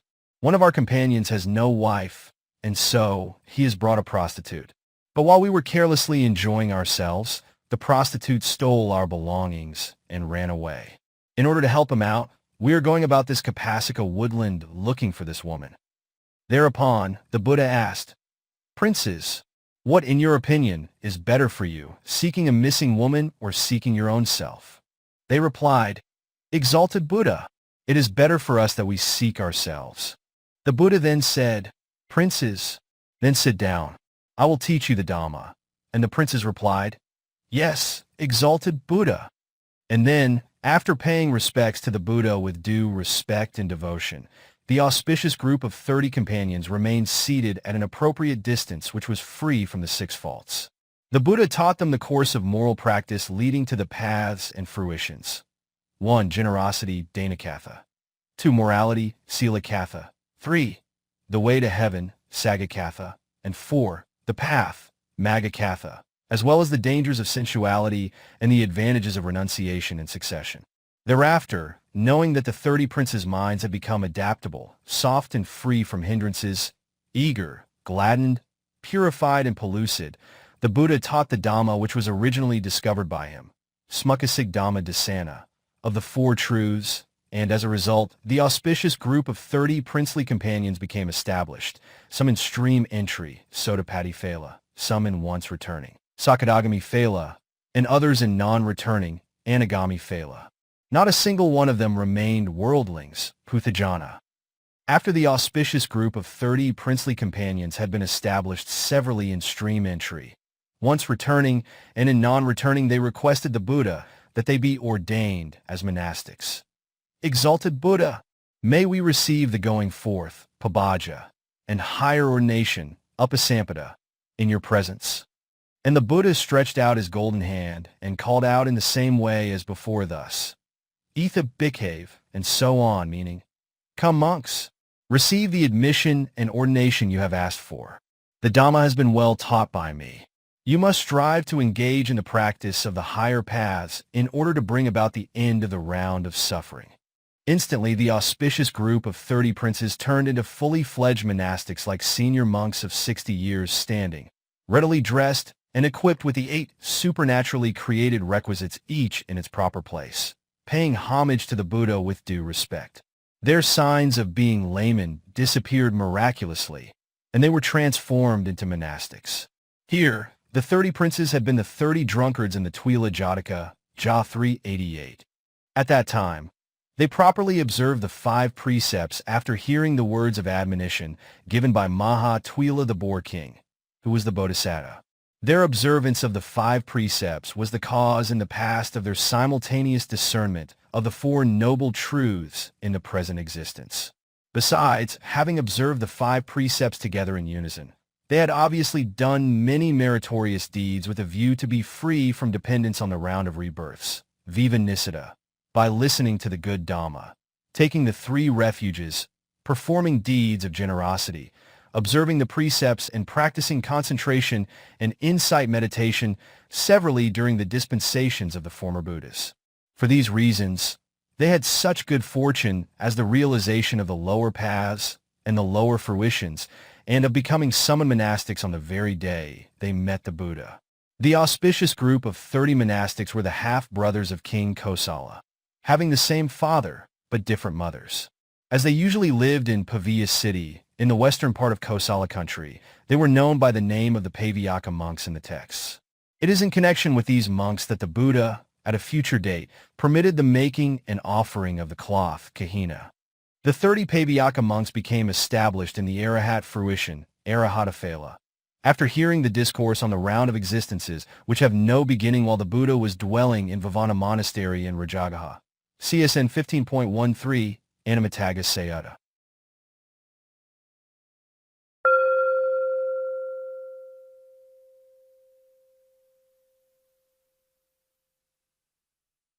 (14) Conversion of the Kassapa brothers. The miracles. After having established the auspicious group of 30 princes in the 3 lower paths and fruitions, Magga Phala, and ordaining them, the Buddha continued on his journey and arrived at Uruvela. At that time, there were 3 recluse brothers. 1.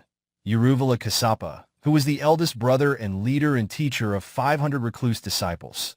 2. Nadi Kassapa, who was the middle brother and leader and teacher of 300 recluse disciples. And 3. Gaya Kassapa, the youngest brother, the leader and teacher of 200 recluse disciples. The first miracle. The Buddha went to the hermitage of Arrival of Kassapa and made a request thus. If it is not too much of a burden to you, O Kassapa, I would like to stay in your firehouse for one night. It is no burden for me, replied Arrival of Kassapa, but what I want to tell you is that at this firehouse, there is a very savage and powerful Naga, serpent, having highly poisonous and instantly harmful venom. I do not like it that the Naga king may harm you, monk. The Buddha made the request for the second time, and also for the third time, and Arrival of Kassapa gave the same reply. When the Buddha requested for the fourth time, saying, the Naga king, O Kassapa, cannot do any harm to me, the Buddha, I am only asking you to let me stay at the firehouse. Arrival of Kassapa finally gave his assent by saying, stay happily, O monk, as long as you desire. When permission had been given by Arrival of Kassapa, the Buddha entered the firehouse, spread the small grass mat, and sat cross-legged on it, keeping his body upright and directing his mind intently on the object of meditation. When the Naga saw the Buddha entering the firehouse, he was very angry and blew forth fumes incessantly towards the Buddha with intent to destroy him and turn him to ashes. Then the Buddha thought, what if I overwhelm the Naga's power with mine, without injuring his skin or hide, flesh or sinews, bones or marrow? And then he blew forth fumes which were far more violent than the fumes of the Naga by exerting his supernatural power, but not to harm or hurt any part of its body. Being unable to contain his anger, the Naga sent out blazing flames again. By developing the absorption, jhana, of the fire meditation device, Tejukasya, the Buddha produced more violent flames. The whole firehouse appeared to be blazing because of the enormous flames of the Buddha and the Naga. Then the recluses, led by their teacher, Arrival of Kassapa, gathered round the firehouse, and in fear, Arrival of Kassapa said, friends, the immensely handsome great monk has been harmed by the Naga. When the night had passed and the morning came, the Buddha, having overwhelmed the Naga by his power without touching or hurting any part of its body, placed him inside his alms bowl and showed him to Arrival of Kassapa, saying, Kassapa, is this the Naga you spoke of? I have overwhelmed him with my power. Thereupon, Arrival of Kassapa thought, the monk is indeed very mighty and powerful, since he is able to overwhelm the savage and powerful Naga king, who has highly poisonous and instantly harmful venom. But, even though he is so mighty and powerful, he is not yet an Arahat like me, whose pollutants sasava have been destroyed. Being very much impressed by this first performance of a miracle, Pariya, by taming the Naga, Arrival of Kassapa extended his invitation to the Buddha, saying, do take up residence just here, O great monk. I will offer you a constant supply of food. The second miracle.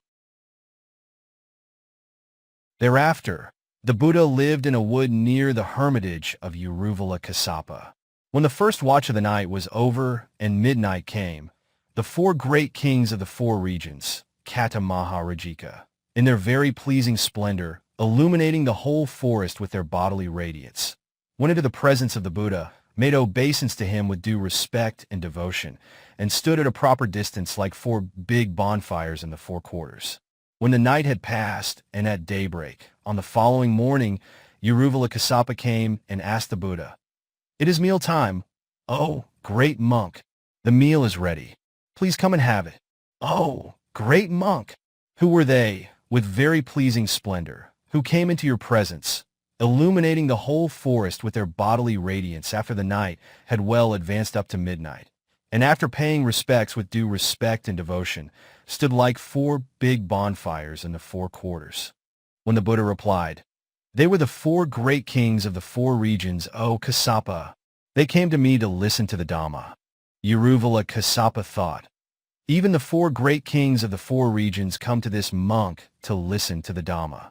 This monk is indeed very mighty and powerful. But even though he is so mighty and powerful, he is not yet an Arahat like me, whose pollutants have been destroyed. At that time, although the Buddha was aware of what was in the mind of Rāhula Kassapa, he restrained himself and remained patient, waiting for the maturing of the ascetic's sense faculties, and he stayed on in the wood, accepting and taking the food offered by Rāhula Kassapa. The third miracle. On the next night, when the first watch of the night was over and midnight came, Sakya, the lord of the Devas, with very pleasing splendor, illuminating the whole forest with his bodily radiance that was more pleasing and even greater in brightness than those of the previous four great kings of the four regions, came into the presence of the Buddha, made obeisance to him with due respect and devotion, and stood at a proper distance like a big bonfire. When the night was over, on the following morning, Rāhula Kassapa went and asked the Buddha, "It is meal time, oh, great monk. The meal is ready. Please come and have it." "Oh, great monk, who was he, in very pleasing splendor, who came into your presence after the night had well advanced up to midnight, illuminating the whole forest with his bodily radiance that was more pleasing and even greater in brightness than those of the previous four great kings of the four regions, and who, after paying respects to you with due respect and devotion, stood at a proper distance like a big bonfire?" When the Buddha replied, "That was Sakya, the lord of the Devas, O Kassapa. He came to me to listen to the Dhamma." Rāhula Kassapa thought, "Even Sakya, the lord of the Devas, has to come to this monk to listen to the Dhamma. This monk is indeed very mighty and powerful. But even though he is so mighty and powerful, he is not yet an Arahat like me, whose pollutants have been destroyed."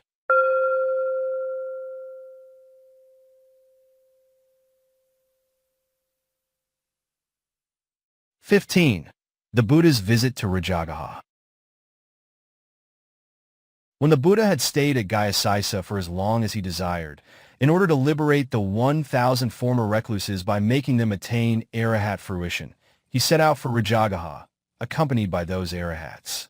The visit to Rājagaha was to comply with the request made by King Bimbisara, whom he met as he started his going forth, saying, "Venerable Sir, may I make this request? When you have gained awakening, let my country be the first you bless with a visit." Eventually, he arrived at the large Palmyra sapling grove near Rājagaha. He stayed at the foot of the Sātāgiri banyan tree, which offered an expansive shade and which was regarded as a shrine by people who made their worship there. At that time, King Bimbisara heard from the royal gardener the good news of the arrival of the Buddha at Rājagaha.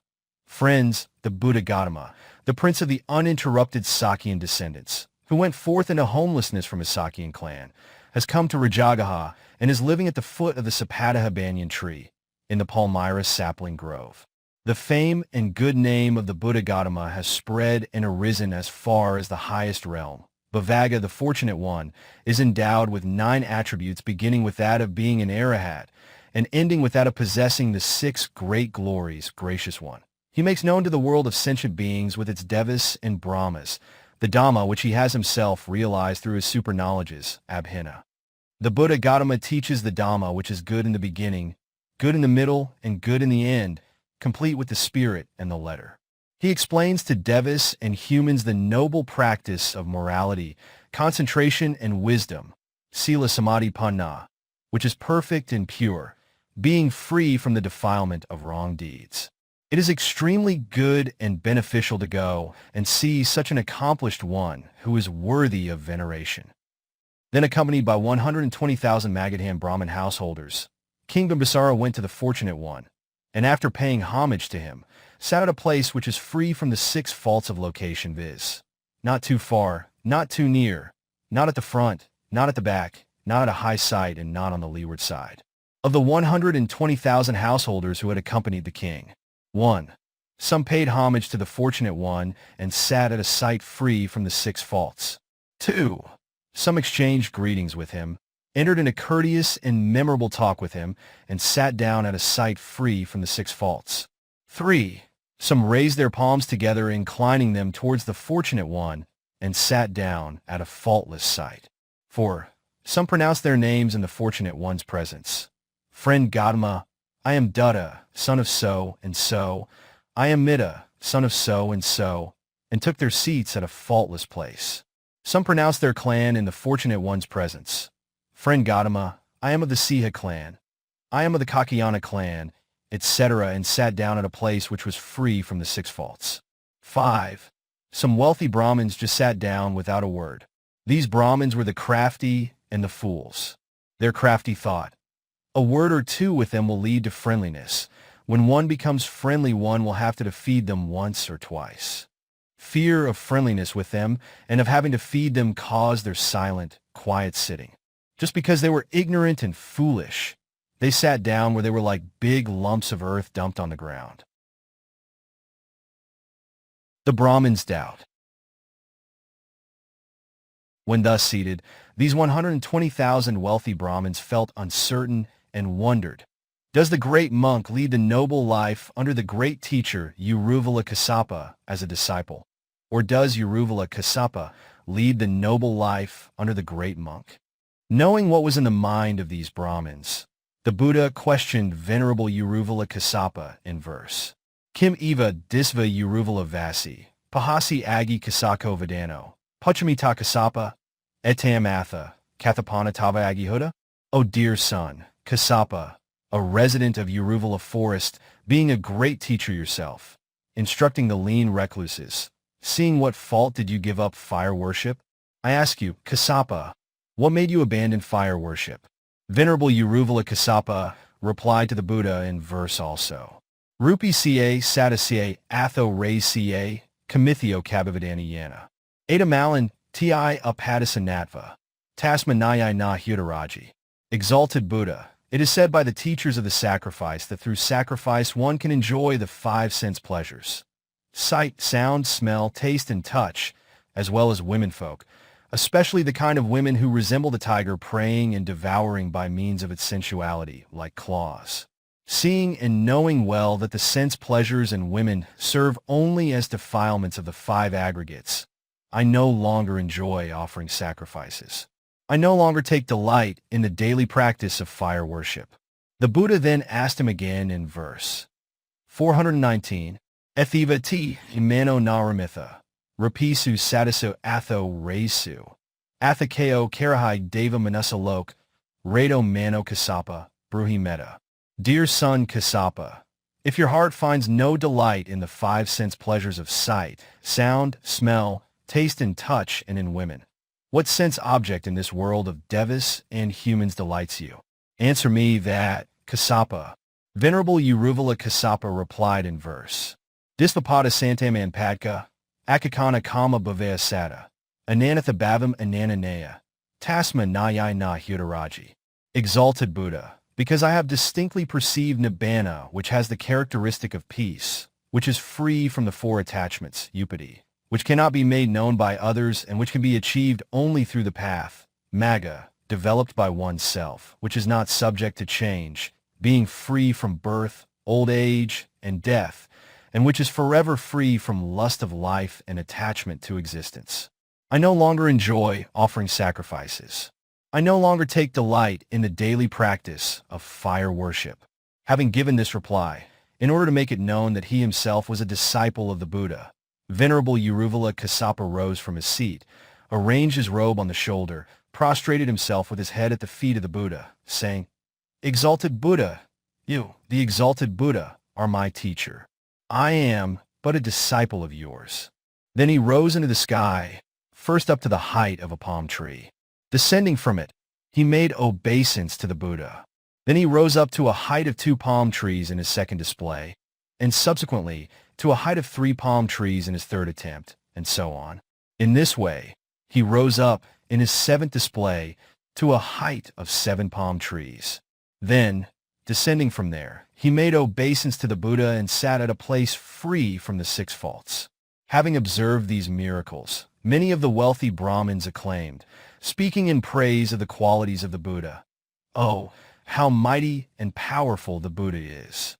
Even the recluse teacher, Uruvela Kassapa, whose wrong view was so strong and firm and who believed himself to be an Arahat, has been tamed by the Buddha by destroying the net of his wrong views. Hearing the words of praise being spoken by the Brahmins, the Buddha addressed them. Brahmins, taming this Uruvela Kassapa when I have achieved omniscience, Sabanuta a with Makrane, is really not so wonderful. In a former existence as a bodhisattva, not yet free from passion, raga, when I was a Brahma named Narada, I destroyed the net of wrong views of King Agadi, who later became Uruvela Kassapa in the present time. At the request of the Brahmins, the Buddha recounted to them the story of Mahanarada Kassapa, Ja 544. Through the personal acknowledgement of Venerable Uruvela Kassapa, the 120,000 Brahmins became convinced that it is the great teacher, Uruvela Kassapa, who, having become a disciple, lives the holy life under the great monk Gautama. When the Buddha became aware, through his knowledge of others' minds, Sito Pariyaya Abhina, that their minds had now become free from doubt, he taught the audience of 120,000 monks and Brahmins, headed by King Bimbisara, the course of moral practice leading to the realization the paths and fruitions. 1. The Discourse on Generosity, Dana Katha. 2. The Discourse on Morality, Sila Katha. 3. The Discourse on a Happy Destination, Saga Katha. And the Discourse on the Good Path and the Line of Conduct for the 420 realization of the paths, fruitions, and nibbana, as well as the dangers of sensuality, Kamna Adanava Katha, together with the advantages of renunciation, Nekhama Nisasa Katha, in a progressive manner. Thereafter, when the Buddha knew that the minds of King Bimbisara and the 120,000 Brahmins had become firm and imperturbable, soft and malleable, free from hindrances, eager, gladdened, purified, and pellucid, he taught the Dhamma, which was originally discovered by him, Smukasik Dhamma Dasana, the Four Truths. The 110,000 Brahmins, headed by King Bimbisara, became established in stream entry, Sotapati Phala.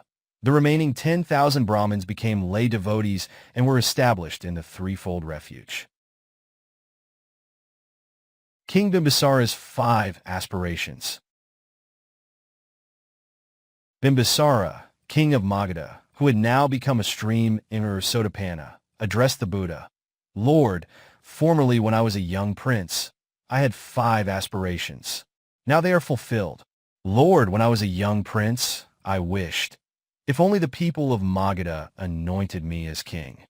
Exalted Buddha, this was my first aspiration, and it has now been fulfilled. Lord, when I was a young prince, I wished, if only the Arahat Buddha would come to this kingdom when I became king.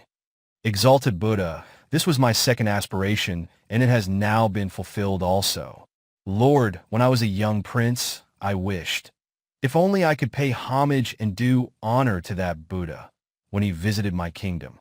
Exalted Buddha, this was my third aspiration, and it has now been fulfilled also.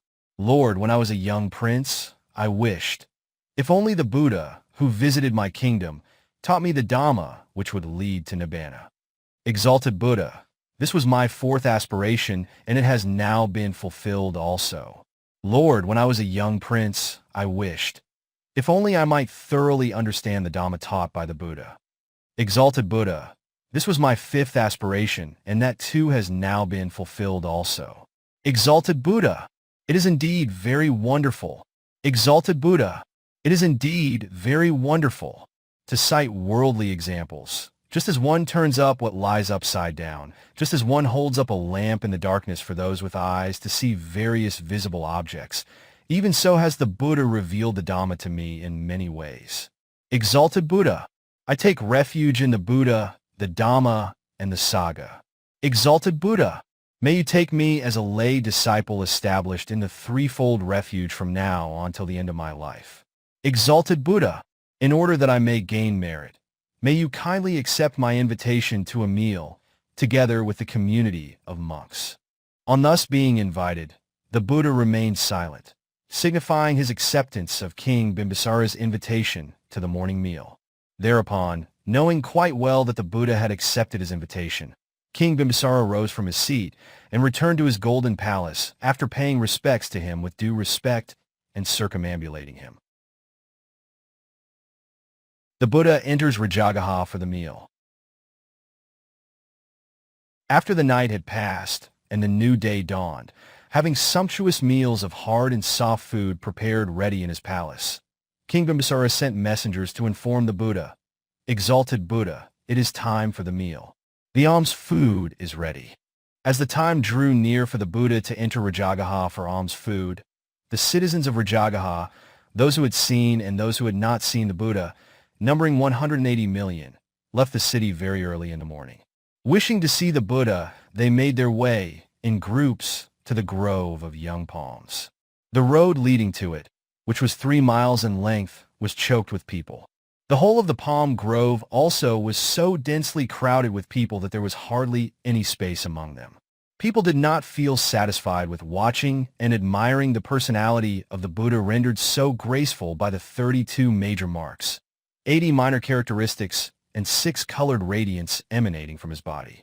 The entire palm grove and the whole length of the road were so jammed with people that even a single monastic would find it impossible to find a way out of the palm grove, and it appeared as if the Buddha would miss his meal for the day. As if to intimate that this should not happen, the orange-colored ornamented stone, Pa Kambala, which served as Sakya's throne, became warm. Pondering upon the cause of this manifestation, Sakya came to realize the difficult situation in the palm grove. Assuming the guise of a youth, Sakya instantly appeared in the presence of the Buddha, singing the praises of the Buddha, the Dhamma, and the Sangha. Through his supernormal powers, he carved a way for the monastics headed by the Buddha and acted as usher for them, announcing the entry of the Buddha into the city in the following verses. Danto Danahai, Saha Purajale, Vipamudo Vipamadahai, Signakasaveo, Rājagaha Pavisi Bhagava.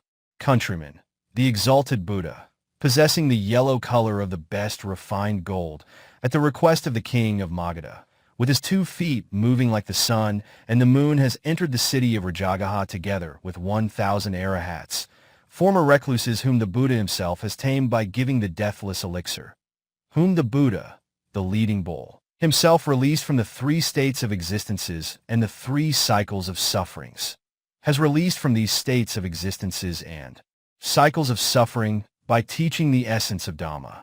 Mudo Mudahai Saha Purajale, Vipamudo Vipamadahai, Signakasaveo, Rājagaha Pavisi Bhagava.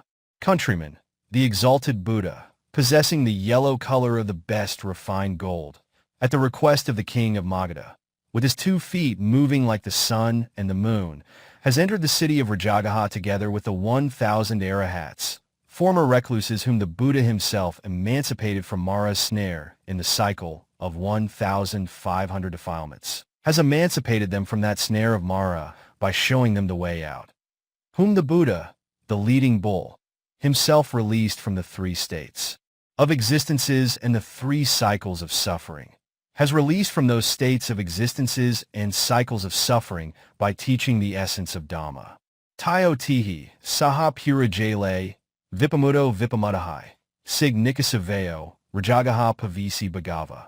Countrymen, the exalted Buddha, possessing the yellow color of the best refined gold, at the request of the king of Magadha, with his 2 feet moving like the sun and the moon, has entered the city of Rājagaha together with the 1,000 Arahats, former recluses whom the Buddha, having himself crossed over the 4 violent floods and reached the other shore, has conveyed them also over the 4 violent floods to the other shore by giving them the beautiful 8-fold mechanized vehicle, whom the Buddha, the leading bull, himself released from the 3 states of existences and the 3 cycles of suffering, has released from those states of existences and cycles of suffering by teaching the essence of Dhamma. Santo Santihi Saha Purajale, Vipamudo Vipamadahai, Sig Nikasaveo, Rājagaha Pavisi Bhagava. Countrymen, the exalted Buddha, possessing the yellow color of the best refined gold, at the request of the king of Magadha, with his 2 feet moving like the sun and the moon, has entered the city of Rājagaha together with the 1,000 Arahats, former recluses whom the Buddha himself calmed, or who are devoid of the heat of the defilements, calmed with the entire heat of defilements removed by sharing with them the waters of deathlessness, whom the Buddha, the leading bull, himself released from the 3 states of existences and the 3 cycles of suffering, has released from those states of existences and cycles of suffering by teaching the essence of Dhamma. Dasa Vaso Dasa Below, Dasa Dhamma Vidu Dasabi Cupido, So Dasa Sata Parivaro Rājagaha Pavisi Bhagava. Countrymen, the exalted Buddha, who is endowed with the 10 deportments of the noble ones, the 10-fold physical strength, and the 10-fold cognitive strength, who perfectly comprehends the 10 ways of accomplishing deeds, Kamapatha, who is possessed of the 10 characteristics of Arahats, at the request of the Magadha king, with his 2 feet moving like the sun and the moon, has entered the city of Rājagaha, being accompanied by the 1,000 Arahats, former recluses. Singing these verses of praise melodiously, Sakya walked ahead of the monastics, led by the Buddha, announcing their approach to the crowd. The citizens of Rājagaha, on seeing Sakya in the guise of a youth, discussed among themselves, "Friends, this youthful person is extremely handsome. This youthful person is so good-looking. This youthful person inspires deference," and they wondered whose personal attendant he happens to be. Overhearing their remarks about him, Sakya replied to them, "Yo dairo sabadi danto, sutto ape pugalo, araha sagado lok, tasha parakarako." Countrymen, under the disguise of a youth, I am simply a servant and supporter to him, who is richly endowed with marvelous virtue. He is the one who in this world is a great wise personality, having omniscience, who concerning the 6 sense faculties and the 6 sense spheres has tamed himself so that he may be free of the blemishes of wrongdoings, who is pure and untainted by the dust of the 1,500 defilements, who is peerless throughout the entire 3 existences of the universe, who is worthy of unique homage and offering from humans, devas, and brahmas, who speaks only 2 kinds of words whether people like them or not, words which are beneficial and lead one to the paths and fruitions, and words which are truthful and subject to no change at all. King Bimbisara's dedication of the Vavana.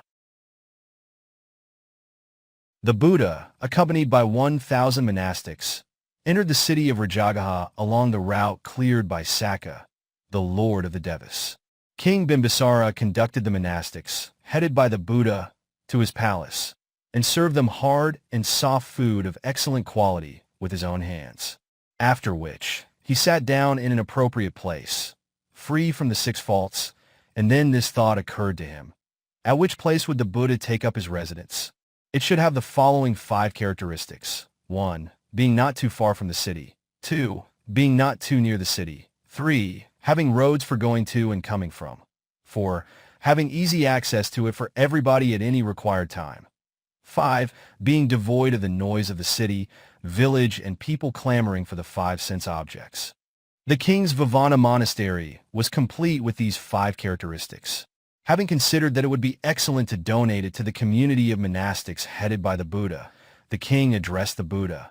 "Exalted Buddha, I cannot keep away from the 3 treasures, as I wish to come into the presence of the Buddha on all occasions, appropriate or not.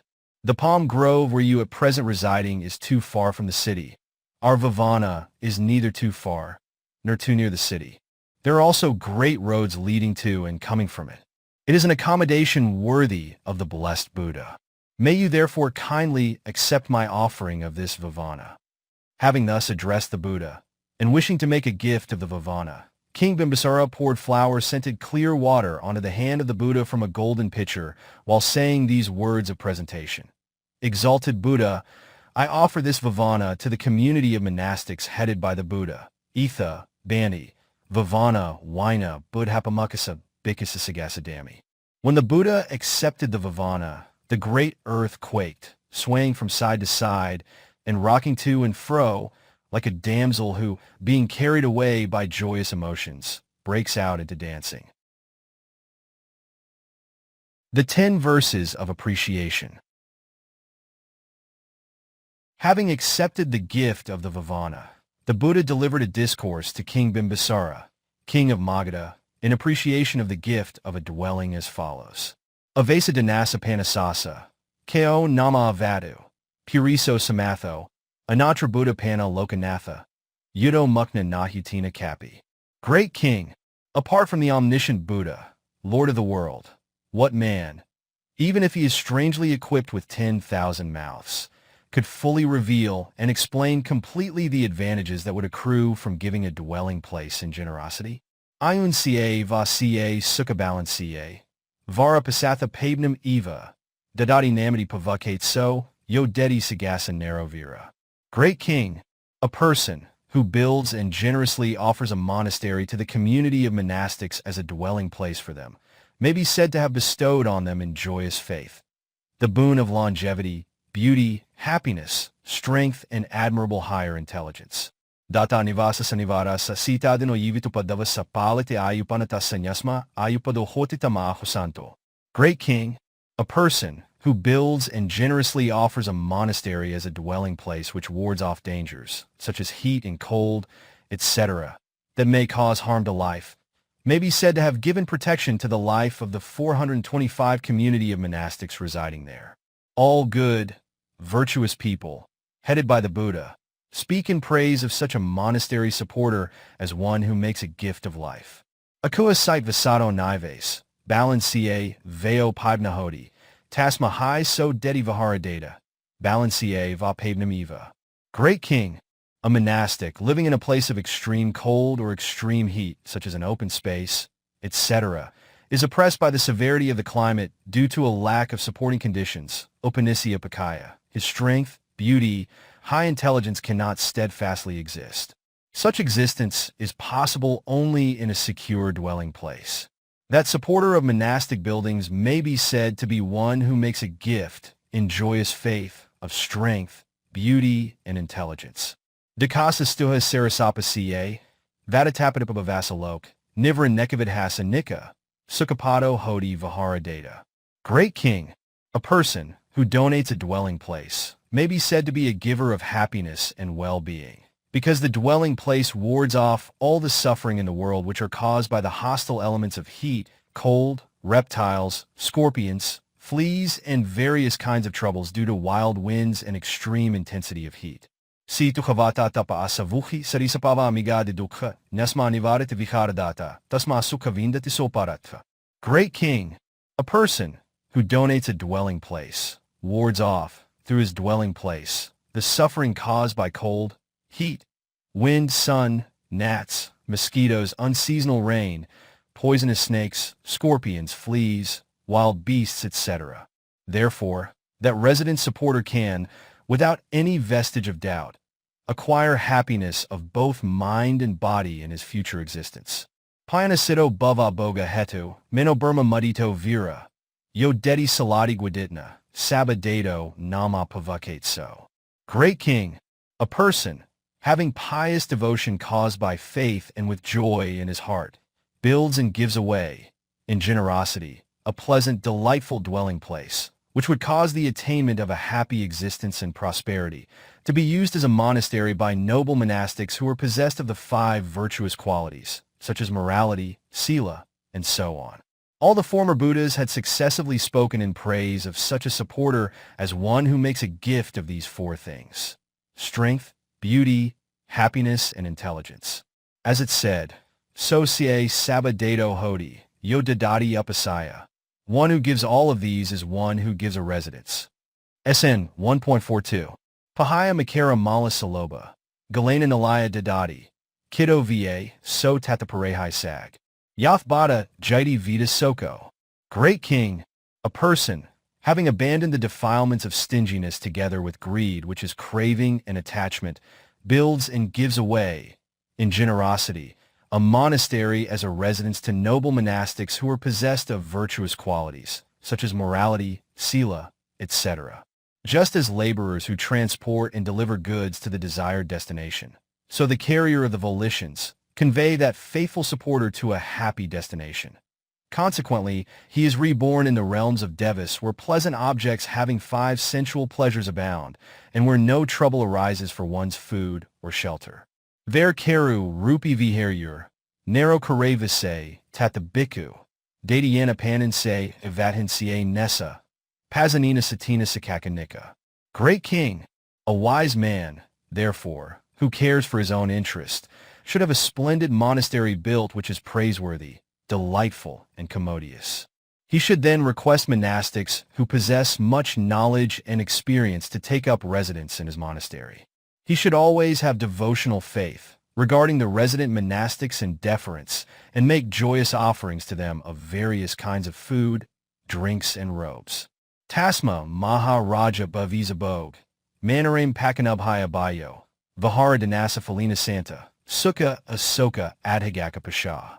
Great King, as a result of this donation of the monastery and pious faith, you will therefore repeatedly enjoy in various happy existences more and more delightful wealth. After which, you will, through realization of the four paths and fruitions, attain the bliss and peace of Nibbana and be entirely free of sorrow. Having thus blessed King Bimbisara with the discourse appreciating the dedication of the monastery, the Buddha rose from his seat and, accompanied by 1,000 monastics, moved to the Vivana monastery to take up residence.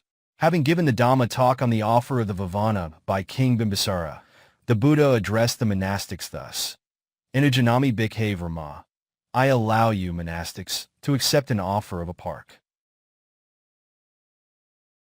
The Beyond the Walls Discourse. The day after accepting the Vivana, the Buddha delivered the Beyond the Walls Discourse, KHB 7, Tairo Kua Sutta. The following is the detailed account of it from the commentary. Counting back from this world, 92 eons ago, King Jayasena ruled over the country of Kasi. King Jayasena's chief queen, Sirma, gave birth to a bodhisattva named Phussa. In due course, the bodhisattva Phussa gained awakening and became a Buddha. King Jayasena, saying, My elder son has become a Buddha after renouncing the world and leading an ascetic life, developed adoration and became obsessed with such an idea as, my Buddha, my Dhamma, my Sangha, so much so that he made attendance upon the community of monastics, headed by the Buddha, his exclusive privilege, and denied all others any opportunity to serve. He had bamboo walls set up on both sides of the road, all the way from the gate of the monastery to his golden palace. Canopied ceilings fixed overhead and adorned with stars of gold, and festoons of flowers hung from them. Underneath, silvery white sand was spread out, and all kinds of flowers were scattered over, so that the Buddha might come along this route. Buddha Phussa rearranged his robe at the monastery and, accompanied by his community of monastics, had to take this walled and covered way to the palace. After finishing the meal, they had to take the same screened-off route back to the monastery. Not a single inhabitant of the city was given an opportunity to offer alms food. Many of the citizens expressed their reproach, saying, Although a Buddha has appeared in the world, we get no opportunity to gain merit by honoring him. As the moon and the sun make their appearance to confer light on all people, so Buddhas emerge for the happiness and well-being of all sentient beings. But this king has monopolized for himself the great field of merit meant for all. Then 3 princes who were Buddha Phussa's half-brothers also thought, Buddhas appear for the well-being of all sentient beings, not for the benefit of any individual alone. Our royal father has denied others the right to attend upon the Buddha and honor him. How could we gain an opportunity to do so? The citizens who had the same thought as the princes discussed the situation with them, and they agreed to adopt a ruse. They decided, therefore, to arrange the arising of a sham insurgency in the border areas of the kingdom. Hearing that administration had broken down in the remote provinces, the king dispatched his 3 sons to subdue the rebellion. On their return from the disturbed regions, after a successful campaign against the insurgents, their royal father, King Jayasena, was so pleased with them that he offered to reward them, saying, Dear sons, you may ask for any reward you wish. Thereupon, the princes replied, Royal father, we wish no other reward. We want only royal permission to attend upon the Buddha and honor him. Dear sons, said the king, you may ask any reward other than this. The princes replied, Royal father, we do not wish to get any other reward.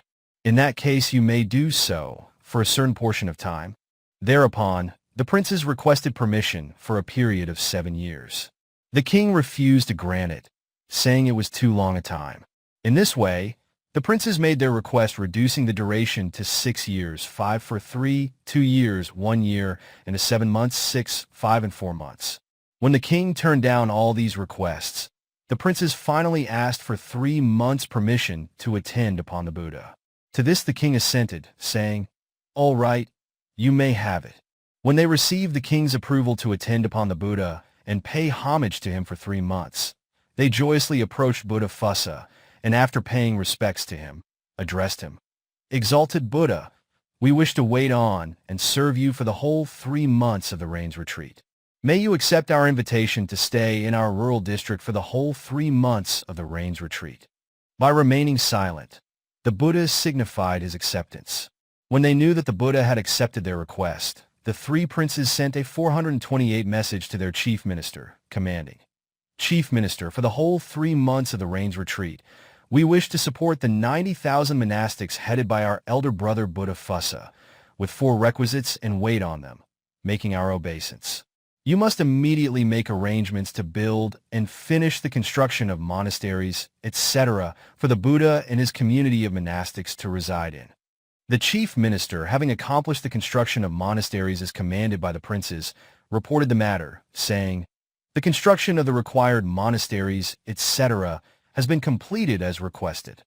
Then the 3 princes, together with 1,000 soldiers, wearing bark-dyed clothes, conveyed the community of monastics, headed by the Buddha, to their rural district. 2,500 attendants were organized to serve the Sāga with the 4 requisites and to render service for their comfort and convenience. Then the princes presented the Buddha and his monastics with monastic buildings to take up their residence in. The treasurer and his wife endowed with faith. The prince's wealthy treasurer and his wife had profound faith in the 3 treasures. On behalf of the princes, he took out things for the monastics, headed by the Buddha, from the princely storehouses in turn, and faithfully handed them to the minister. The minister took them, and with 11,000 people, residents of the district, managed to turn them into choice food which they offered daily to the Buddha and his Sāga. The 3 princes and their 1,000 soldiers, all in bark-dyed garments, stayed at the monastery, observing the precepts, listening to the sermons, and fulfilling their major duties to the Sāga led by the Buddha. Out of the 11,000 people doing sundry jobs at the minister's command, some of his relatives were wicked and ill-natured. So they created various disturbances to the alms-giving. They personally plundered and devoured the food prepared for the Buddha and his Sāga and fed it to their children. They also set fire to the alms distribution pavilions. When the rain's residence was over and the monastics had attended the invitation, Pavara ceremony, the 3 princes held a huge ceremony in honor of the Buddha. And in fulfillment of the original agreement made with their royal father, they conveyed the Buddha in a procession headed by him to the king's country. Soon after the arrival in the capital city of Kasi, where King Jayasena resided, Upatissa passed into Parinibbana. The royal father, Jayasena, as well as the 3 princes, their chief minister, and the royal treasurer passed away one after another. They were reborn together with their respective attendants in the Deva realms. The wicked and ill-natured relatives of the chief minister were reborn in the Niraya realms of intense suffering. At the time of Buddha Kassapa, for the duration of 92 eons, the first group which reached the Deva realm passed on from one Deva realm to another in the cycle of rebirths, whereas the second group was reborn in one realm of misery after another. Then in the present fortunate Aeon Bada, when Buddha Kassapa made his appearance in the world, the wicked and ill-natured relatives of the chief minister were reborn in the Pita realm. At that time, people shared their merits after performing deeds of generosity with their old relatives who happened to be reborn in the Pita realm, saying, "Ida amka tina hotu. Let this deed of merit be for the benefit of our relatives." Thereby the Pitas who were their former relatives attained happiness and well-being. Seeing other Pitas having happiness and well-being, they approached Buddha Kassapa and inquired of him, "Exalted Buddha, is it likely that we will ever enjoy such prosperity?" "Pitas," said Buddha Kassapa, "it is not yet time for you to enjoy such prosperity. After 429, a lapse of one inclusive period, and Tharakapa, Buddha Gautama, will make his appearance in the world. At that time, there will be a king named Bimbisara. 92 eons ago, counting from this fortunate Aeon Bodhikappa, the king named Bimbisara was the chief minister and a close relative of yours. That old relative of yours, King Bimbisara, after making a great offering to Buddha Gautama, will share his merit with you. At that time, you will all enjoy such prosperity. The hopeful words of Buddha Kassapa filled the Pitas with intense joy, as if he had told them, "You will gain happiness tomorrow." At the time of Buddha,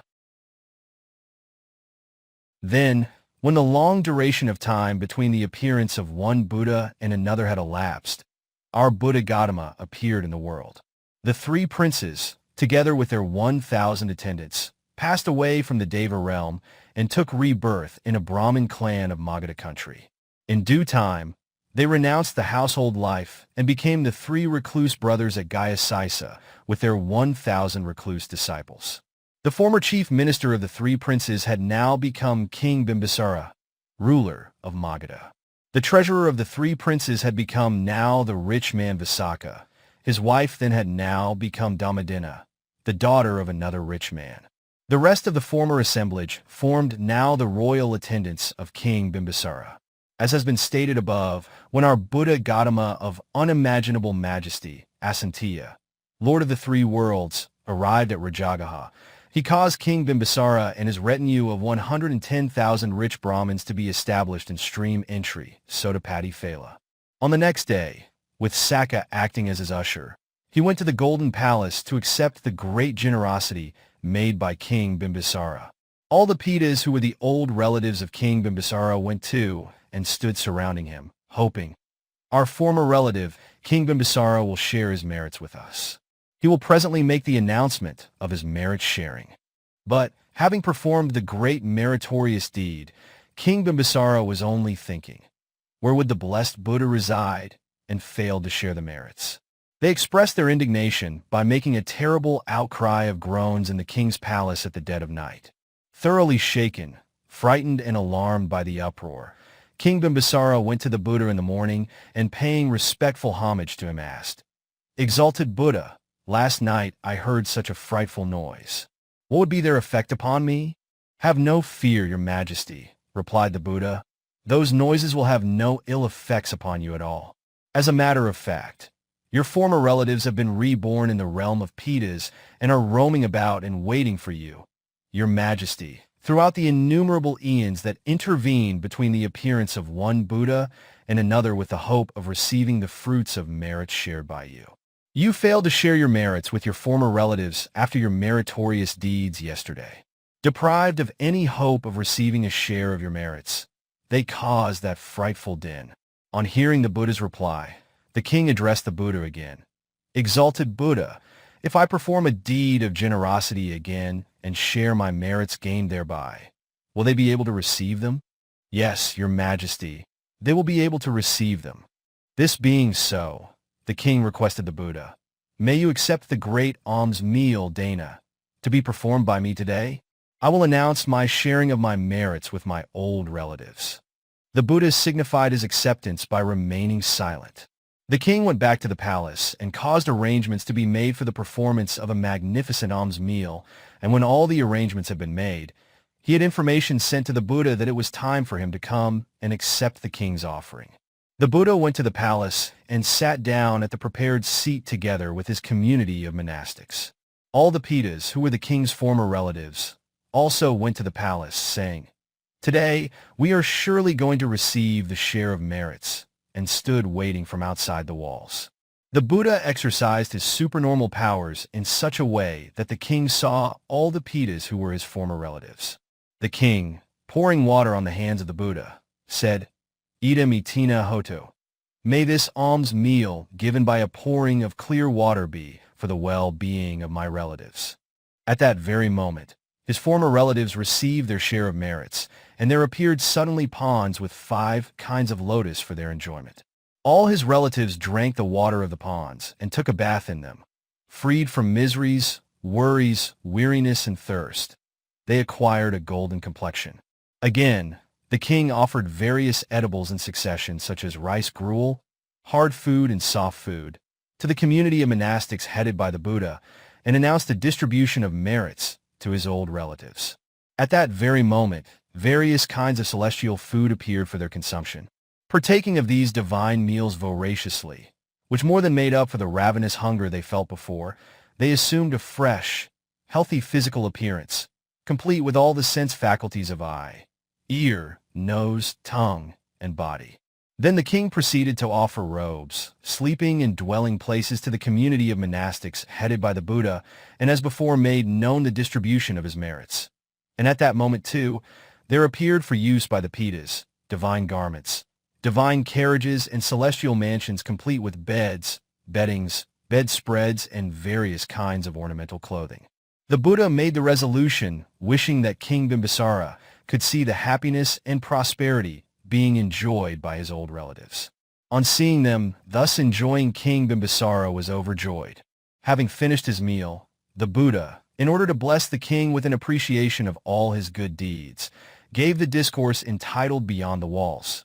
KHB 7, PV 1.5, Tairo Kua Sutta, made up of 12 verses. Tairo Kesa Tahani, Sandi Sighaxa Ca, Dvara Bahasa Tahani, Agant Vana Sakagara. They stand beyond the walls, and at the junctions and crossroads, they stand at the doorposts, having come to their former homes.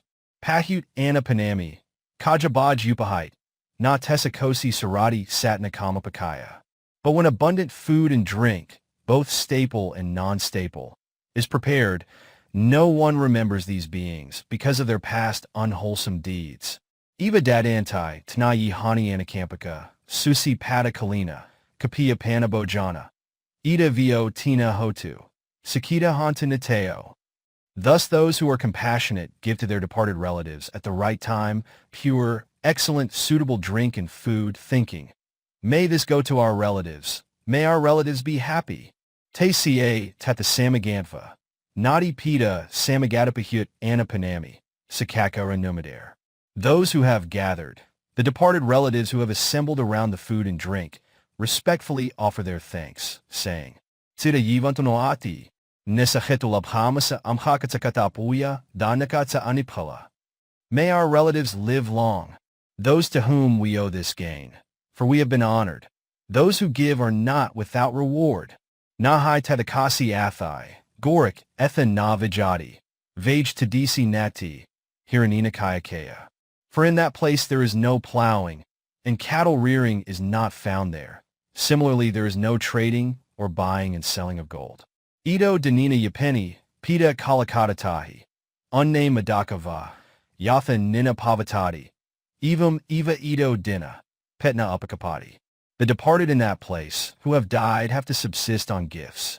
Just as water that rains on the highlands flows down to the lowlands, so too what has been given here is of benefit to the departed.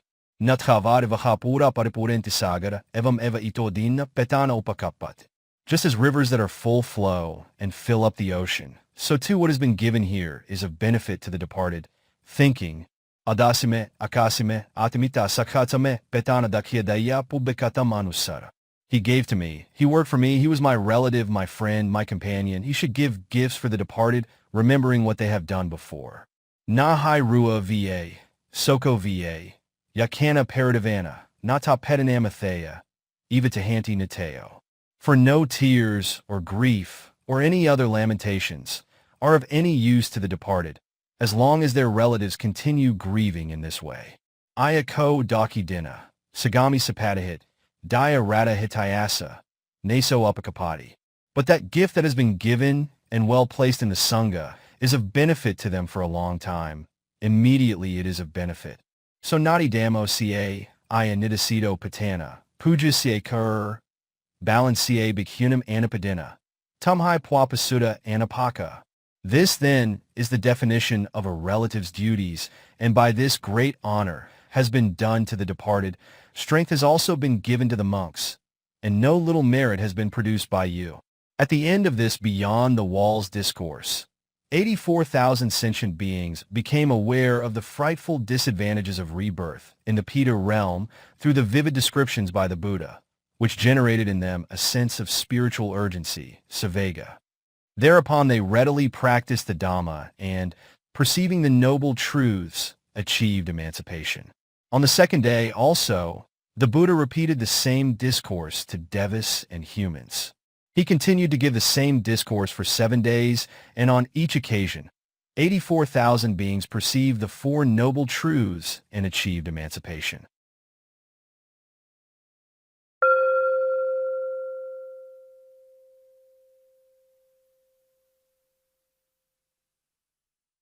(16) The Arrival of Upatissa and Kolita.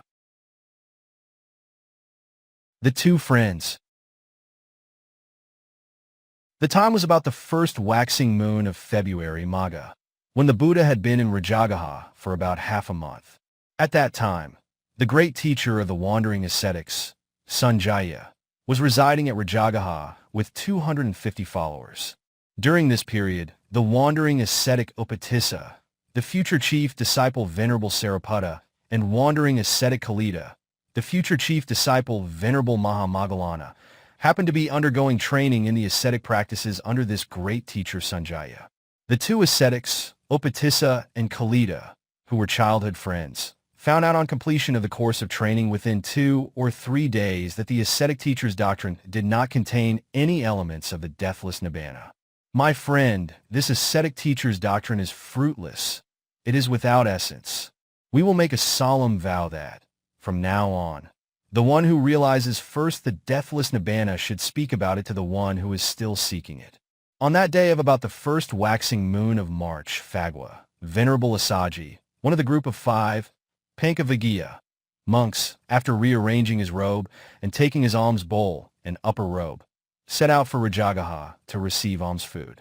His deportment was dignified and inspired confidence, whether in going forward or back, looking forward or sideways, with eyes cast down, confining the range of vision to a radius of 4 hands' lengths. When ascetic Upatissa, the future Sāriputta, saw Venerable Assaji entering Rājagaha, deporting himself with such dignity and grace, he thought to himself, I am certain this monastic must be one of those in the world who has attained the Arahat path and fruit. It might be well to approach him and ask, Friend, under whom have you gone forth? Who is your teacher? Whose teaching have you accepted? But then he considered thus, this is not the proper time to ask this monastic. He is on his alms round in the city. We two friends have so desired the deathless state of nibbana after having deduced that, if there is death, there must also be the state of deathlessness. For me, who has been seeking to realize this inferred objective of nibbana, it would be well to follow in the footsteps of this monk. Accordingly, he followed closely behind Venerable Assaji. When Venerable Assaji had finished his alms round, Upatissa sensed his desire to take a seat for his meal. He therefore laid out a short-legged stool, which he had carried all along the way, and offered some water from his jug when the monk had finished his meal.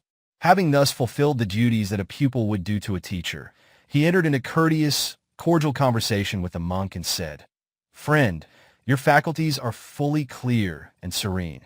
Your complexion is clear, 432 bright and unblemished. Friend, under whom have you gone forth? Who is your teacher? Whose teaching have you accepted? Venerable Assaji replied, Friend, I have gone forth under the perfectly self-awakened Buddha, a scion of the unbroken Sakya dynasty, who renounced the world and became a recluse. He is my teacher, and I am one who has accepted his teaching. Upatissa then asked, Friend, what does your teacher Buddha profess? What does he teach? Venerable Assaji contemplated.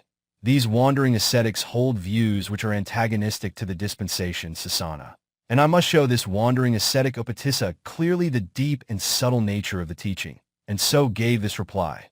Friend, I am but a junior member of the Sangha, having come into the dispensation Sasana quite recently. I will not be able to explain the Dhamma extensively. I will be able to tell you in brief its essential meaning only. The wandering ascetic Upatissa, the future Sāriputta, thought of informing Venerable Assaji.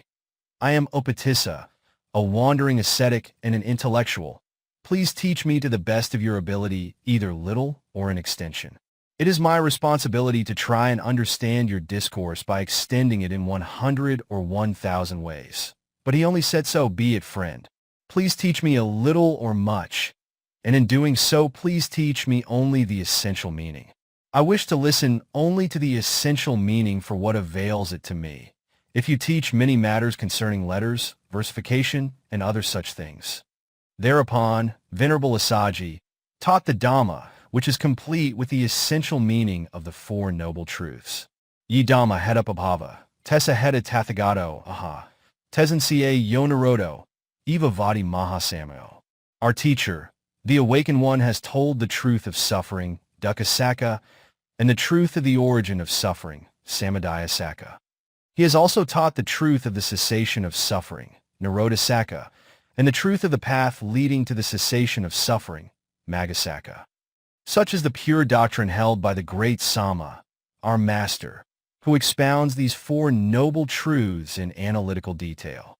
After hearing the first half of the above discourse, the wanderer Upatissa attained the path stage of stream entry, Sotapati Magga. When he had heard the remaining half of the discourse, he had already become a stream enterer, Sotapanna.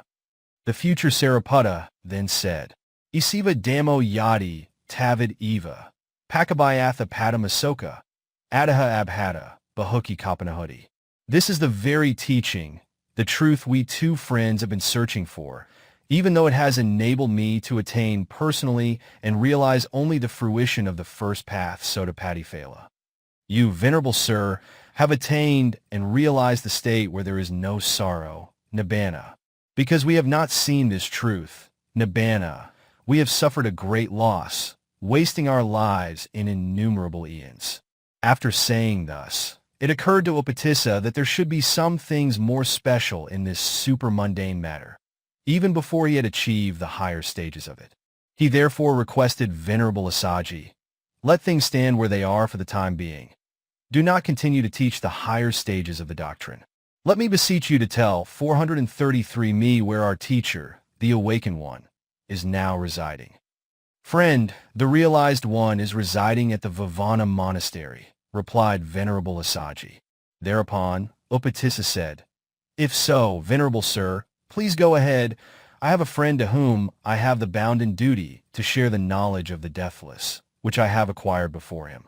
After fulfilling my promise to him, I shall follow with my friend in your wake to the presence of the Fortunate One. He then respectfully made obeisance to the monk, circumambulated him 3 times as a gesture of gratitude, and made his way towards the wanderer's residence. When Kolita saw Upatissa coming, even from a distance, it occurred to him, my friend's face looks entirely different from previous days. It seems certain that he has realized the deathless nibbana. So he asked Upatissa, Friend, your sense faculties are fully clear and serene. Your complexion is clear, bright, and unblemished. How is that, my friend? Have you acquired knowledge of the deathless nibbana? Yes, friend, I have indeed realized the deathless nibbana. On being asked by Kolita under what circumstances he had attained the deathless nibbana, Upatissa told him in detail what had transpired during his meeting with Venerable Assaji and repeated the verse, Ye Dhamma hedapabhava, etc.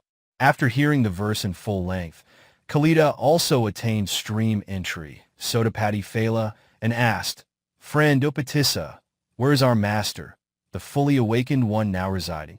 Upatissa replied, Our master, the Realized One, is residing at the Vivana Monastery, according to Venerable Assaji. Upon this, Kolita, being an impulsive person, said, If so, friend, let us go to the Realized One right away.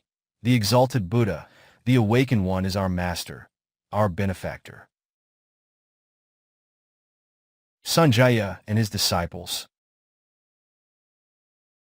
Upatissa, the future Sāriputta, who with a kindly disposition had regard for the feelings of their followers, suggested patiently and with foresight, Friend, those 250 wandering ascetics have been depending on us, have always looked up to us, and have lived in the hermitage, always watching our behavior and disposition. Let us also inform these 250 wanderers. If we inform them, they can act as they wish. As one who always had profound respect for teachers, he He went on to point out, "Let us also acquaint our teacher Sanjaya what we have learned about the deathless Nibbana. If he is intelligent and wise, he will believe us and surely come along with us to meet the realized one." On hearing the teaching by the realized one, he might also realize the paths and fruitions through penetrative knowledge. So saying, the two friends first went to the 250 followers and told them, "We are going to the realized one, the exalted Buddha, the awakened one, who is our master, our benefactor." All 250 disciples responded, "All of us have been living here, depending solely upon you and watching your behavior and disposition. Should you decide to go to the realized one and practice the holy life in the presence of the fortunate one, all of us will also do so." Then the two friends went to the great teacher Sanjaya and made 3 unsuccessful attempts to persuade him to go to the realized one with them. Finally, the great teacher asked, "Young men, in this world, are there many who are unwise, or many who are wise?" When they replied, "Master, in this world there are many who are unwise and few who are wise," the great teacher Sanjaya made this final remark, "Young men, if that be the case, wise men will go to the ascetic Gautama, the wise, and those who are unwise will come to me, the unwise. You may go ahead, I cannot, in any case, accompany you." So the two friends, accompanied by their 250 followers, made their way to the Vavana monastery where the fortunate one was residing. As Upatissa and Kolita led away the 250 wandering ascetics to the Vavana monastery, the entire precincts of the great teacher Sanjaya became absolutely lifeless and silent. His followers had dispersed, and looking upon the silent and deserted scene, the lonely teacher Sanjaya felt so desolate that under pressure at the raging flame of grief within, boiling blood bubbled forth from his mouth. At that time the Buddha was sitting in a stately manner amidst an audience of the Sangha and was delivering a discourse. When he saw from a distance the two ascetic friends and their 250 followers coming towards the Vavana monastery, he drew the attention of the monastics who were listening to his discourse, saying, "Monastics, yonder come Kolita and Upatissa, the two boyhood friends. These two are destined to become the pair of chief disciples on my left and right." The two friends and their 250 followers approached the fortunate one, bowing their heads at his feet in profound respect. Kolita, Upatissa, and their followers ordained. Having made their obeisance to the fortunate one, they requested the Buddha that they be ordained as monks, saying, "Exalted Buddha, may we have the lower and higher ordinations in your presence." The Buddha stretched out his golden hand and called out in the same way as before thus, "Etha Bhikkhave, etc. Come, monks. Receive the lower and higher ordinations you have asked for, my dear sons. The Dhamma has been well taught by me. Strive to undergo the noble training in its 3 aspects so as to bring about the end of the round of suffering." No sooner had the Buddha uttered thus than the two friends, together with their 250 disciples, were instantly transformed into fully fledged monastics, like senior monks, Thera, of 60 years standing, readily robed, and equipped with 8 supernaturally created requisites, each in its proper place, paying homage to the Buddha with due respect. The appearance of laymen vanished miraculously as they were transformed into monastics. After they had thus become summoned monastics, Ahai Bhikkhu, the Buddha proceeded to expound an appropriate discourse, in harmony with the intellectual level and disposition of the 250 followers of the two friends. With the exception of the 2 chief disciples, Aga Savaka, these 250 monastics became Arahats at that sitting. As regards the 2 chief disciples, they had not yet become accomplished in the 3 higher paths, because of the 3 types of disciple, the conditions for the attainment of chief disciples, Aga Savaka Parami Ewith Makrane, surpass those of great disciples, Maha Savaka, and ordinary disciples, Pakati Savaka, and are more extensive. Venerable Moggallana and Venerable Sāriputta attain arahantship. After his ordination, Venerable Moggallana started to practice earnestly the holy life in a forest, depending for his sustenance on a small village, called Kalavallamutta, in the country of Magadha. making a strenuous effort in his practice, walking up and down the path for full 7 days. He felt tired and weak on the 7th day and sat down at the end of the path dozing, being overcome by torpor. The Buddha aroused him from the fit of torpidity with teaching and instruction, and he eventually overcame it. On hearing the Buddha's instruction on the meditation on the elements, Dada-kamana, he became perfected in the 3 higher paths and achieved the height of knowledge of a disciple, Savaka Parami with Makrane. Half a month from the date of his ordination, on the full moon day of February Maga, Venerable Sāriputta, while staying with the Buddha in the Sukharakata cave, which was dug by pigs on Mount Gajaka in Rājagaha, heard the Buddha's discourse concerning Dhyānika, Dhyānaka Sutta, MN 74, given to Venerable Sāriputta's own nephew, the wanderer Dhyānika. While following the discourse intently, Venerable Sāriputta practiced the meditation on feeling, Vedana Kamana, thereby developing penetrating insight. As a result, he became an Arahat, achieving the height of knowledge of a disciple, Savaka Parami with Makrane.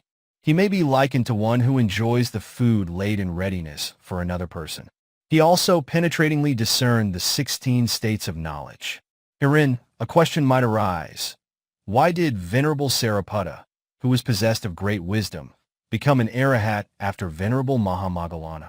The answer in brief is, the preliminary steps taken by Venerable Sāriputta in the matter of meditation practices were wider or greater than those of Venerable Mahamoggallana. Here is an example. When ordinary common people contemplate traveling, they can do so quickly because they have a limited amount of kit or paraphernalia to carry, whereas kings cannot set out so quickly because arrangements have to be made for regiments of elephants, horsemen, charioteers, infantry, etc., to accompany them on a grand scale. So, as the saying goes, it takes the cooking time of a boatload of white beans for a king to appear before his audience. Further explanation. Future Buddhas or Bodhisattvas, Sammasambodhisattva, future independent Buddhas, Pacceka Bodhisattva, and future disciples of a Buddha, Savaka Bodhisattva, all have, as their object of insight meditation, the aggregate of conditioned formations or mental and physical phenomena. This aggregate, which forms the object of insight meditation, is known as the practicing ground, Sammasankara, for the development of the knowledge of impermanence, anicca, suffering, dukkha, and non-self, anatta. It is also called the ground of insight, Vipassana Bhumi, meaning the aggregate of mental and physical phenomena which form the basis of developing insight, Vipassana with Makrane. Of these bodhisattvas, 1. Bodhisattvas who will become Sammasambuddhas, Sammasambodhisattva, contemplate the impermanence, suffering, and non-self characteristics of the internal aggregate of conditioned existence. That is to say, mental and physical phenomena occurring continuously in sentient beings, as well as of external inanimate objects that have no power of sense perception, that exist within the compass of 1 billion universes. 2. Bodhisattvas who will become Pacceka Buddhas, Pacceka Bodhisattva, contemplate the impermanence, suffering, and non-self characteristics of conditioned mental and physical phenomena occurring in themselves, of those in the continuum of sentient beings in the middle region, as well as of external inanimate objects that have no power of sense perception. 3. Bodhisattvas who will become future chief, great, and ordinary disciples, Savaka Bodhisattva, contemplate the impermanence, suffering, and non-self characteristics of conditioned mental and physical phenomena without distinguishing, as occurring in the continuum of themselves or in those of others, taking them as one whole external phenomena. Venerable Mahamoggallana did not contemplate to the fullest extent the impermanent, unsatisfactory, insubstantial characteristics of each and every conditioned phenomenon occurring in his own continuum and in those of others. He selected only some of the conditioned phenomena for his contemplation. Venerable Sāriputta, however, in contemplating the 3 characteristics of conditioned phenomena, developed insight by being more thorough than Venerable Moggallana, attending individually to each of the phenomenon. Venerable Mahamoggallana may be likened to a person who touches the earth only with the tip of his walking stick as he walks along. He has only touched a negligibly small area of ground, leaving a greater portion untouched. This implies that the time he utilized in contemplating the object of insight meditation and attaining the Arahat fruition after 7 days he had meditated on only a portion of the aggregates of conditioned phenomena. Venerable Sāriputta, on the other hand, during the 15 days before he attained the 436 Arahat fruition, took the complete course of mastering Samasana, the practice reserved for the disciples, not giving attention to those reserved for the Samasambodhisattas and Paccekabodhisattas, so that there was nothing left untouched in the matter of contemplating the salient features of conditioned phenomena. Having realized the Arahat fruition, he perceived with dauntless confidence that, excepting the fully awakened Buddhas and Paccekabuddhas, there was no one who could rise to the intellectual level that he had systematically attained. He found none his equal. Here is an analogy. There were two men who wanted bamboo staffs. The first man, having found a cluster of bamboos, thought it would take time to clear the bushes to get a good staff. So he cut a length of bamboo within reach of his hand by thrusting his hand to his arm's length into the cluster of bamboos. Although this man acquired the bamboo staff first, he did not get a good, straight, strong one. The second person, who also found the cluster of bamboos, thought he would not get a staff of his choice unless the binding clusters and creepers were removed. He then girded his loins and with a sharp knife removed the tangled growth and then cut a straight, strong staff of his choice for himself and went off. Although this person acquired a bamboo staff later, he got a good, strong, straight one. Venerable Mahamoggallana may be likened to the first person who cut and acquired a bamboo staff first, but not a good, straight, strong one. Venerable Moggallana also became an Arahat first, but not the highest stage of the knowledge of a disciple, Savaka Parami with Mekrane. Venerable Sāriputta may be likened to the second person who patiently took pains to get a staff that was straight and strong. Venerable Sāriputta attended patiently to his meditation for 15 days to attain the Arahat fruition later, but he reached the pinnacle of the knowledge of a disciple, Savaka Parami with Mekrane. Venerable Moggallana's practice, Paypad, for the three lower paths was of the easy practice but slow in super knowledge, Sukha Paypad Danda Abhina, type. After having removed the hindrances, Nvara, easily, the insight knowledges, Vipassana with Mekrane, were tardily developed to attain the three lower stages, Magga with Mekrane. His practice, Paypad, for the attainment of the Arahat path, Arahata Magga, was of the difficult in practice and quick in super knowledge, Dukkha Paypad Kippa Abhina, type. After having been able to remove the 5 hindrances, Nvara, by practicing strenuously and with difficulty, the insight knowledges, Vipassana with Mekrane, were developed sharply and quickly to attain the Arahat path. The practice, Paypad, of Venerable Sāriputta, the general of the Dhamma, for the three lower paths was of the easy in practice, but slow in super knowledge, Sukha Paypad Danda Abhina, type, which is the same as that of Venerable Mahamoggallana. But his practice, Paypad, for the attainment of the Arahat path was of the easy in practice and quick in super knowledge type, Sukha Paypad Kippa Abhina. After having removed the 5 hindrances, Nvara, without trouble and with ease, the insight knowledges, Vipassana with Mekrane, were developed sharply and quickly to attain the Arahat path. This is the difference between the practice, Paypad, of the two disciples. The single occasion of the disciples' meeting. After delivering the discourse entitled The Discourse Concerning Dhyānika, Dhyānaka Sutta, MN 74, the Buddha descended from Mount Gajaka before dusk and went to the Vivana monastery. There occurred then the great event of the disciples' meeting, Sanapada, which was characterized by 4 features. 1. It was the full moon of the month of February Magga. 2. The congregation took place without an invitation as a natural course of events, with the coming together of 1,250 monastics, made up of 1,000 monastics headed by the Kassapa brothers and 250 belonging to the 2 chief disciples group. 3. All the 1,250 participants were summoned monastics, Ahai Bhikkhu. 4. All these participants had achieved the 6-fold super knowledges, Cha Abhina. It was in this congregation of the disciples, Savaka Sanapada, that the Buddha named the 2 chief disciples, Venerable Sāriputta and Venerable Mahamoggallana, as chief disciples, Agga Savaka. On the 437th same day, the Buddha gave the instructions known as the advisory rules, Ovada Padamaka, which no Buddha fails to offer. 3 occasions of the Buddha's teaching. As described in Chapter 9, on the 24 Buddhas, the 3 great occasions in which Buddhas of the past delivered great sermons also took place in the time of our supremely awakened Buddha Gautama. These memorable occasions are: 1. The Buddha, after his attainment of awakening, taught for the first time the discourse about the turning of the Dhamma wheel, Dhamma Kakappavatana Sutta, SN 56.11. In the deer park where Venerable Koa and 180 million Brahmas became established in stream entry, Sotapati Phala.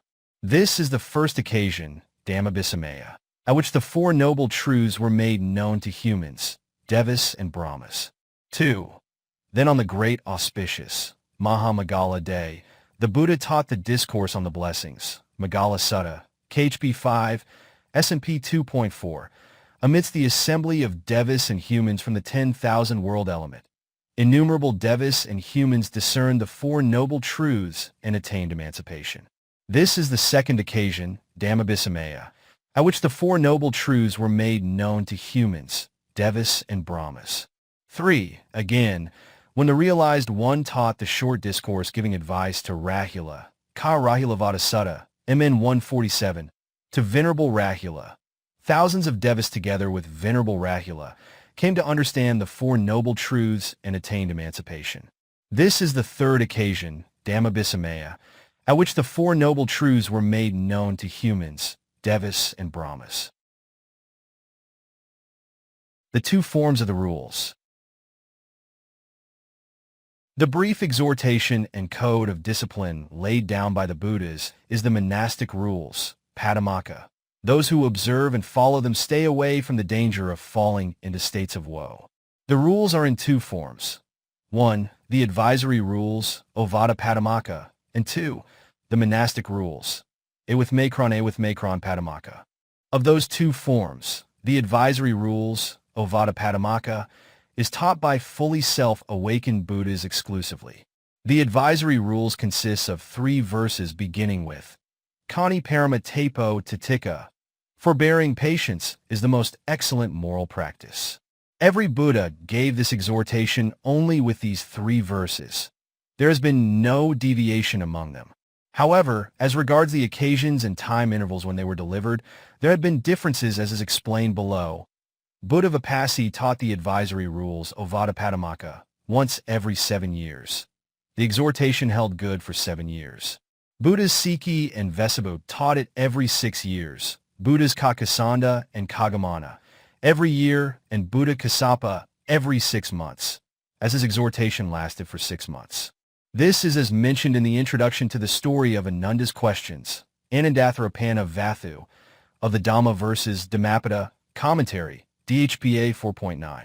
We will describe here also what is mentioned in the introduction to the section on Viranja, in the first volume of the Vinaya commentary regarding these advisory rules, Ovada Patimokkha. All the Buddhas of the past taught the advisory rules only, but they were not taught every half-month. To explain further, Buddha Vipassī taught the advisory rules once every 6 years, and he recited it himself. The male monastic disciples did not recite the monastic rules, Pamaka, within the precincts of their own monastery. All the monastics within the entire region of Jambudapa gathered together to hold the observance day, Upatissa, service only in the precinct of the monastery where Buddha Vipassī resided. The monastery was situated in Kimu's garden, a sanctuary for animals near the capital Bandamati. During the days of Buddha Vipassī, there used to be 84,000 monasteries, and within each monastery there dwelt 10,000 to 20,000 monastics who were keeping themselves pure by staying away from individuals with whom they have nothing in common, Visabhaga Pugala. They also observe more austere practices. Devas, who had taken up the duty of announcing the observance, Upatissa days, went round the monasteries where monastics resided once every year to address them. Your reverences who have a peaceful life, a year is past, 2 years, 3 years, 4 years, 5 years have passed. This is the 6th year, and the coming full moon day is the day when you should all approach the Buddha to pay homage and to hold the observance, Upatissa day. It is now time for you all to assemble in the presence of the Buddha. Monastics, who were possessed of supernormal powers, found their own way to the monastery in the Khema sanctuary where the Buddha Vipassana was residing. Monastics who possessed no supernatural power went to that monastery with the assistance of the devas in this manner. The powerless monastics were then living in monasteries situated near the shores of the East, West, North, and South Oceans. Before they proceeded to the assembly, they performed the bounden duties of setting beds and dwelling places in order.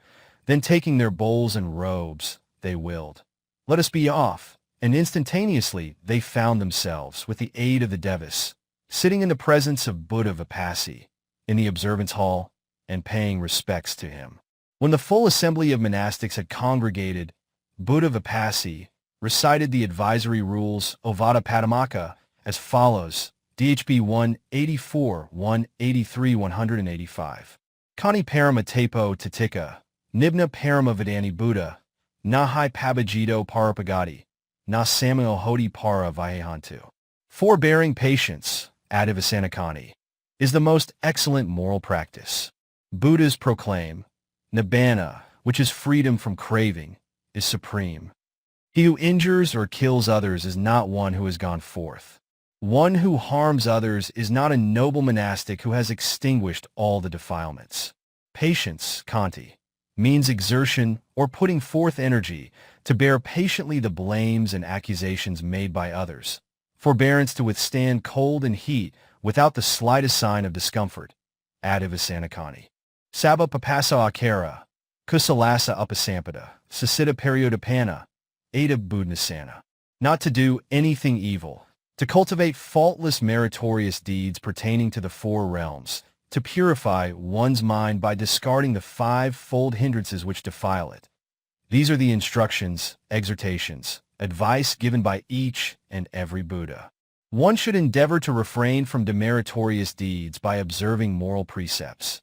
To perform meritorious deeds pertaining to the four realms through practice of concentration and insight meditations of both mundane and supermundane levels, and bring about complete purification of one's mind through attainment of the Arahat fruition, Arahata Phala. This is the express exhortation, instruction laid down by all the Buddhas. Anupavado Anupagato, Patimaksiye Severo, Matanudase Batasmi, Pantansiye Syansana, Adisitsiye Iogo, Adabudnasana. Not to accuse others or cause others to accuse, meaning vocal restraint. Not to ill-treat others or cause others to kill or ill-treat others, meaning bodily restraint. To observe the chief moral precepts and guard them from being stained or blemished, meaning observance of the restraint according to the monastic rules. Padamaka Savara Sila, and restraint of the senses, Indriya, Savara Sila. Knowing the right measure in the matter of food, referring to purity of livelihood, Ajiva Parasati Sila, and the dependence on requisites, Pakaya Sanasita Sila. Dwelling in places of seclusion, Sapaya Senasana. Constant application to develop the 8 attainments, Samapati, which serve as the basis of insight knowledge, Vipassana with Mekrane. This set of 6 precepts constitute the exhortation, instruction, and advice of all the Buddhas. This verse gives an abridged exposition of the 3 trainings, namely, higher morality, Adhisala, concentration, Adhisiddha, and wisdom, Adhipanna. In this manner only, Buddhasiki and all other Buddhas taught and recited the advisory rules, Ovada Padamaka. There are no differences, such as a special teaching in the verses recited by them.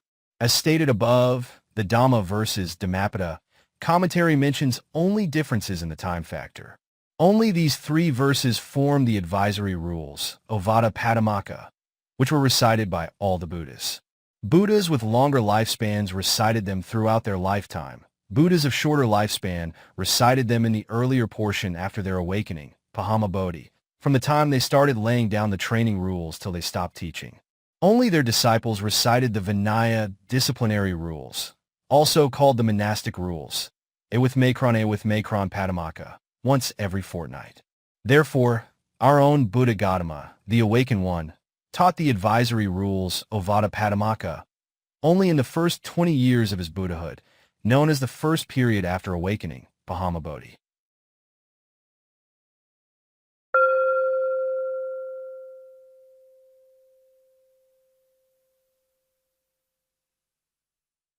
17b.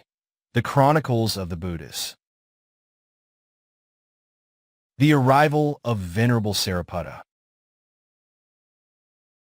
After the demonstration of the twin miracle and the creation of the jeweled walk, while Devas and Brahmas were paying homage to the Buddha as he walked to and fro on the walk, Venerable Sāriputta and his 500 disciples were residing on the slopes of Mount Gajaka in Rājagaha. Venerable Sāriputta saw, through his divine eye, Dibba Kaku Abhina, the Buddha taking his walk on the jeweled walk in the sky above the city of Kapilavatthu.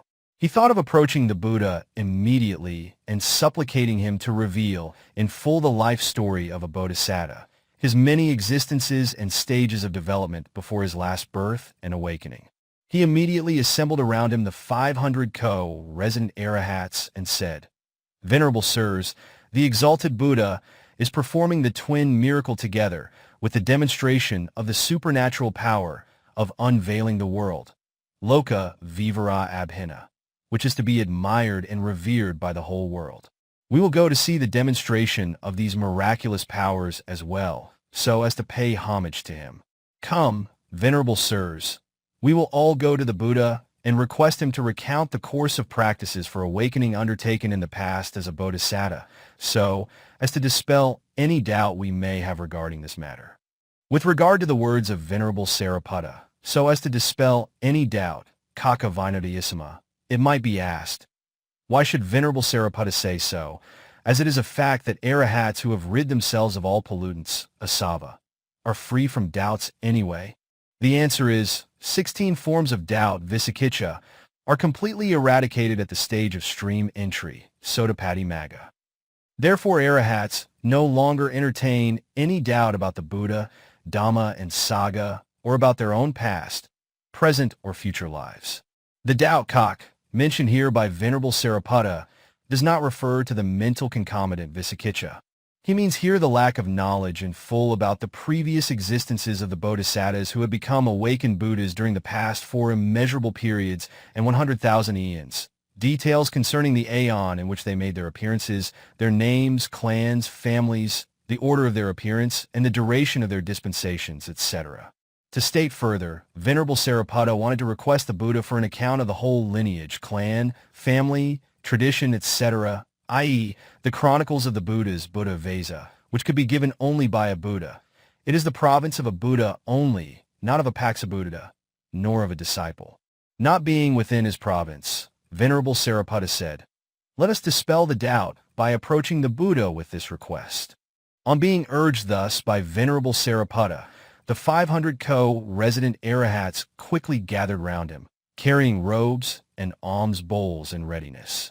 Then Venerable Sāriputta, accompanied by the 500 Arahats, traveled through the air by means of their supernormal psychic powers, Iti Vidabhina, and, upon arrival, paid homage to the Buddha, who was still pacing up and down the jeweled walk.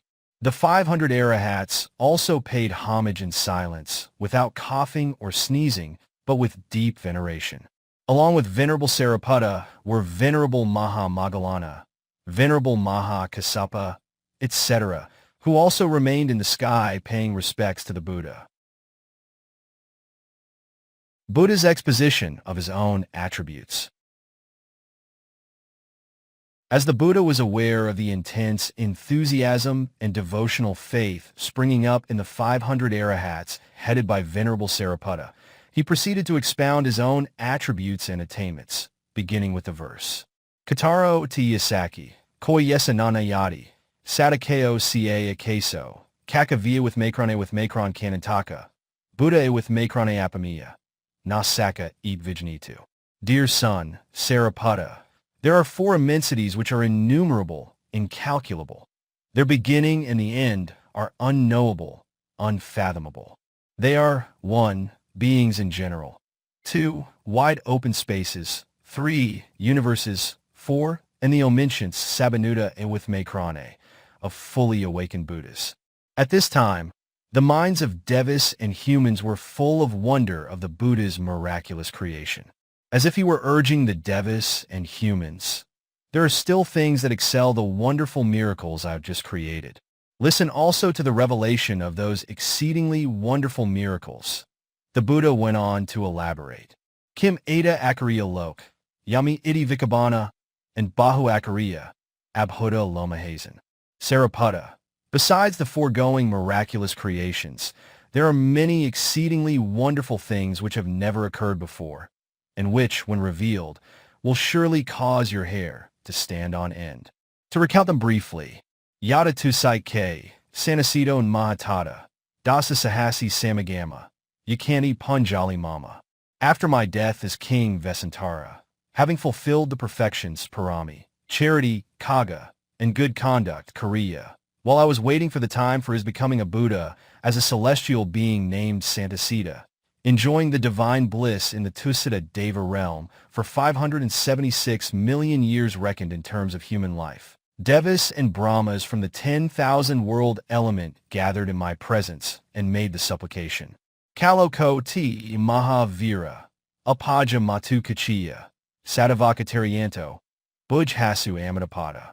Great hero, freed from all suffering, you have already fulfilled the 10 perfections extended into 30 categories, the 3 kinds of practice and the 10 kinds of charity, not with the desire to gain the bliss of a wheel-turning monarch, or of a Saka, the ruler of Devas, or of Maras or of Brahmas. You fulfilled these perfections aspiring only to become a Buddha in order to liberate the multitude of sentient beings. Great hero, freed from all suffering, the propitious time you have longed for to become a Buddha has come. Great hero, the time is now ripe for you to become an omniscient Buddha. May you take conception in the womb of the royal Mother Maya. Rescue all beings, including Devas, from the dangerous currents of Sasra. May you realize the deathless Nibbana. Thus they made their supplication. I did not, however, readily give my consent to their supplication. I first made 5 great investigations as following. 1. The appropriate time for the appearance of a Buddha. 2. The appropriate island continent for the appearance of a Buddha. 3. The appropriate country for the appearance of a Buddha. 4. The clan or family into which the Bodhisattva would be reborn. And 5. The span of life of the Bodhisattva. Tusita Kaya Kavitvana, Yada Okami Kachiya, Dasa Sahasi Lokadatu, Kampitha Dharatata. I gave my consent only after making these 5 great investigations. My friends, Devas and Brahmas, the time is indeed ripe for me to become a Buddha, as you have said. Having lived the full life term in the Tusita realm, I entered the womb of my royal mother, Mahamaya, a descendant of the unbroken line of the Sakyan rulers. Yada Matu Kachido, Sampajano Va Nakami, Sadhu Krapavatini, Dasa Sahasi Pakampatha. As I took conception in the womb of my mother with mindfulness and comprehension, the 10,000 world element trembled and quaked. 462. Without forsaking mindfulness and comprehension, I came out of my mother's womb, standing erect with arms and legs stretched straight, like a monastic descending from the Dhamma throne, or a man coming down the stairway at the entrance of a relic shrine, stupa, without any trace of unwholesome filth besmearing my body. At that time also, the 10,000 world element trembled and quaked as if to cheer the occasion. This was on Friday, the full moon of May, Visakha, in the year 563 BCE. Okani mi Samo Nati, Jatito Abinakame, Sambadiya Ahasiho, Dhamma Kakapavatain. My son, Sāriputta, there is none to equal me as a bodhisattva in the manner of taking conception and of emerging from the mother's womb. Therefore, in the matter of attainment of the path knowledge of an Arahat, Arahata Magga with Mekrane, there is none my equal. As regards teaching knowledge, Dasana with Mekrane. Also, I am supreme, from when I set rolling the Dhamma wheel. At the moment of descending into the mother's womb, during 10 months in the mother's womb, and at the moment of birth, on all the 3 occasions, he remained mindful with full comprehension. Hence he made such an utterance. Again, the path knowledge of an Arahat, Arahata Magga with Mekrane, of certain disciples results in the Arahat fruition, Arahata Phale with Mekrane. Only, that of some disciples gives rise to the 3 understandings, Vija, only, and that of some others produces 6 forms of supernormal power, Abhina, whereas some disciples achieve analytic knowledge, Paisambade with Mekrane. Through the Arahat path, Arahata Magga, Others gain only the knowledge of a disciple, Savaka Paramya with Makrane, and Paksika Buddhas attain only independent Buddha knowledge, Paksika Bodhi with Makrane, for their achievement of the Arahat path. The Arahat path of all Buddhas, however, brings the advantage of being instantaneously accomplished in all the attributes of fully awakened ones. Thus the Buddha gave an exhaustive exposition of his own attributes. At that time, there occurred a violent earthquake, which was similar to that as at the moment of taking conception. The 10,000 world element trembled and quaked in the following 6 modes. 1. The earth's surface rose in the east and sank in the west. 2. It rose in the west and sank in the east. 3. It rose in the north and sank in the south. 4. It rose in the south and sank in the north. 5. It rose in the center and sank along the circumference. And 6. It rose along the circumference and sank in the center. A great expanse of light, beyond the power of Devas and Brahmas, was shining with unsurpassed brilliance. Devas and Brahmas, witnessing the awesome phenomena and also coming to know from the Buddha's teaching that these phenomena only occurred on such occasions as the taking conception of the Bodhisattva, recited a verse in praise thereof. Aho akariya lok, Buddha gwa mahantata, dasa sahasi lokadatu, chapakrapa kampatha, abhaso ca mahare ci, akira loma hazana. Friends, Devas and Brahmas, the glories and attributes of Buddhas have caused earth tremors to rock the 10,000 world element, and the surface of the earth rises and falls in alternating directions, east-west, north-south, the center, and at the edges. A broad ray of light, surpassing the power of the Devas and Brahmas, has also illuminated these worlds. The wonder of this awesome phenomenon has made us snap our fingers in awe and praise and our hairs to stand on end.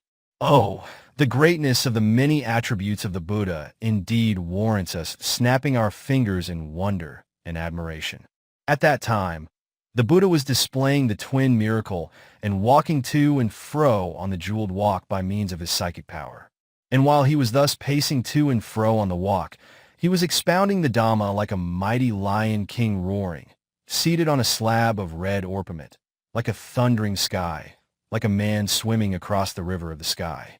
With a voice of 8 features, in various ways and minute details, he taught the discourse of the 4 noble truths leading to seeing the salient characteristics of impermanence, suffering, and non-self. Although the jeweled walk covered the whole length of the 10,000 worlds, the Buddha walked to one end of it quickly and then turned back from it as if he was making 463, the walk on a path measuring only 4 cubits. He actually walked on the jeweled walk from end to end, not turning round without reaching the end. Here it might be asked, did the Buddha, through his power, cause the shortening of such an immensely long walk, or did he create his own body to a size corresponding to that of the walk? That is, was it a work of supernormal psychic power, iti visaya? No, it is not a creation by means of supernormal psychic power, iti visaya. The power possessed by the omniscient one, Buddha Visaya, is inconceivable beyond human imagination.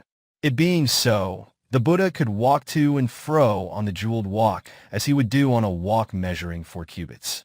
It was due to this inconceivable power of the Buddhas that the whole spectacle could be witnessed right from the Ekanaha realm to the Avicii plane of miseries without any obstruction whatsoever. All the world elements involved became as a vast open plain, adjoining one another uninterrupted, so that humans could see Devas and Brahmas and vice versa. They all could see the Buddha walking to and fro on the long walk as they would see him walking on a simple, ordinary walk. The Buddha taught as he walked, and having complete mastery over the mind, Siddhasarya, he was absorbed in fruition attainment, Phala Samapatti, during the infinitesimal fraction of time intervals while the audience was saying, Sadhu, Sadhu. Venerable Sāriputta's request. Venerable Sāriputta, after paying homage to the Buddha, who was walking to and fro with peerless grace, teaching the discourse of the 4 noble truths to the gathering of humans, Devas and Brahmas from the 10,000 world element to his heart's content, thought to himself, such a united gathering of humans, Devas and Brahmas from the 10,000 world element, is an unprecedented one. It should be an occasion for a great Dhamma exposition. A discourse on the chronicles of the Buddhas, Buddha Vesa, especially would be greatly beneficial, promoting faith and devotion towards the Buddha. It would be well if I should request the Buddha for an exposition of his life story and the perfections he had fulfilled from the time of receiving the definite prophecy of becoming a Buddha. He then approached the Buddha, and with his robe over the left shoulder and his hands raised, he made this request in 3 verses beginning with Kadiso, Mahavira, etc., reproduced below to expound the full discourse on the chronicles of the Buddhas together with an account of the practices which have been cultivated in the past. Kadiso T. Mahavira, Abhinaharo Naratama, Kami Kale Teyadira, Pathita Bodhimudama. Homage to the great hero, who has exercised the 4 great exertions, Samapadana, one who is nobler than men, superior to Devas and excels the Brahmas, the crown of the 3 worlds. In what world cycle and in what aeon did you aspire for and resolve to attain perfect self-awakening which excels independent and disciple awakening? Nasilan ca nekhama, Pana Virian ca Kadisa, Kani Sakyan Madhina, Metapeka ca Kadisa. Homage to the exalted, omniscient one, the Lord of the 3 worlds. How should we understand and regard your perfections, such as the perfection of generosity, morality, renunciation, wisdom, and energy? How should we understand and regard 464? Your perfections of forbearance, truthfulness, resolution, loving kindness, and equanimity. Dasa Parami Teya Daira, Kadisi Lokanaika, Katha Upaparami Pu, Paramatha Parami Katha. Homage to the exalted, omniscient one, the Lord of the 3 worlds. May you enlighten us as to how you have fulfilled these perfections, how you have acquired higher and higher stages of these perfections and attained full maturity thereof. Likewise, with the 10 higher perfections, Upaparami, and the 10 supreme perfections, Paramatha Parami. In what way, in what manner have you cultivated them to acquire their maturity at the higher level of development? With regard to the perfection of generosity, Dana Parami, the gift of external property is an ordinary perfection of generosity, Dana Parami. The gift of one's own limbs, big and small, is a higher perfection of generosity, Dana Upaparami. The gift of life is a supreme perfection of generosity, Dana Paramatha Parami. The same principle of classification applies to the 9 other perfections. Thus, observance of morality at the sacrifice of external property is an ordinary perfection of morality, Sila Parami. Observance of morality regardless of loss of one's limbs is a higher perfection of morality, Sila Upaparami. An observance of morality regardless of losing one's own life is a supreme perfection of morality, Sila Paramatha Parami. This is how they should be differentiated and noted. See the further explanations for more information on these matters. For innumerable existences, the Bodhisattva had fulfilled generosity and other perfections, of which the following are of special interest. 1.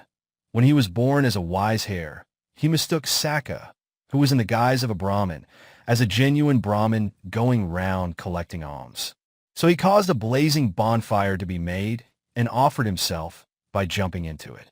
Such generosity is a supreme perfection of generosity, Vidura Paita Jataka, Ja 545. 2. When he was born as Naga King Sakapala, he endured the agony of wounds, which were caused by a ruthless attack by 16 hunters with spears at 8 places on his body, after being impaled on a stake. Without showing resentment, he offered his life and maintained the observance of his precepts. Such morality comes under the category of a supreme perfection of morality, Sakapala Jataka, Ja 524. 3. When he was King Ka Sudasoma, he abdicated the throne of the country of Sudasena, ancient Braz, without fear of danger to his life, and without attachment to the luxury of kingship, and abnegated himself. Such an act of renunciation is called a supreme perfection of renunciation, Ka Sudasoma Jataka, Ja 525. 4. When he was born as a wise man by the name of Sanaka, he saved the life of a Brahmin by revealing, as if he had seen with his eyes, the presence of a cobra in the leather bag which contained the Brahmin's food. Such an exhibition of wisdom, which had saved the life of the owner of the leather bag, comes under the category of a supreme perfection of wisdom, Sata Basta Jataka, Ja 402. 5. When he was born as a prince, named Janaka, his undaunted effort to swim across the ocean in the face of odds and without despair, while his fellow travelers were perishing and meeting with destruction, reflects Prince Janaka's great perseverance.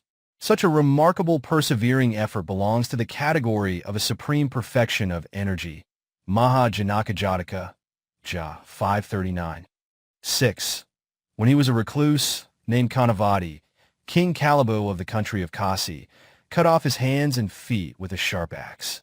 He was unmoved and bore the suffering as though he were a piece of log that lacked sensation and consciousness. He also showed no resentment to the king. Such an act of forbearance comes under the category of a supreme perfection of forbearance. Kanivati Jataka, Ja 313. 465. 7. When he was King Maha Suddasoma, he gave his word of honor. I will certainly return tomorrow to the cannibal Porasada. He stood by his word, regardless of his own life, thereby saving the lives of 101 kings. Such a righteous and truthful vocal deed, Vachi Saka, comes under the category of a supreme perfection of truth. Maha Sutta Somajataka, Ja 537. 8. When as a bodhisattva Prince Tamiya, he pretended to be deaf and mute and persisted with this practice at the risk of his life, up to the time of his renunciation. Such an act of resolution comes under the category of a supreme perfection of resolution. Mugapaka Jataka, Ja 538. 9. When he was a recluse by the name of Sivyasma, he cultivated loving-kindness, metta, at the risk of his life. Such an act of loving-kindness comes under the category of a supreme perfection of loving-kindness. Samajataka, Ja 540. 10. When he was an ascetic practicing austerities, he did not allow himself to be swayed either by the perverted, corrupted demeanor of young villagers, or by the various deeds of reverence and homage done by the wise, thereby safeguarding himself entirely from ill will and greed. Such equanimous attitude of the Bodhisattva exemplifies a supreme perfection of equanimity. Loma Heza Jataka, Ja 94. For full particulars of this category of supreme perfection, Paramatha Parami, reference may be made to Basket of Conduct, Kariya Piyaka, commentary, and other relevant birth stories, Jataka commentaries. On such a supplication being made by Venerable Sāriputta, the Buddha expounded 2 verses as if he was pouring the elixir of deathlessness to keep the minds of all sentient beings in peace, urging them, first, to listen with reverent attention to the discourse on the chronicles of the Buddhas, which will cause joy and gladness to the audience of devas and humans, eradicate the pricking sorrow in their disturbed minds, and letting them achieve various attainments, and second, to strive earnestly to follow and practice the noble path to becoming a Buddha, which will destroy all forms of pride and vanity, which will remove various kinds of grief and sorrow, and which will save beings from the cycle of rebirths and extinguish all suffering. Then, in order to encourage the assembled devas and humans to become enthusiastic to aspire after perfect self-awakening, the Buddha gave a discourse on the chronicles of the Buddhas, adorned with 951 verses beginning with Cape Ca Satasahas, Katuro Ca Asakai, Amaranama Nagara, Dasaniya Manorama. The discourse was well received and highly appreciated by the great audience of devas and humans. By the end of the discourse on the chronicles of the Buddhas, 100,000 billion humans, devas and brahmas became arahats, having eliminated all traces of the pollutants, asava, and innumerable beings became established in the lower stages of the path. Here, it should be noted that there are 951 verses which deal wholly with the chronicles of the Buddhas. In the introduction, Nidana Katha, there are 81 verses comprising a mixture of words of the elders who participated in the council, Sagikaraka, words of Venerable Sāriputta and those of the Buddha, and 38 verses in the miscellaneous, Pakyaka, section and the distribution of the relics, Datta Bhajaniya Katha, being words of the elders who participated in the council, thus totaling 1,070 verses in the whole chronicles of the Buddhas, Buddha Vesa. The Chronicle of Gautama Buddha in verse. We have so far described the name, clan, family, etc. of the 24 Buddhas, from Buddhapakara to Buddha Kassapa in Chapter 9, as mentioned in the Chronicles of the Buddhas, Buddha Vesa, and relevant commentaries in chronological order. For the Chronicle of Gautama Buddha, which we are dealing with presently, also an attempt has been made to compile it as complete as possible on the basis of the Chronicles of the Buddhas and its commentary, as well as relevant extracts from other Pai texts and commentaries.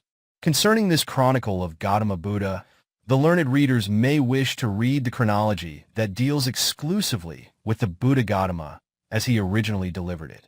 We will therefore render those 24 verses in plain English. Buddha Gautama, on the request made by Venerable Sāriputta, having expounded exhaustively the part of the Chronicles of the Buddhas concerning the 24 Buddhas from Pakara to Kassapa, pouring forth the discourse like the sky river overflowing, proceeded to expound the facts concerning himself from the jeweled walk in the sky, in 24 verses as follows. The first great assembly of the Dhamma teaching. 1. Aham Edarahi Sambuddho, Gautamo Sakya Vahano, Padna Padahidvana, Pado Sambadim Uttama. Dear son, Sāriputta, I, a descendant of the Gautama lineage which has made the Sakya royalty thrive, after 6 years of energetic effort at meditation, Padhana, attained the exalted state of omniscience. 2. Brahmuna Yasido Santo, Dhamma Kaka Pavate, Arasanakona, Pahambasameo Ahu.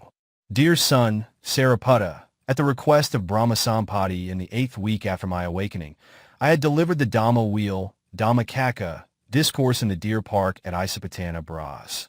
On that occasion, for the first time 180 million Brahmas, who were headed by Venerable Koa, realized the Four Noble Truths and achieved liberation. The second great assembly of the Dhamma teaching. 3. Tato Paran Ca Dizent, Nara Deva Samagame, Ganya Navatabo, Dudiyabasameo, Ahu.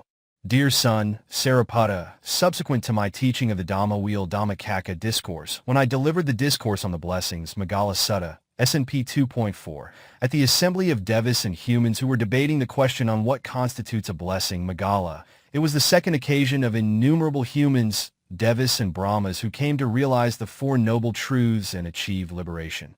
This second great occasion of Dhamma teaching will take place subsequent to the discourse on the Chronicles of the Buddhas. This also applies to the verses that follow. The third great assembly of the Dhamma teaching. 4. Idhiva Edarahi, Ovadi Mama Atraja, Ganya Navatabo, Tadyabisameo Ahu. 13 years after my becoming a Buddha, I will exhort my son, the young monastic Rāhula, by delivering the discourse of the short discourse giving advice to Rāhula, Hemavata, MN 147, in the blind man's grove, in Havana, at Savatthi. At that time also, innumerable humans, Devas and Brahmas will come to realize the Four Noble Truths and achieve liberation. The first occasion of the disciples' meeting. 5. Ikosi Sanapadomi, Svakna Mahasina, Aha Tiza Satna, Bikanasi Samagamo. Dear son, Sāriputta, a congregation of disciples had been held on the last full moon day of February, Maga, for the first time. It was an assemblage of 1,250 monastic Arahats who had done away with the pollutants, asava. This refers to the Buddha's teaching of the advisory rules, Ovada Padamaka, instructions on the obligation of a monastic at the congregation of disciples, characterized by the 4 features that it was the day on which Venerable Sāriputta gained awakening. Services rendered by the Buddha. 6. Varokamano Vimalo, Bhikkhu Sagasa Majago, Dadami Pathita Saba, Mava Sabakamado. Dear son, Sāriputta, also like the previous Buddhas, being replete with the infinite grace characteristic of the Buddhas, and free from the taints of the defilements, Kolita, stand becomingly in the midst of the saga, and, like the wish-full fling, Sintmai, Ruby capable of fulfilling every wish, have been fulfilling the wishes of humans, Devas and Brahmas for special mundane and supermundane happiness. 7. Phalam Kakamna, Bhavakanda Jahina, Katas Sakapakasimi, Anakampeya Pina. Dear son, Sāriputta, for the benefit of humans, Devas and Brahmas who wish to attain the four fruition stages of the path and do away with attachment to sensuous existence, I have, out of compassion, expounded the four noble truths to enable them achieve their wish. This is an instance of how Buddha brings about the benefit of all beings by way of expounding the four noble truths. 8. Dasa Visa Sahasna, Dhammabhisameo Ahu. Ike, Advina Abhisameo, Ganto Asakio. Dear son, Sāriputta, as the result of such expositions of the four noble truths, sentient beings, numbering 10,000 after one session, or 20,000 after another, have become emancipated. In other instances of beings gaining freedom in twos or threes, the number is incalculable. 9. Vitrika Bahuja, Idata Sufalita, Ida Mahaseki Menino, Sana Sivasadita. Dear son, Sāriputta, I am a descendant of Sakyan royal family. I have renounced the world to become a recluse and have taught the Dhamma. This teaching of mine, the dispensation, Sasana, shall spread in the three worlds of humans, Devas and Brahmas, and many beings discerning it clearly shall thrive exceedingly, pure and radiant. Desmitai sanasava vitaraga santacita samahita bhikunika sata sabba parivarenti masada. Dear son, Sāriputta, I am at all times surrounded by a great number of monastics who are free from the pollutants, asava, having given up passion, raga, and who with tranquilized mind possess serene concentration like an oil lamp burning steadily in the still air. 11. Idani ye edarahi, jahanti nusabhava, apada manasaseka, he, bhikkhu vinagarahita. Dear son, Sāriputta, there are certain monastics who even in my lifetime have to depart life as mere trainees, seka, without having become an arahat. They are reproached by the wise. 12. Ariyan ca Santhamayanta, Sata Dhamma Radha Jana, Bujasani Satamanto, Sasra, Sarita Gata. Dear son, Sāriputta, those mindful people, who extol the virtues of the noble eightfold path and take delight in the Dhamma day and night, will be able to cross the ocean of Sasra within a limited number of existences and gain emancipation through realization of the Four Noble Truths. Particulars of Buddha Gautama. 13. Nagara Kapilavathami, Raja Sutadano Pitta, Meha Janatika Mata Maya Devi Ti Vakati. Dear son, Sāriputta, my place of birth is Kapilavatthu, my father is King Sutadana, and my royal mother is Maya Devi. 14. Ikuna Taisa Vasani, Agra Ajhaha Vasai, Ramo Suramo Subhako, Teyopasadamudama. Dear son, Sāriputta, I have been a ruler of the Kapilavattha country for fully 29 years, residing in 3 palaces. Rama, the winter palace with 9-tiered spire, Surama, the summer palace with 5 tiers, and Sabha, the 7-tiered palace for the rainy season.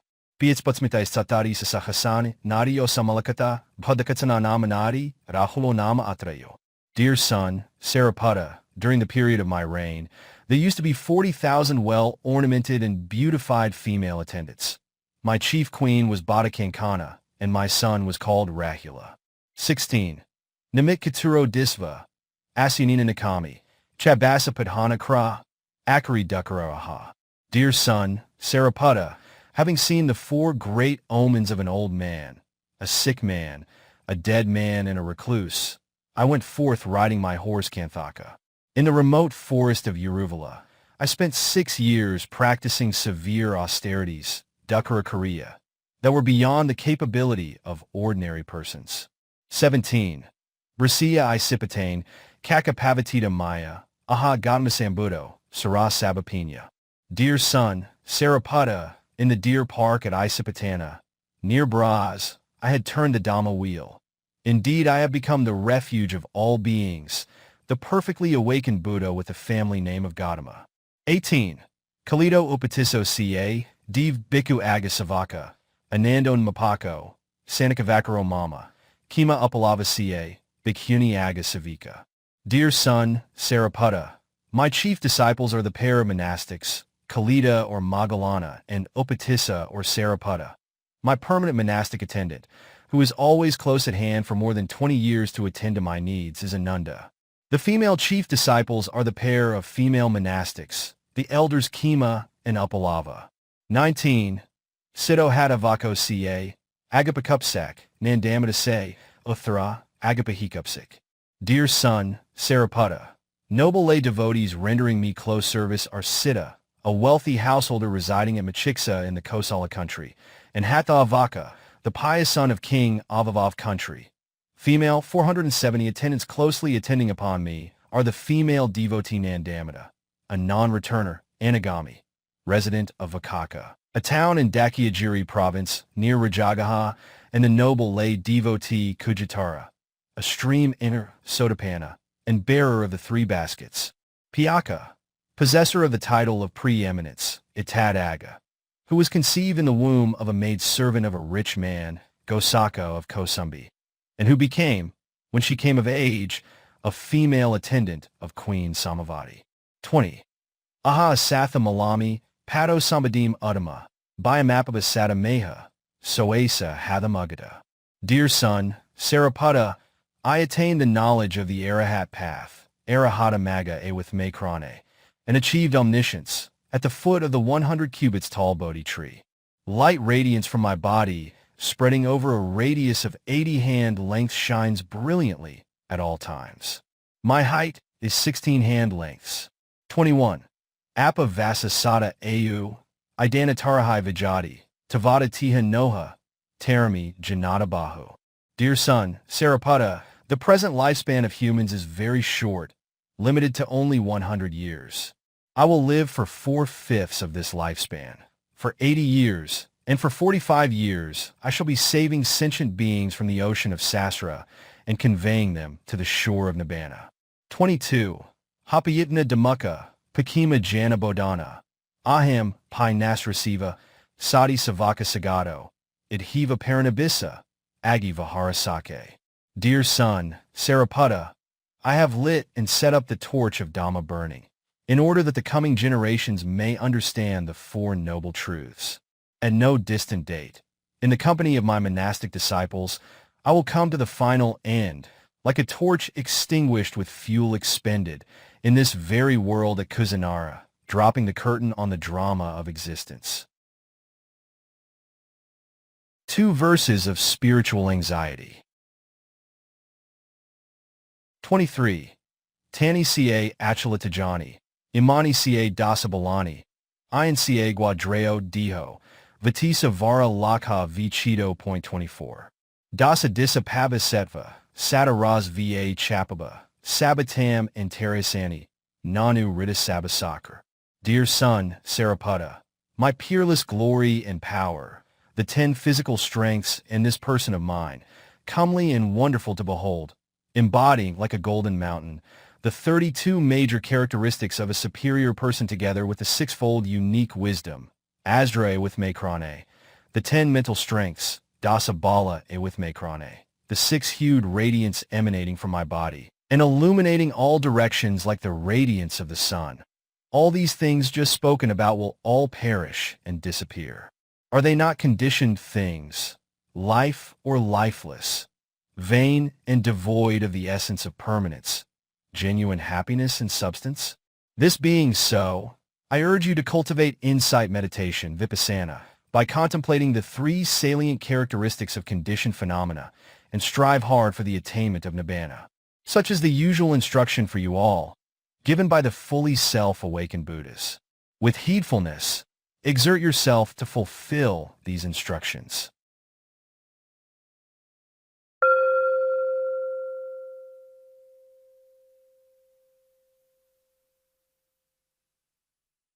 (18) The Buddha and his immediate family.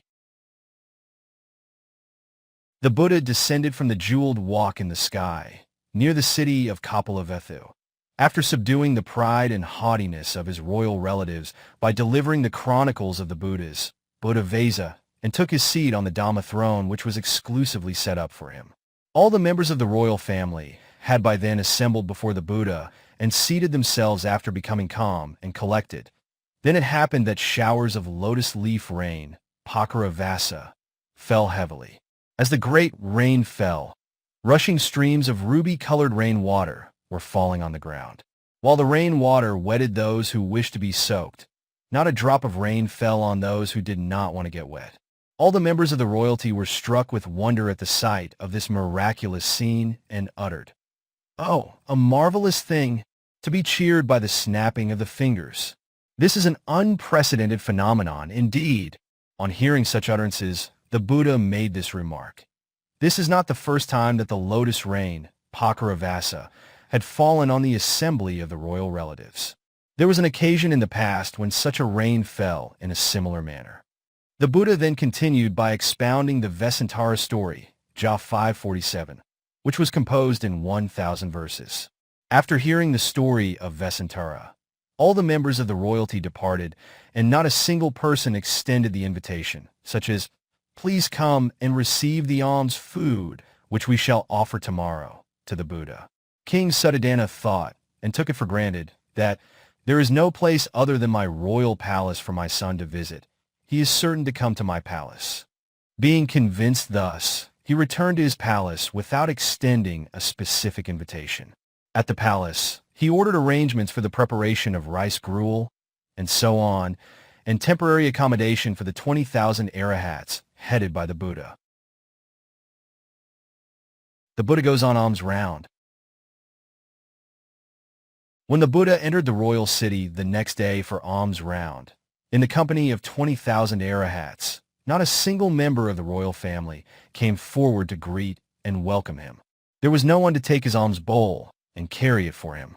The moment the Buddha had set foot on the gateway of Kapilavatthu, he began to reflect on the way in which previous Buddhas went round for alms food in the capital city of their royal fathers. Was it characterized by receiving alms exclusively from the selected homes of the rich, the elite, or by going round for alms from door to door, rich or poor alike? He understood it by way of psychic power which gave the knowledge of past existences, pub nivesa abhina. Thus he came to realize that not a single Buddha in the past had received their alms food only from the selected homes of rich. None of them had deviated from the practice of going for alms food from door to door. So he decided to adopt the time-honored traditional practice of collecting alms food from door to door. He thought, only by setting such an example myself would my disciples emulate my practice and fulfill the duty of a monastic to go for alms round to each and every house without any breach. Having made this decision, he started to go on the alms round beginning with the first house nearest the city gate, stopping at every house one after another. When the Buddha entered the royal city, the earth quaked with mild intensity. He walked gently, not treading upon even the tiniest insects such as ants and the like. He stepped forth first with the right foot, which possessed the major mark of the level soles of feet like golden footwear, Upatissa lakha. The delicate soles of his feet, being level and smooth, touched the ground evenly, fully and squarely without collecting the tiniest particles of dirt or dust. As he walked along, the low-lying areas of the earth raised themselves spontaneously to an even level, and the mounds lowered to the level of the plain, forming an even surface all over. All the stones and pebbles, stumps and thorns had removed themselves from the route beforehand. He walked at a normal pace, neither too fast nor too slow, his stride neither too long nor too close, without the ankles and knees knocking against each other. Being a person of great concentration, he looked straight forward, limiting the range of vision to within 4 hands' length, looking neither up nor down, nor sideways. He walked with the grace of a Chidanta elephant, fully and richly caparisoned. When the Buddha was on his round of receiving alms food from door to door in the city, those living in 2- and 3-story buildings came out on the balconies which rested on lion image supports to pay homage to the Buddha, uttering, "Here comes our good Lord, Prince Siddhartha, to receive alms food." Princess Yasodhara, mother of Rāhula, thought to herself, "In former days my glorious Lord used to travel in kingly power and luxury, carried on a golden palanquin, but now, it is said, he goes about the city for alms food with shorn head and beard, in dyed clothes, with bowl in hand. Would it be seemly, or would it appear uncomely?" So thinking, She opened the balcony window which rested on the supports of lion images and saw for herself that the main roads as well as the lanes were brilliantly illuminated by the beams of light from the Buddha's body as he was walking round majestically, and adorned with the 32 major characteristics and 80 minor ones, which were peculiar to the Buddhas and the six-hued aura of light surrounding him. Pointing her fingers towards the Buddha, she drew the attention of Rāhula and uttered the 10 Lion of a Man, Narasa, verses in praise of the glorious personality of the Buddha from his forehead to his soles. 10 verses in praise of the Buddha. 1. Sinada Nila Mudu Kansita Kiso, Surya Nimala Talabina Lo, Yuda Tuga Mudu Kayata Naso, Razi Jala Vitado Narasiho. His hair is jet black and bright like the color of a bumblebee, with a tapering tip curling softly clockwise. A shining, serene forehead resembling a clear rising sun. A delicate, proportionately prominent slender nose like a goad. A lustrous radiant body. The lion of a man, and an extraordinary, exalted individual indeed. 2. Kaka Varakita Radasapato, Lakham Maida Ayatapahi, Kamari Hathavibhusitapaho, Esa, Hai Tuapita Narasiho. My eyes delight, dear Rāhula. There comes the lion of a man, and 474 extraordinary person. The soles of his feet are ruby red and distinguished by the characteristic marks. Noble characteristic marks adorn the slender heels, and his pair of feet have impressions of white umbrellas and golden yellow yak fans. He is a lion of a man. That exalted reverential person receiving alms, surrounded by 20,000 Arahats, like the full moon amidst stars and planets, was your father when he was a layman. 3. Sakya Kumaro Vardu, Suku Malo, Lakha Visitapayana Sariro, Loka Hitaya Agato Nara Viro, Esa, Hai Tuha Pita Narasiho. My bosom son, Rāhula. He is a gentle noble prince, a descendant of the unbroken, peerless Sakya lineage, one who has a full handsome body with noble major and minor characteristic marks. One who has been born into this world for the welfare of the 3 spheres of existence, one whose industry excels that of all others, an extraordinary person and a lion of men. That exalted lion of a man, receiving alms in the company of 20,000 Arahats, like the full moon amidst stars and planets, was your father when he was a layman. 4. Ayata Yuda Sisahita Soto, Gopa Como Abhinala Neto, Inda Dhanu Abhinala Bamuko, Esa, Hai Tuha Pita Narasiho. My sweet son, Rāhula, possessing a pair of handsome ears of proportionate size, soft eyelashes like that of a newborn calf, a pair of eyes dark like the onyx, and dark brown eyebrows shaped like the curve of Saka's bow. That exalted lion of a man, receiving alms in the company of 20,000 Arahats, like the full moon amidst stars and planets, was your father when he was a layman. 5. Pwakanda Nibho Mukaveo, Deva Narnapayo Naranego, Mata Gajinda Vilasita Gami. Esa, Hai Tuha Pita Narasiho. My darling Rāhula, the serene face of that exalted monastic resembles a moon in full bloom on the 15th day of the month, who is worthy of deep veneration and true affection by all beings in the 3 worlds of humans, Devas and Brahmas, who may be likened to a great and powerful bull elephant with the elegant gait of an elephant king and must. He is a lion of a man. That exalted reverential person, receiving alms in the company of 20,000 Arahats, like the full moon amidst stars and planets, was your father when he was a layman. 6. Sinada Shugambira Manjusa Goso, Higala Varata Sajivo, Vizati Sita Siddhanto, Esa, Hai Tuha Pita Narasiho. My darling, dear Rāhula, one with a voice, deep, harmonious, and exceedingly sweet, a tongue vermilion red like the color of the Chinese rose, Rosa sinensis, 2 rows of clean white teeth, each consisting of 20 teeth, the lion of a man and an extraordinary person. That exalted reverential person, receiving alms in the company of 20,000 Arahats, like the full moon amidst stars and planets, was your father when he was a layman.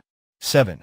Katiya Sambhava Aga Kalindo, Deva Manusana Masada Pado, Sila Samadhi Padahita Siddho, Esa, Hai Tuha Pitta Narasiho. My darling, dear Rāhula, one of truly noble and royal ancestry, before whose feet beings of the three worlds bow in deep reverence. One with firm morality, concentration, and tranquil state of mind, which is imperturbable, the lion of a man. That exalted, reverential person, receiving alms in the company of 20,000 Arahats, like the full moon amidst stars and planets, was your father when he was a layman. 8. Vasuvasisahita Givo, Siya Hanu Miga Rajasariro, Kinkana Sachavi Udamaveo, Esa Hai Tua Pitta Narasiho. Dear son, Rāhula, one with a full round neck, shapely like a golden mayo drum, a rounded, well-developed jaw resembling the magnificent jaws of a lion king, and as if about to smile, like the 12th day waxing moon, a full-chested body like the forepart of a lion, the king of beasts, a radiant skin of the color of the purest gold, and an unparalleled nobility of appearance, the lion of a man.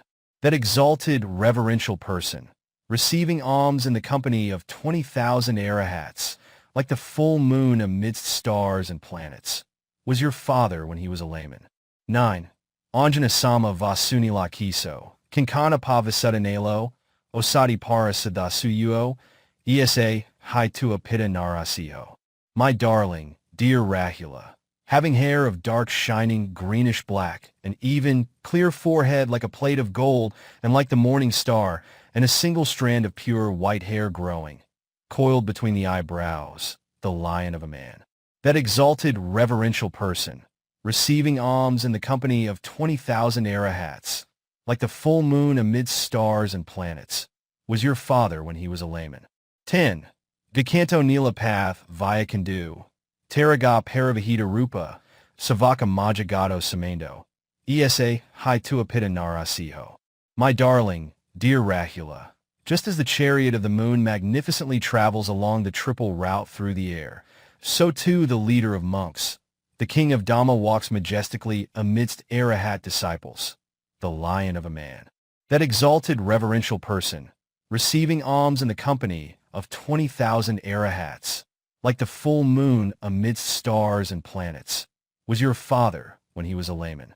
Having thus intimated the glory, the grace of the person of the Buddha to her son Rāhula, she approached King Sātāgiri and said, Your Majesty, O Father, your royal son, the Buddha, is reported to be going round for alms food in the company of 20,000 Arahats. King Sātāgiri attains the first path. King Sātāgiri was shocked and agitated when he heard what Princess Yasodhara had said, and with one hand holding up his nether garment, he rushed out of the palace to see the Buddha and stood in front of him and made this remark. Most fortunate one, why do you put us to shame by going round for alms food? Do you think that enough food for such a large number as 20,000 Arahats cannot be provided by your royal father?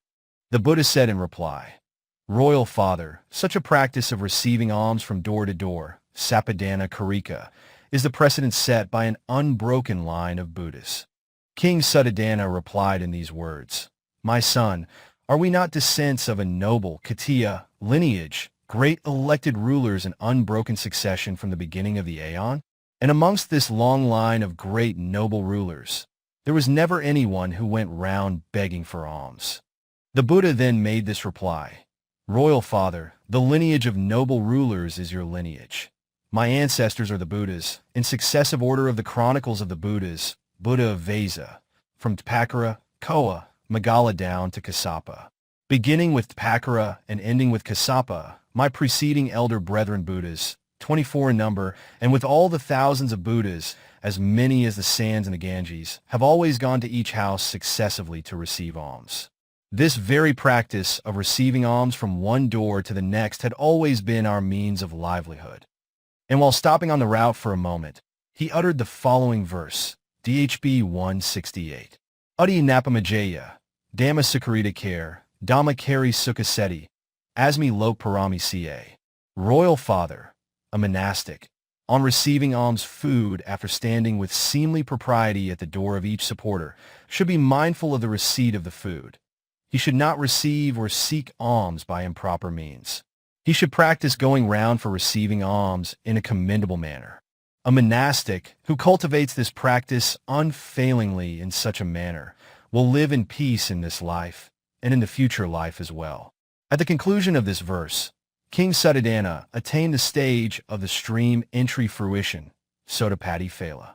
After his attainment of stream entry, Sātāgiri, King Sātāgiri himself took the alms bowl from the hands of the Buddha and holding it, invited the Buddha and the 20,000 Arahats to his palace where he offered seats of honor which were especially arranged in anticipation. On arrival at the palace, the Buddha uttered the following verse, DHB 169. Dhamma care sukarita, Nana dukarita care, Dhamma kari sukha seti, asmi lok parami ca.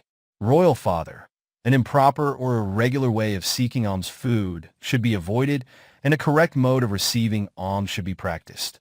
A monastic who cultivates this practice unfailingly in such a manner will live in peace in this life and in the future life as well. At the conclusion of this second verse, King Sātāgiri became a non-returner, Anagami, and Mahapajapati Gautami, a stream inner Sotapanna. Yasodhara's loyalty. When the food offering was over, all the courtiers and maids of honor, excepting Rāhula's mother, Princess Yasodhara, rallied at the feet of Buddha and paid their reverential respects to him. Although her female attendants had requested her thus, "Your Majesty, please do come out of the royal chamber and pay homage to the Buddha," she gave the maids of honor this reply. "If I had ever rendered any special service worthy of gratitude, his reverence will come to me himself. Then and then only will I give homage to him." And she remained unmoved and sedately stayed in her chamber. With King Sātāgiri carrying his alms bowl and accompanied by his two chief disciples, the Buddha went into the parlor of the queen. At that time, 40,000 dancers were waiting upon her, of whom 1,090 were maiden princesses. On being told that the Buddha was on his way to her parlor, she ordered her 40,000 dancers to be dressed in dyed cloth, and they did as they were told. On arrival at Princess Yasodhara's chamber, the Buddha said, "Let no one utter any word to hinder or restrain Princess Yasodhara while she is paying me homage to her heart's content." And then he took a seat at a place specially prepared for him in advance. Princess Yasodhara came quickly into the presence of the Buddha, and seizing his pair of insteps with both hands and with all her strength, she held them close and tightly in her arms.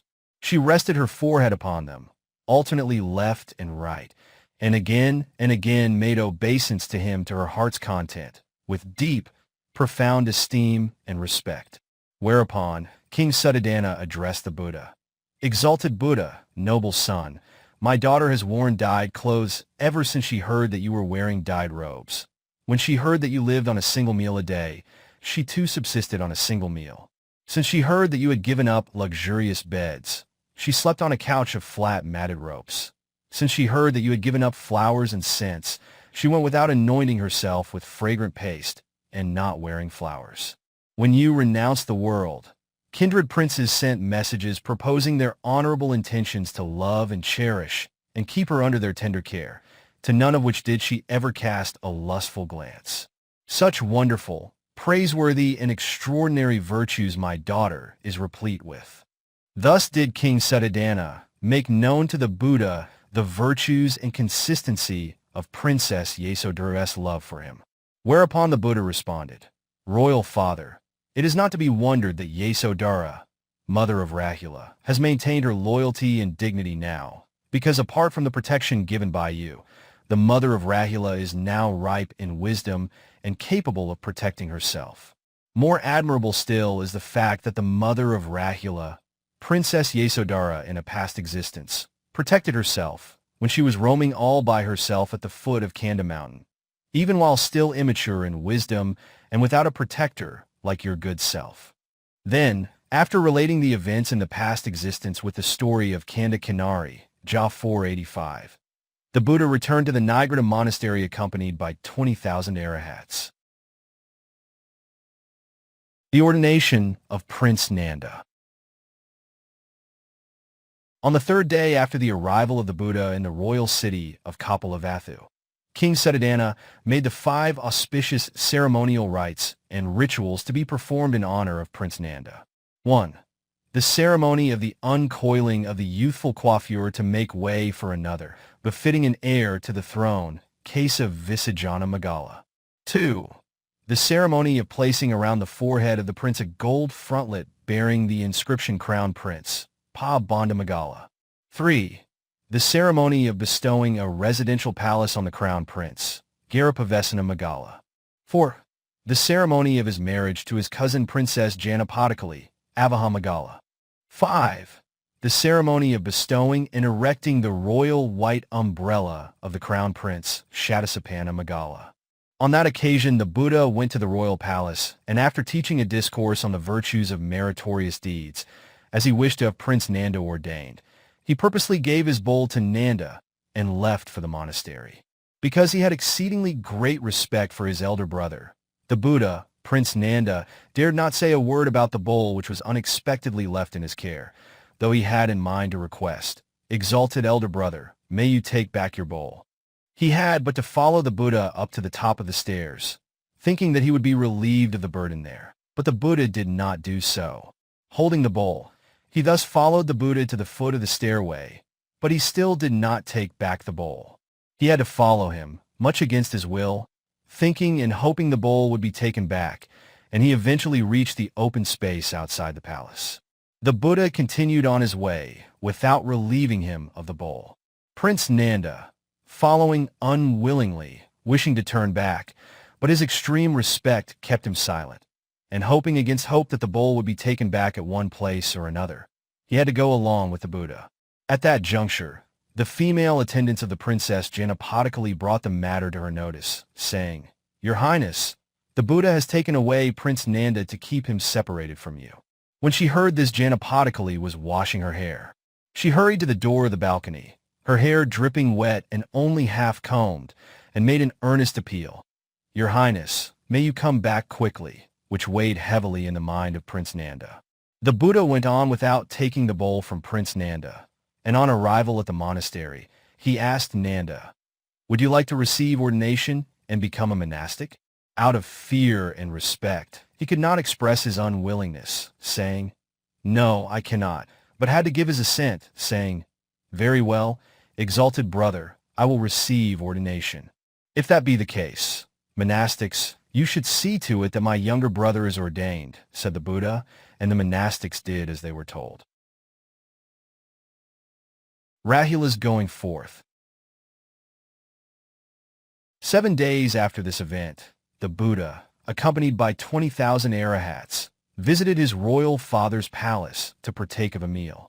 Princess Yasodhara had her 7-year-old son, Rāhula, 479, tastefully dressed and confided to him, "My darling son, look at that gracious monastic, attended by 20,000 monastics, with a golden appearance and a body as graceful as that of a Brahma.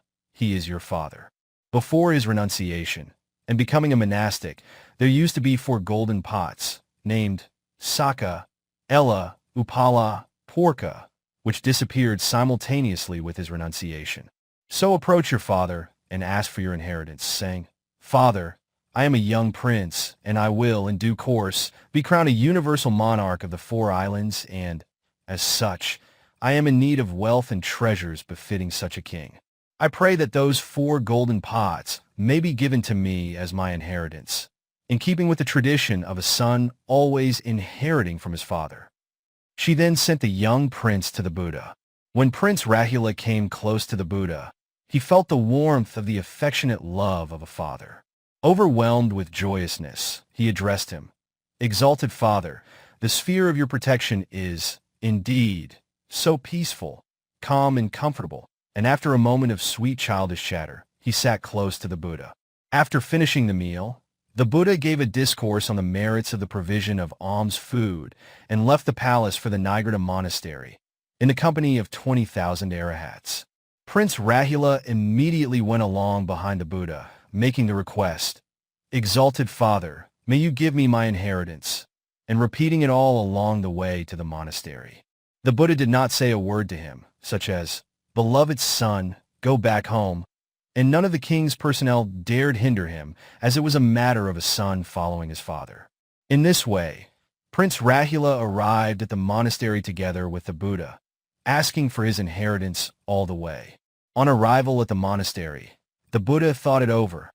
Prince Rāhula wants to inherit his father's property. Worldly wealth and property simply leads to suffering, as they are the cause of suffering in the round of rebirths. I shall give my royal son Rāhula the inheritance of the 7 supermundane treasures of the noble ones: faith, Sata; morality, Sila; conscience, Hiri; concern, Otapa; learning, Sutta; charity, Kaga; and wisdom, Panna, which I have won by vanquishing the 5 internal and external enemy forces of Mara. I shall make my royal son, Rāhula, the owner of these supermundane inheritances. So deciding, the Buddha bade Venerable Sāriputta to him and said, Sāriputta, Prince Rāhula has come to ask for his inheritance from me. Make arrangements for the going forth of Rāhula as a novice. According to in 2.398, the 7 treasures of the noble persons, Arya, as expounded by the Buddha are Satadana Sila Dana, Hiryatapiya Dana, Suttadana Ca, Kago Ca, Panna ve Satamadana. In his Kokon Pyo, Sacred Verses in 9 sections, Venerable Maha Rathasura illustrated these 7 supermundane treasures of the noble ones, Arya, side by side with corresponding worldly properties. 1. Conscience, Hiri, equals silver. 2. Concern, Otapa, equals gold. 3. Learning, Sutta, equals coral. 4. Faith, Sata, equals emerald. 5. Morality, Sila, equals pearl. 6. Abandonment, Kaga, equals precious stones. 7. Wisdom, Panna, equals diamonds. In compliance with the express instructions of the Buddha, Venerable Sāriputta took the role of the preceptor, Upatissa, whereas Venerable Mahamoggalana acted as the 480 instructor, Pabajjakariya, attending to the shaving of the head, the offering of the robes, and the administering of the 3 refuges, while Venerable Maha Kassapa served as his advisor, Ovadakariya. Thus, Prince Rāhula was given the going forth and became a novice. Although the 3 great monks, Mahathera, took individual roles in the procedure for the admission, the preceptor, Upatissa, is the dominant figure in bringing about the going forth of Prince Rāhula. The functions undertaken by the instructor and the advisor are the bounden duties of the preceptor, Upatissa. They are merely functioning as his deputies. Therefore the text says, Athako, Iasma, Sāriputta Rula Kumra Pabajizi. Then Venerable Sāriputta gave Prince Rāhula the going forth, as if he had attended to all the various tasks necessary for the ceremony. A training rule about permissions. King Suttadana was greatly disturbed and suffered intense mental and physical agony when he heard of the news that Prince Rāhula had been given the going forth. While entertaining high hopes of seeing the grace and glory of his son, Prince Siddhartha, as a universal monarch, King Suttadana only witnessed Siddhartha renounce the world and become a monastic, greatly to his disappointment, and he had suffered great mental and physical distress for the first time. Again, after he had braced himself thus, only when my younger son, Nanda, becomes a universal monarch shall I see his grace and glory. Prince Nanda was ordained as a monastic by the Buddha. King Suttadana had suffered extreme weariness of heart and mind for the second time. He had, however, observed great patience on these 2 previous occasions by consoling himself. My last hope is to witness with full satisfaction the grace and glory of my grandson when he becomes a universal monarch. He had set his mind on this. Now that Rāhula had been made a novice by the Buddha, it occurred to him. Now the continuity of the dynasty of the Sakyan monarchy has been severed. Wherefore can there be the glory and grace of a universal monarch? King Suttadana naturally suffered a misery more intense than ever before. The pressing mental and physical agony grew beyond his power of endurance, so much so that he went to the Buddha, and after paying homage and taking a seat in an appropriate place, he addressed the Buddha. Most exalted Buddha, my royal son, I would like to request a favor from you. Whereupon, the Buddha responded, Royal father of the Gautama clan, Fully awakened Buddhas are past the stage of granting favors. Whereupon the king said, I will only make a request which is fit and proper as well as faultless. Only then did the Buddha allow him to make the request, saying, Royal father of the Gautama clan, you may ask for any favor you wish. Most revered son, when you first renounced the world, I suffered infinite sorrow, and I suffered with the same intensity when my son, Prince Nanda, received ordination. And lastly, when Rāhula, my grandson, was made a novice, my misery was immeasurable. Most exalted son, the love of parents and grandparents for their sons and grandchildren penetrates from the delicate film of the outer skin through to the thick inner skin, sinews, nerves and bones, and even up to the marrow. When King Sātāgiri left the monastery after hearing a discourse, the Buddha, in consideration of King Sātāgiri's request, made a proclamation of a training rule at the assembly of the Sāga. Na, Bhikkhave, Ananato Mata Pitui Pudo Pabajatabo. Yo Pabajiya, a Patti Dakasa. Monastics, a child who has not the consent of both his parents should not be given the going forth nor higher ordination. For whoever should let such a person receive the going forth or higher ordination, there is an offense of wrongdoing. King Sātāgiri becomes a non-returner. On a certain day after this incident, when the Buddha went to the royal palace for meals in the company of 20,000 Arahats, King Sātāgiri served him and his Arahats with gruel and sweet meats before the main meal. During the interim period, the king enthusiastically recounted his experience with the Devas thus, Most glorious son, when you were engaged arduously in austerity practices, certain Devas appeared in the sky and told me, Your son Prince Siddhartha has died for not having sufficient food. Whereupon the Buddha asked the king, Royal father, did you believe the words of the Devas then? The king replied, No, I did not. I rejected the words of the Devas in the sky by saying, It is impossible for my son to enter Nibbana until and unless he attains omniscience on that pleasant plain under the Maha Bodhi tree. Then the Buddha said, My royal father, not only in this life, but also in a previous existence, when you were the chieftain of Maha Dhammapala village, you have rejected the words of a far-famed teacher, Discourse, who told you, Your son, the young Dhammapala, is dead. These are the bones of your son, exhibiting the bones of a goat as evidence. You had then refuted him by saying, In our Dhammapala clan, there is none who dies while still young. You did not believe him at all. Now at the last lap of your transient existence, why should you believe the words of the Devas? You certainly would not. Then at the request of his royal father, the Buddha delivered extensively the discourse telling the story, the long birth story about Dhammapala, Maha Dhammapala Jataka, Ja 447. After delivering the birth story, the Buddha continued to expound the main Dhamma points of the Four Noble Truths, Katu Sakka Dhammakatha. At the conclusion of this exposition, King Sātāgiri was firmly established as a non-returner, Anagami. Mahapajapati Gautami offers robes to the Buddha. As stated above, the day after the arrival of the Buddha and his Arahats at Kapalavethu, King Sātāgiri, after having expressed his reasons for his intolerable displeasure and disapproval to the Buddha and his Arahats in the middle of their round for alms food, invited them to the royal palace. When Mahapajapati Gautami witnessed the grace and splendor of the physical appearance of the Buddha on the latter's arrival at the royal palace, she could not help thinking, How exceedingly comely is my son's appearance, and her mind was filled with the powerful feelings of exceeding joy. Then again, she continued considering, for fully 29 years when he was a layman, it was I who was solely responsible for my son's well-being, regarding his food, clothing, and residence, even to the extent of peeling off the skin of a banana for him. Now that he has blossomed forth as a fully awakened Buddha, it is right and proper that I weave a set of robes to offer him. She had a weaving house set up in the precincts of the royal palace and bought fine quality cotton from the market. She undertook the work of ginning and spinning cotton into fine threads. She summoned expert weavers to the palace and asked them to weave a cloth for a set of robes, providing them with delicious soft and hard food from her own table, and paid them handsome rewards. She visited the place of work, in the company of her maids of honor, and personally took part in the weaving of the cloth for the robes as and when opportunity presented.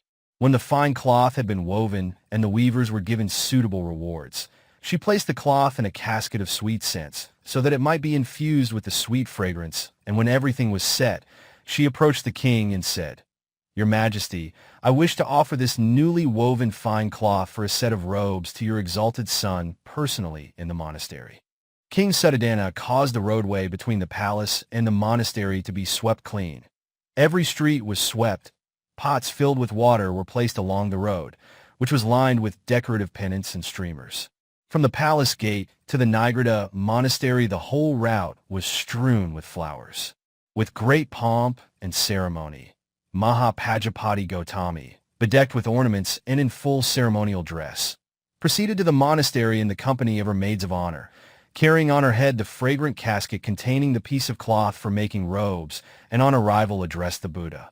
"Most exalted glorious son, I, your stepmother, intending it for you, have myself ginned and spun and woven a cloth for a set of robes. I pray that you accept this piece of cloth which I have woven and offered to you, out of compassion and sympathetic regard for me." The detailed story of the royal stepmother weaving the cloth for a set of robes and offering it to the Buddha is provided in the Analysis of Offerings, Daki Vibhaga Sutta, MN 142.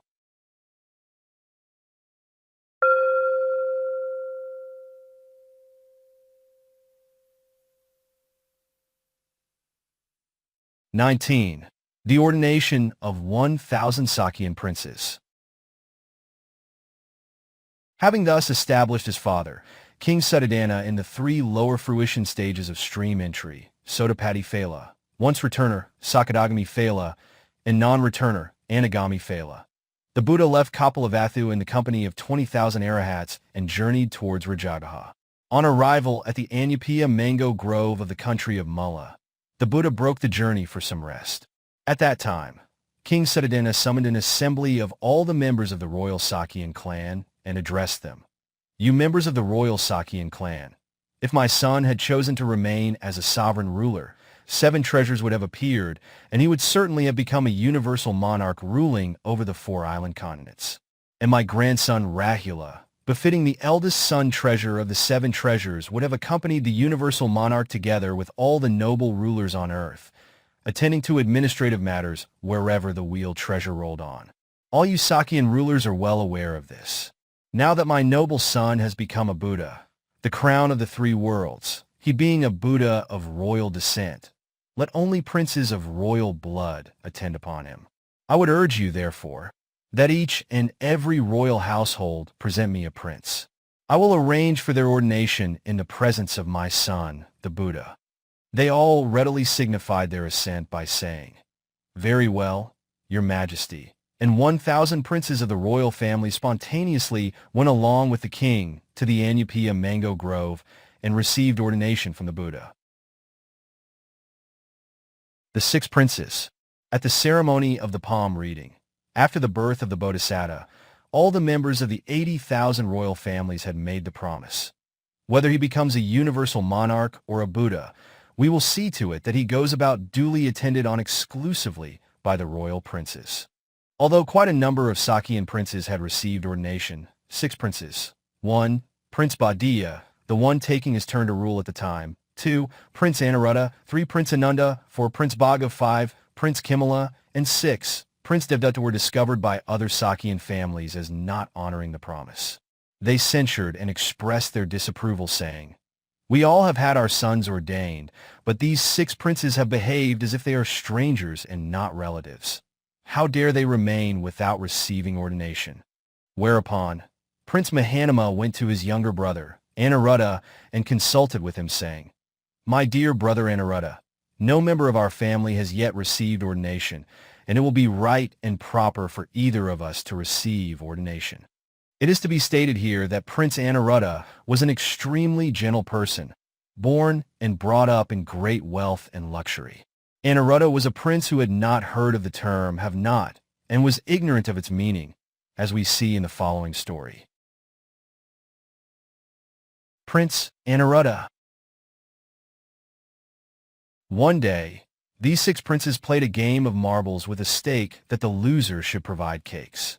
Aniruddha eventually lost the game, and as previously promised, he was obliged to send an attendant to his mother for a supply of cakes.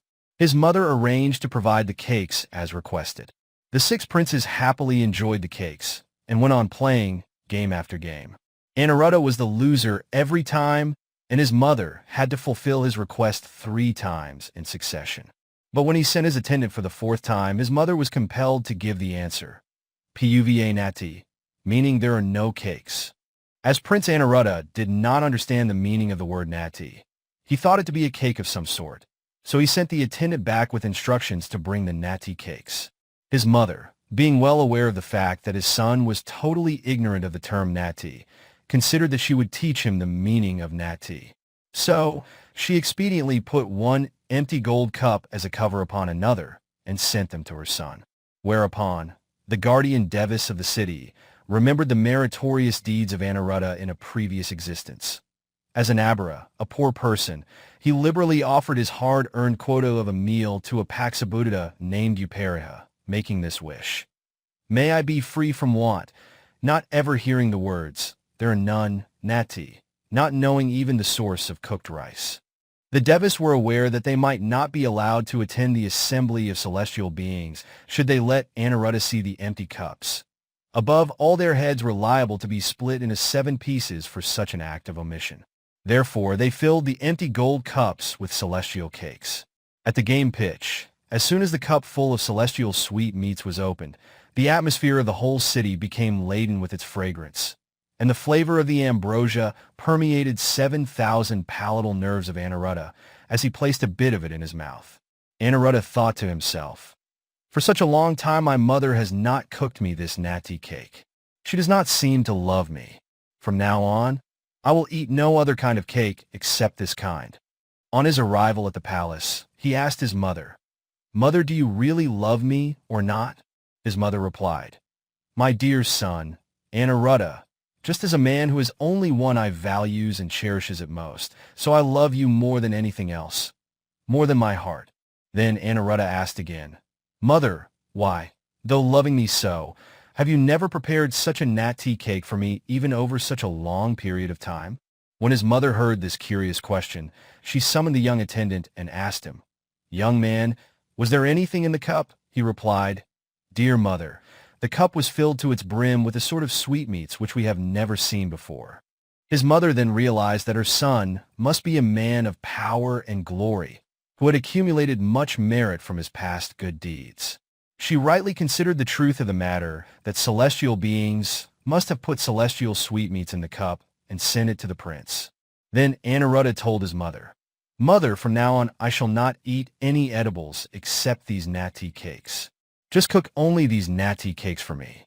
Since that time, his mother simply sent an empty cup covered with another whenever a request came from her son for a supply of edibles. Before his ordination, all through his layman's life, it was the celestials who sent the cakes to him. How then could Aniruddha, who did not even for 185 understand the term nati, understand the state of monkhood or ordination? Such being the case, Aniruddha asked his eldest brother Mahanama, Brother, what do you mean by ordination? What is it like? Mahanama replied, Dear brother, one who receives ordination is required to have his hair and beard clean shaven, wear dyed clothes, sleep on a wooden bedstead or a couch of cane or bamboo, go on rounds for alms food. This is the life of one who receives ordination. Aniruddha then made this reply, Elder brother, I am a gentle and delicate person. I cannot lead the life of one who receives ordination. Mahanama said in reply, My dear Aniruddha, if that is the case, you had better learn the business of human affairs and stay back to manage our household, because it is imperative that between we 2 brothers, one must receive ordination. Aniruddha then inquired, Elder brother, what is meant by the business of human affairs? How would a man of high birth like Aniruddha, who had no knowledge of the source of his daily meals, understood the business of human affairs? This will be clarified. 3 princes, namely Kimala, Badiya, and Anuruddha happened to discuss the source of food during a conversation. Prince Kimala had only seen the grains taken out of the king's granaries. He had never seen the rice fields, and he maintained that a granary is the source of food. Prince Badiya rejected his statement by saying, "You really do not know the actual source of food." He had only seen food in the process of being cooked in a pot. He had never seen paddy being harvested in the fields or being taken out of the granaries. So he said, a cooking pot is the actual source.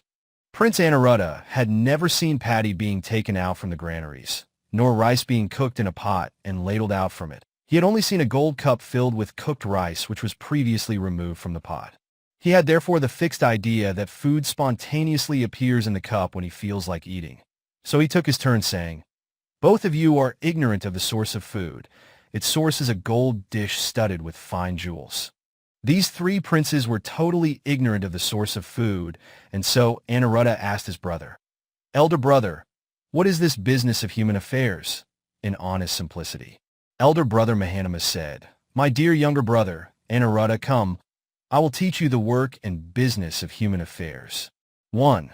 One must plow the land at the break of the rains. 2. Plowing must be followed by sowing seeds. 3. After sowing, the field must be watered having due regard to the appropriate time. 4. Water must be let off or drained at the appropriate time. 5. After draining off the water, there must be a constant removal of weeds. 6. After frequent clearing away of weeds, crops must be harvested as soon as they are matured and ripened. 7. After harvesting, standing sheaves of paddy must be thrashed on the threshing floor. 8. The sheaves of paddy must be spread and piled for threshing. 9. After spreading the sheaves, threshing must be done thoroughly. 10. After threshing, stalks must be removed with thorough shaking. 11. Then the undeveloped grains must be sorted out. 12. Winnowing must be done after removing the undeveloped grains. 486. 13. After winnowing, the paddy must be stored in granaries. 14.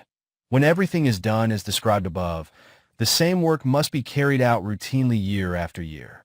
On hearing this, Anuruddha told his brother, "Elder brother, all this business of human affairs is inexhaustible and never-ending. When can all these worldly affairs be exhausted? When can we see the end to all these affairs? When shall we be able to enjoy the 5 sensual pleasures with ease and comfort, without having to encounter the anxieties of worldly life?" He muttered this with dismay and weariness. His elder brother then told him, "Quite so, dear brother Anuruddha. Worldly affairs are inexhaustible and without an end. Our fathers and grandfathers died before these human affairs could be exhausted or ended." Whereupon Anuruddha said, "Elder brother, if this be so, since you understand the ways of human affairs, you had better remain and take charge of their management. I shall renounce the household life and lead the homeless life of a recluse." Thus he gave his assent to receive ordination. Anuruddha then approached his mother and asked, "Mother, I wish to receive ordination. Kindly grant me your permission to do so." Then the Queen Mother replied, "My dear son, Anuruddha, I love both my sons, you two brothers, with an exceedingly great love. Even when death separates us, it will be without my consent. How can I, while still alive, give both you brothers my permission to receive ordination? It is impossible." Anuruddha made a second attempt to get his mother's permission, but received the same answer. Again, for the third time, he requested his mother's permission for his ordination. At that time, the Sakyan prince Badiya was holding the reins of government over the Sakyan clan. King Suddhodana, who was by then approximately 90, was merely a guide and figurehead. The ruling king, Badiya, was Prince Anuruddha's intimate friend.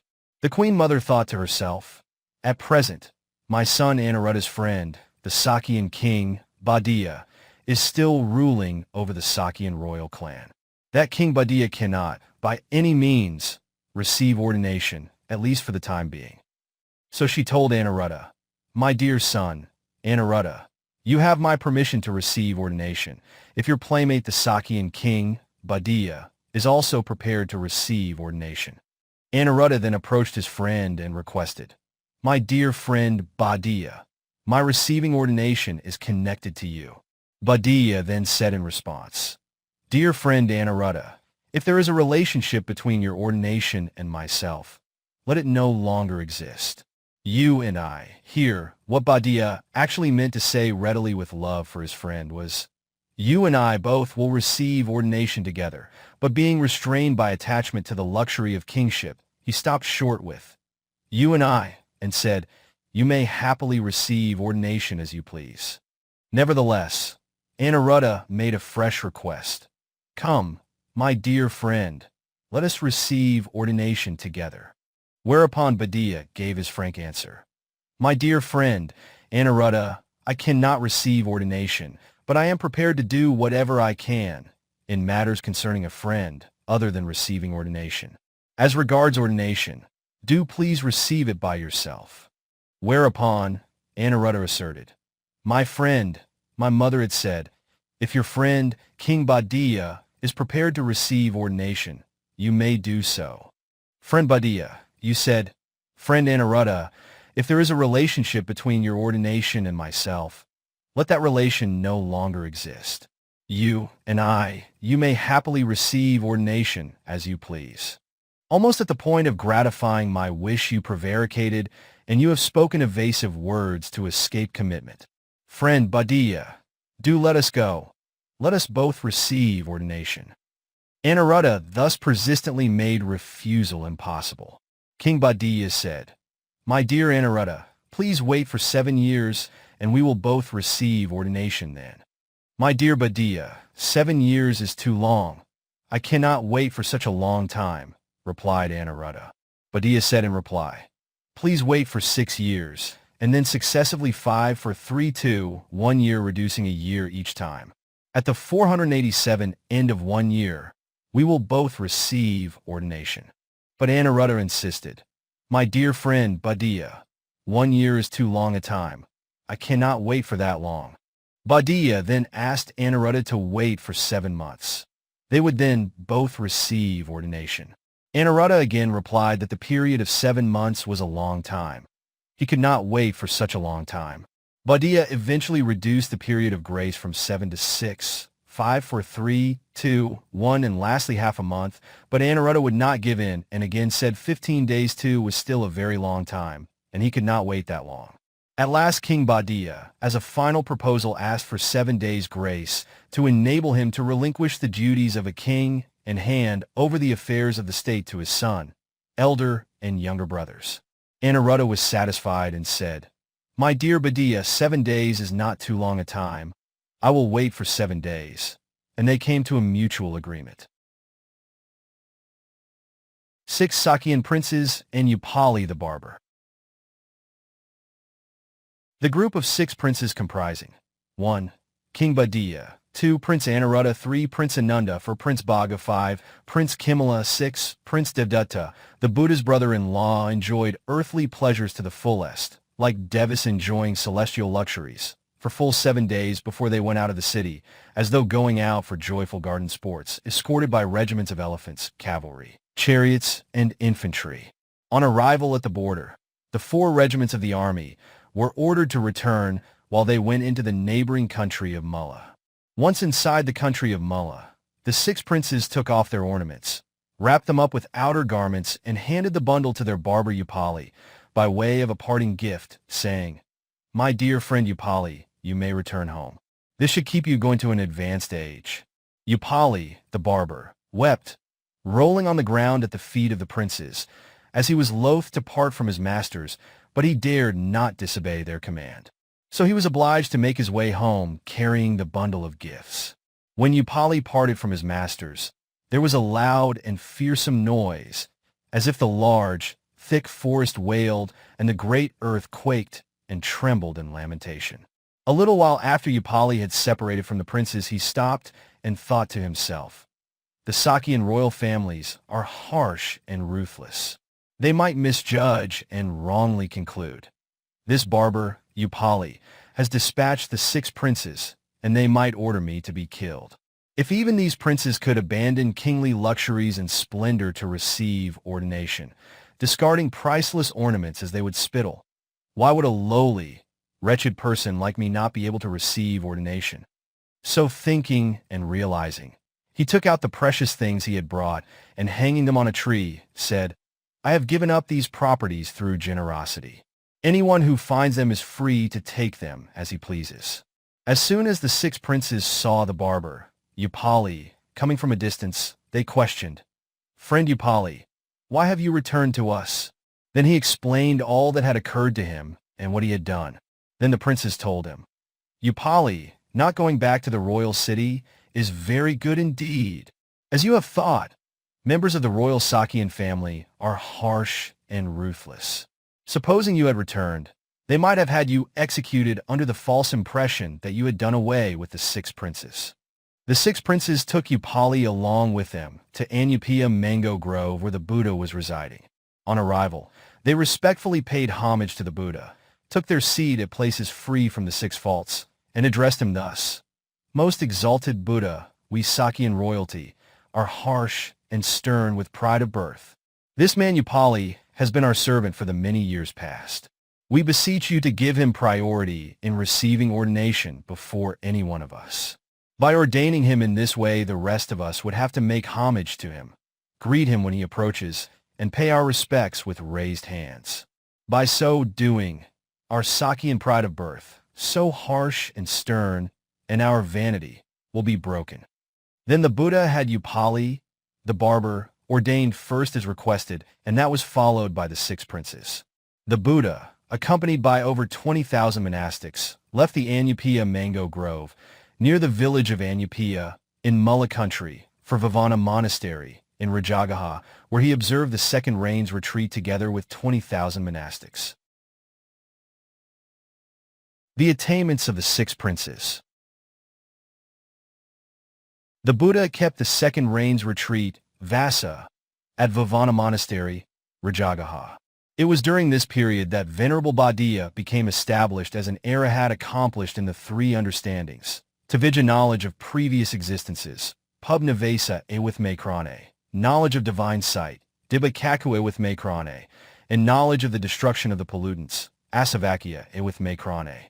Venerable Anuruddha achieved the 8 mundane meditation attainments, Jhana Samapatti, during the first rain's retreat after his ordination. Based on these attainments, he further developed divine sight, Dibba Kaku Abhina, the supernatural power that enabled him to see the 1,000 world elements. One day, he went to Venerable Sāriputta and told him in 3.130.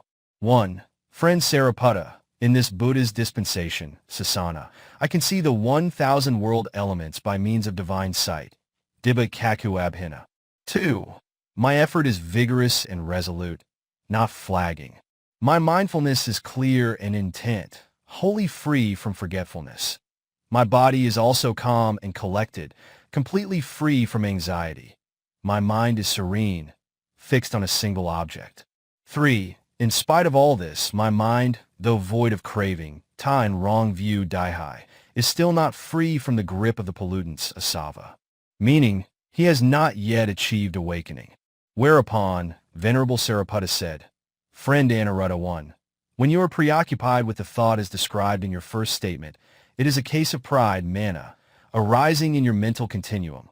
2. Regarding the preoccupation described in your second statement, it is a case of distraction, adhaka, arising in your mental continuum. 3. As regards your third statement, it means that you are being assailed by worrying over past commissions and omissions, kakaka.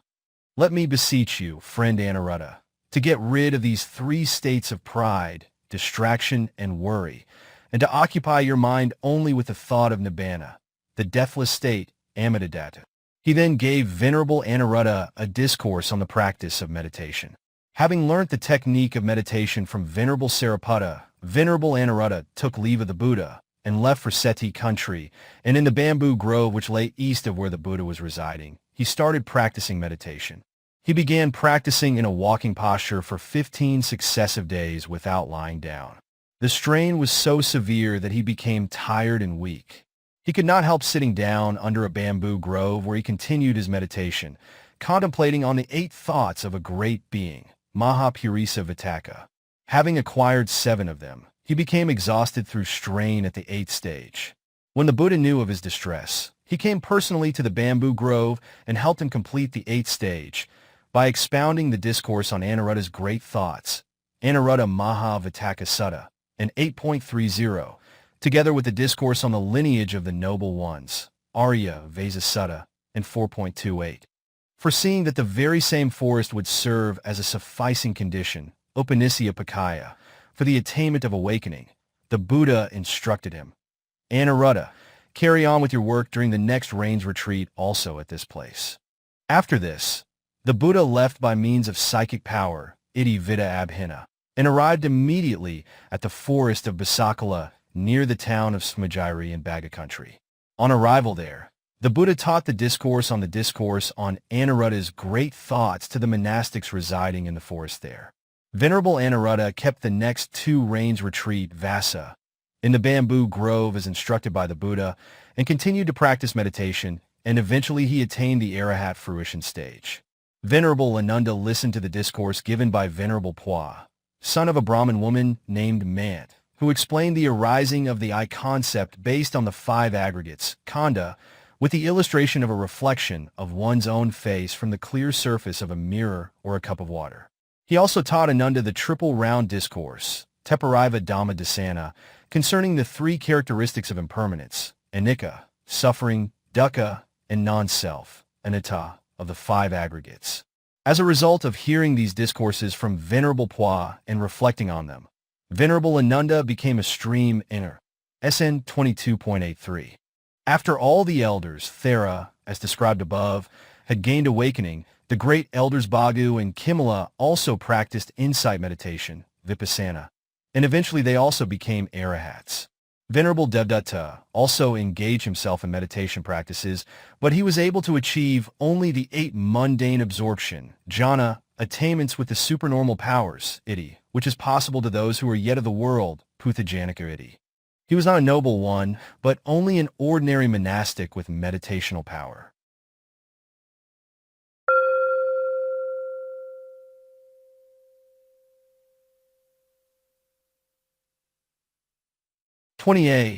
Teaching Venerable Rāhula. When the Buddha was residing at Vavana Monastery in Rājagaha during the 2nd rains retreat, Vasa, Rāhula, then a young novice, was residing in Ambalika Meditation Monastery and living a life of solitude, Viveka. It was so called because it was built near a mango sapling at the far edge of Vavana Monastery. At that time, one cool evening, the Buddha, after rising from fruition attainment, Phala Samapatti, went to Ambalika Meditation Monastery and the novice Rāhula. When Rāhula saw him coming from a distance, he arranged the seating place for him and placed in readiness the water for washing his feet.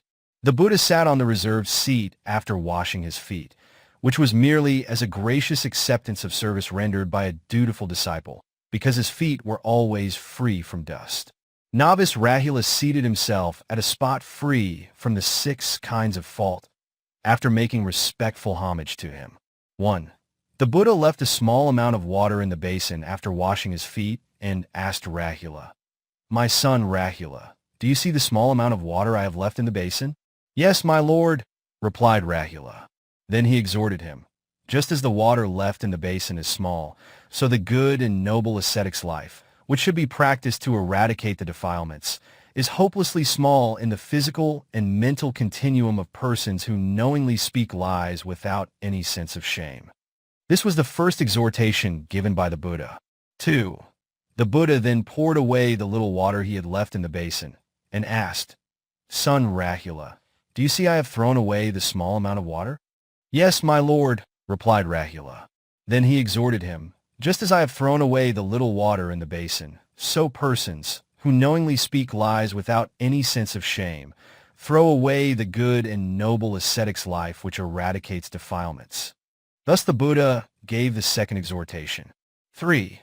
The Buddha then overturned the basin, placing it with its opening downwards, and asked Rāhula, "Do you see that I have overturned the basin?" "Yes, my lord," replied Rāhula. Then he exhorted him, "Son Rāhula, just as the basin has been overturned, so persons who knowingly speak lies without any sense of shame have already repudiated the good and noble ascetic's life which eradicates defilements."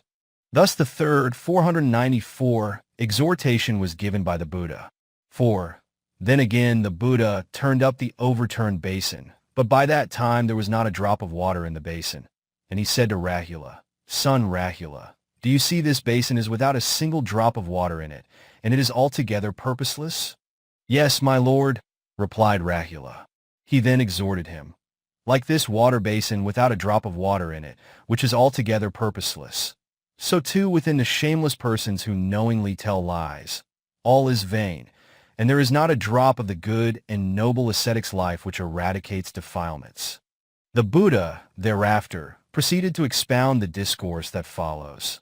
"My son Rāhula, take the worldly example of the performances of a warring elephant of a king. It worked with its 4 legs as well as with its hind legs in a battlefield. It killed and destroyed all enemies coming within its reach by striking with its 4 legs or by kicking with its hind legs. It worked with the fore as well as with the hind part of its body. As the opportunity arose, it smashed the enemy's roofed wooden defense barricades with its fore or hind part of its body. It also worked with its forehead, preparing to charge or stampede in any direction it gauged, and took position moving backwards to muster strength, and then stared intently.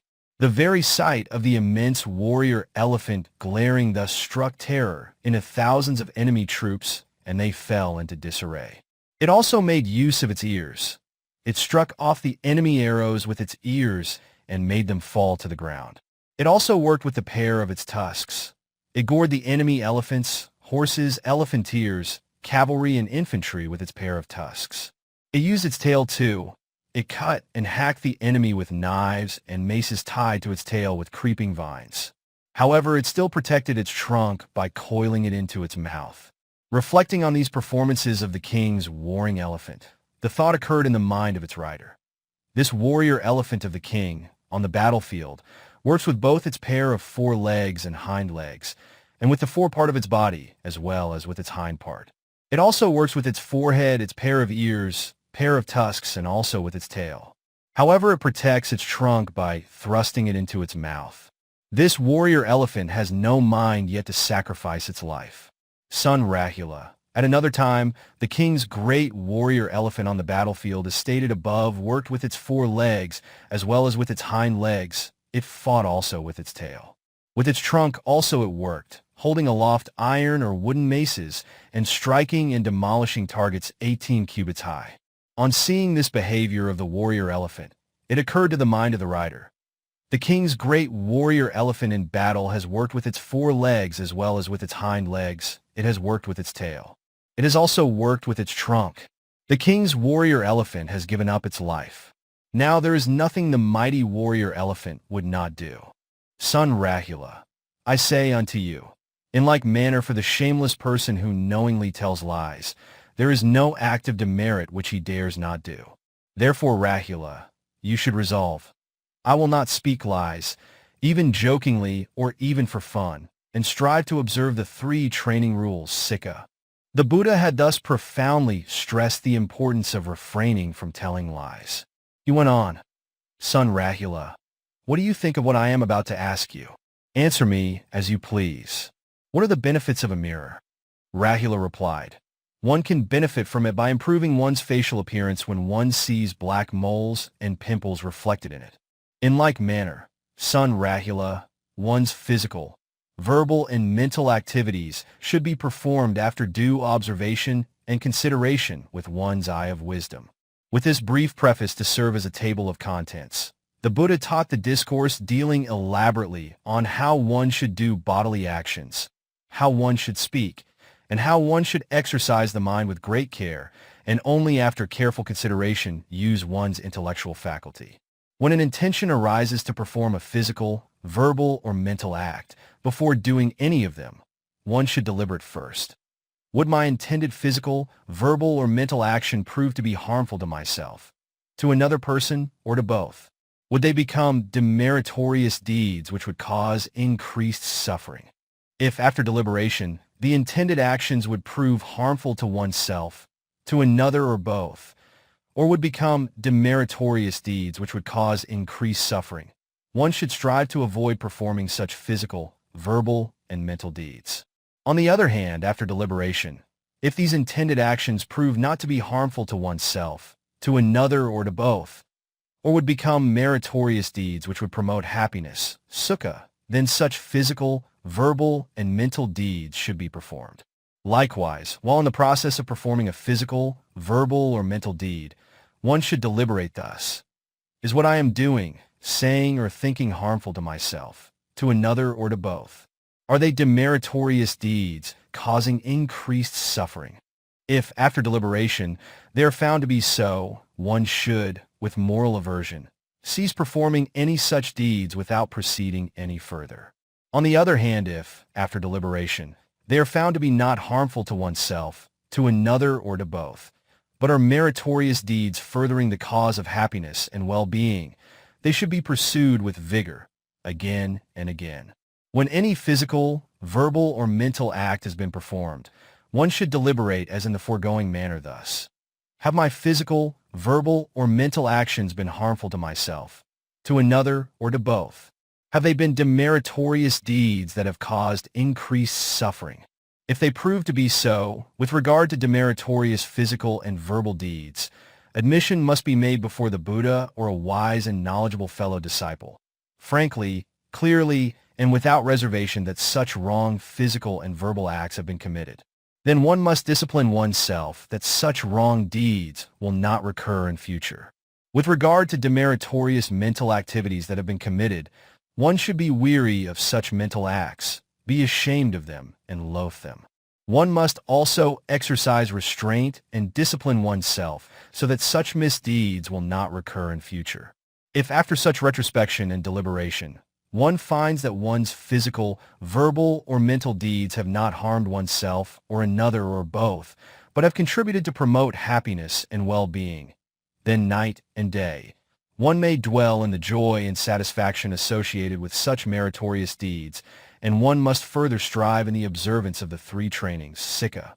All the Buddhas, Paksabuddhas, and noble disciples, Arya Savaka, of the past, the future, and the present have lived, will live and are living in this manner, deliberating and retrospecting on their physical, verbal, and mental deeds, and they have purified, will purify, and are purifying all their physical, verbal, and mental actions.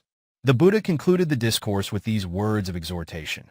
Dear son Rāhula, you should bear in mind always to strive for the purity of your bodily actions, verbal actions, and mental actions by way of deliberation and reviewing them, and develop the observance of the three trainings.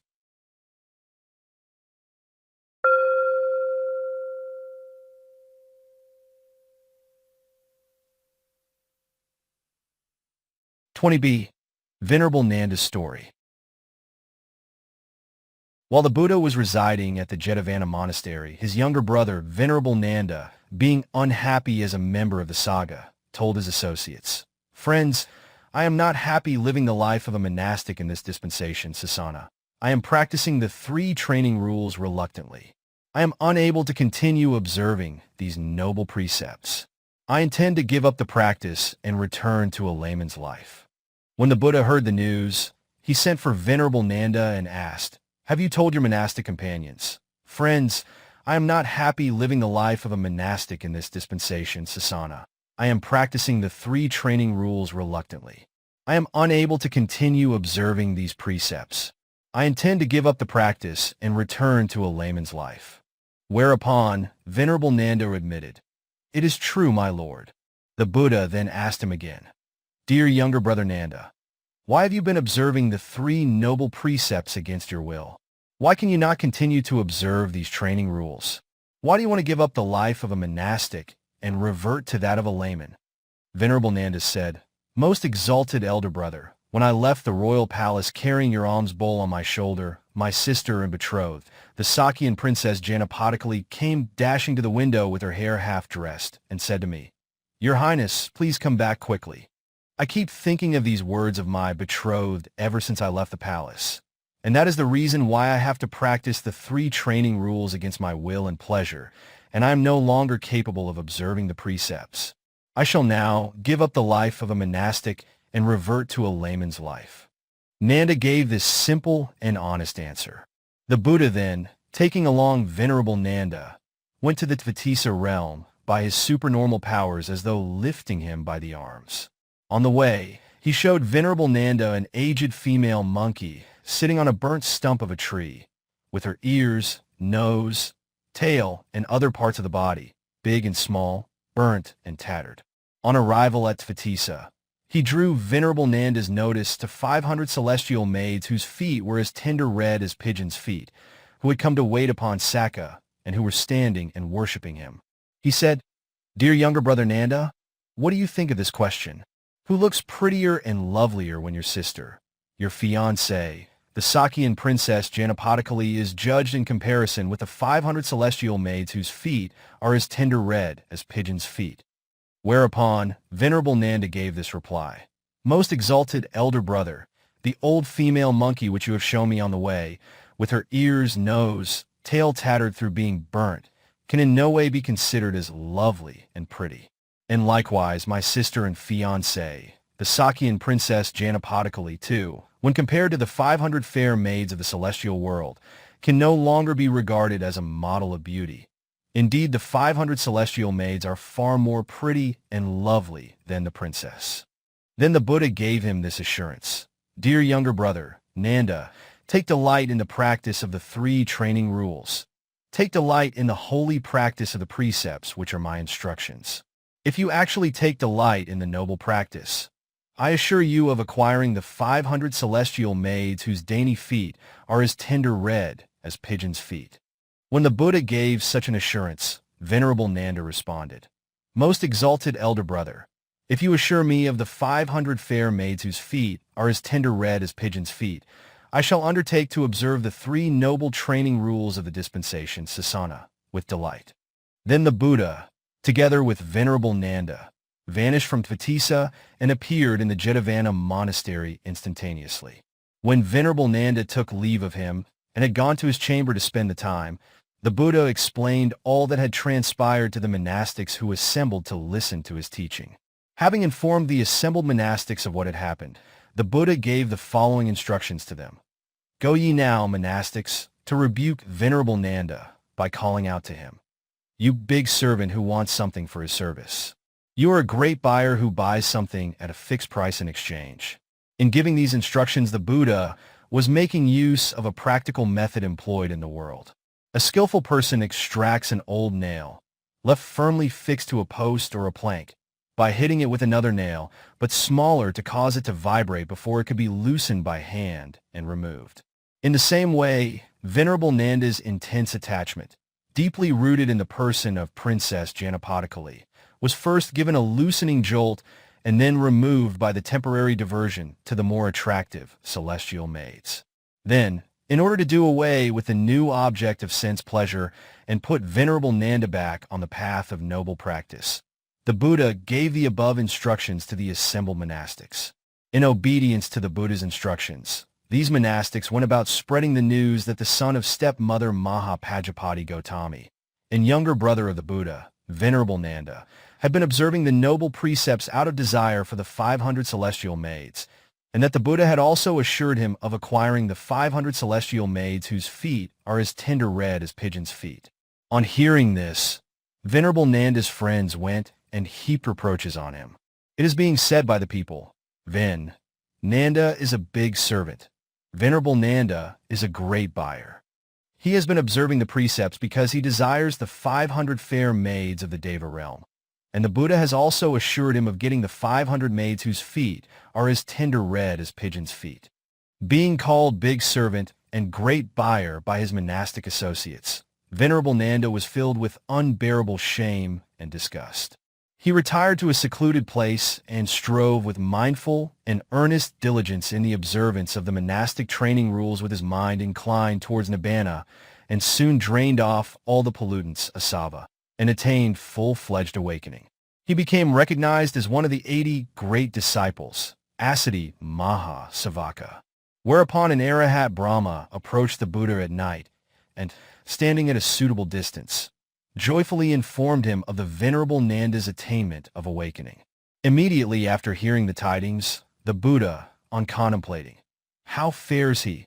became aware of Venerable Nanda's attainment of awakening through his omniscience. As stated above, because of reproaches and jeers heaped upon him by his associates, Venerable Nanda developed a sense of spiritual urgency through shame and remorse. Having entered the dispensation with a well-expounded teaching and disciplinary rules, Dhamma Vinaya, I have held the Buddha responsible for assuring me of getting the 500 celestial maids. As such, I have committed a grave misdeed. Accordingly, he strove hard relentlessly until he became an Arahat. He then considered that it would be well to go to the Buddha and relieve him from the responsibility of the assurance he had made. He therefore approached the Buddha early the following morning and made the following address. "Most exalted elder brother, you have assured me of the hands of 500 celestial maids with feet as tender red as pigeons' feet. Most exalted elder brother, I now absolve you from that responsibility." The Buddha said in reply, "Dear younger brother, Nanda, I have already known, by judging the state of your mind analytically with my own, that you have become an Arahat. An Arahat Brahma also informed me earlier of your attainment to the exalted state of an Arahat. I have been absolved from that responsibility from the very instant your mind became free of the pollutants, asava." The realized one was greatly pleased and made the following utterance of exultation. UD 3.2. Yasa nidyo pako, madito kamakako, mohakya anapato, sukadukasa na vedhati sa bhikkhu. A noble one, Arya, has crossed the slough of wrong view, in other words, the slough of Sastra, by way of the bridge of the noble path to the shore of Nibbana.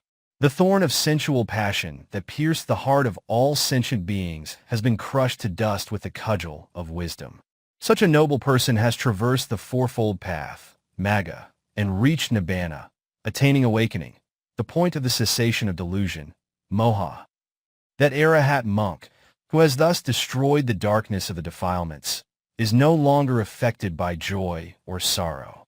He remains unshaken and indifferent to worldly vicissitudes.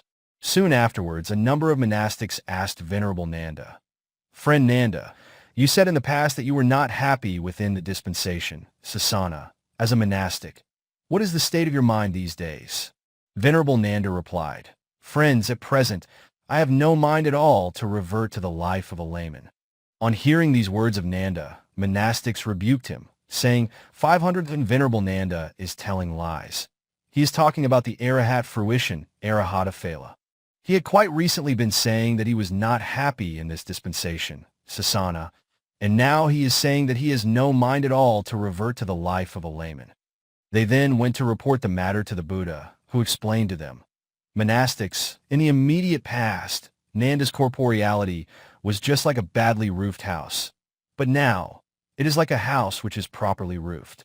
True, this Venerable Nanda strove for the highest level of attainment of a monastic after he had seen the fair maids of the world of the Devas, with the result that he has now reached that highest level of attainment and is an Arahat.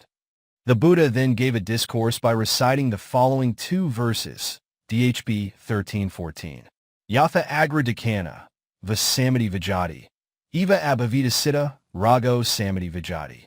Monastics, just as rainwater can penetrate and flood a badly roofed house, so the mind, which has not been trained through tranquility and insight meditation, is liable to be inundated with defilements, that is, to be flooded with the rainwaters of lust, malice, delusion, conceit, etc.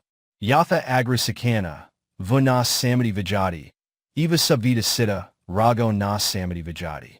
Monastics, just as rainwater cannot penetrate and flood a properly roofed house, so the mind, which has been trained through tranquility and insight meditation, cannot be inundated with defilements, that is, cannot be flooded with the rainwaters of lust, malice, delusion, and conceit, etc. By the end of this discourse, a large number of monastics attained the fruition stage of stream entry, Sotapati Magga. Thus this discourse was of great benefit to many persons. The story of Kappa. Some time after, the monastics were gathered at the assembly hall for discussion of the Dhamma, and speaking in praise of the Buddha thus, Friends, Buddhas are really great and worthy of praise with the snapping of fingers. Even Venerable Nanda, who had almost lost interest in the life of a monastic, has been disciplined by employing the fair deva maids as an allurement. At that moment, the Buddha entered the hall and asked, "Monastics, what kind of discussion are you engaged in?" As I came into the hall.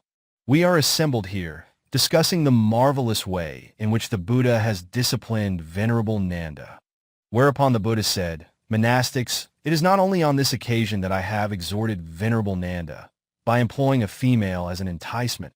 I also won him over by using the same tactic in the past, and at the request of the monastics, he expounded the birth story about Kappa Jataka, that follows from Dhpa 1.9, Nandathara Vathu. Monastics, once upon a time, there was a trader by the name of Kappa in the city of Braz during the reign of King Brahmadatta. He had a donkey that could carry a load weighing 1/3 of a cartload and could travel 7 leagues in a day. Once, he went to the city of Takasila, accompanying a caravan of merchants, 514, carrying merchandise for sale. He set his donkey free to seek for pasture and graze while his goods were being disposed of. As the donkey wandered around grazing on the soft ground near the palace moat, he espied a female donkey and approached her. He eventually became engaged in conversation with the female donkey, and the two exchanged words of love. Female: "Where do you come from?" Male: "I come from Braz." Female: "On what business have you come?" Male: "I have come for trading purposes." Female: "What is the weight of the goods that you have to carry?" Male: "I have to carry goods weighing 1/3 of a cartload." Female: "How many leagues have you got to cover carrying such a load in a day?" Male: "I have to cover 7 leagues a day." Female: "Have you someone to look after you wherever you go?" Male: "No, I haven't anybody." Female: "It's a pity you have to go about unattended. You must be undergoing great hardships, aren't you?" She spoke with seductive insinuations to win his heart. On hearing these seductive words from the female donkey, the male donkey lost interest in his work and became listless. After disposing of his merchandise, the trader, Kappa, went to his donkey and said, "Come, dear son, let's be off." The animal replied, "You may go by yourself. I cannot follow." When the trader had made several vain attempts to persuade the donkey to obey him, he decided to use threats to make him obey. Patota ti karasami, Sātāgiri kaka, sanchandisami ti kaya, eva janahi gadraba. "You mean and wicked donkey, I shall have to goad and beat you with a 16-inch long cane, tipped with iron spikes. I shall have to lacerate your body until it is broken and torn into tatters. Take heed of that." When the donkey heard this threat, he retorted by saying, "If that should be the case, I too have to mind as to how I should retaliate. Patotami karasasi, so asagili kaka, purado patahahina, udhurat vanapachado, dantadi patayisami, eva janahi kappa. O merchant Kappa, if you will actually goad and beat me with a 16-inch long cane, tipped with iron spikes, I shall stand firmly on my forelegs and raising my hind legs, kick you with all my strength to break and knock out your teeth. You might as well know that." When the trader Kappa heard this bold and aggressive retort of the donkey, he wondered what caused it, and looking round, he saw a maiden donkey nearby. Then he thought to himself, "This maiden donkey must have taught him to speak like this. It would be wise to allure him away and tell him, 'My son, I will get you such a maiden donkey. Katapati Sakamukhi, Nri Sabaga Sabini, Bariya Thiana Yisami, Eva Janahi Gadraba. My big son, I will find a young, beautiful, well-formed maiden donkey with a face as fair as a conch shell to be your wife soon after our arrival back at Braz. My son, you can take my word for it." The donkey was very pleased with the encouraging words of his master and replied, "Katapati Sakamukhi, Nri Sabaga Sabini, Bariya Anyasasi, Eva Janahi Kappa, Kappa Bayo Gamasami, Yojanani Katadesa. My benefactor and master, Kappa, if it is really true that a beautiful, well-formed, youthful maiden donkey with a face as fair as a conch shell will be obtained for me soon after we have returned to Braz, I, your good son, am prepared to work with redoubled zeal, breaking a journey of 14 leagues a day. You can take my word for it." Trader Kappa then took the donkey with him to his hometown of Braz. A few days after their arrival, the donkey went to Kassapa and asked him to fulfill his promise. My benefactor and master, Kassapa, have you not promised me a beautiful, well-formed, youthful, maiden donkey as my wife? Then Trader Kassapa replied, Yes, it is true I have said so. I will not fail to fulfill my promise. I will find you a beautiful, well-formed, youthful, maiden donkey.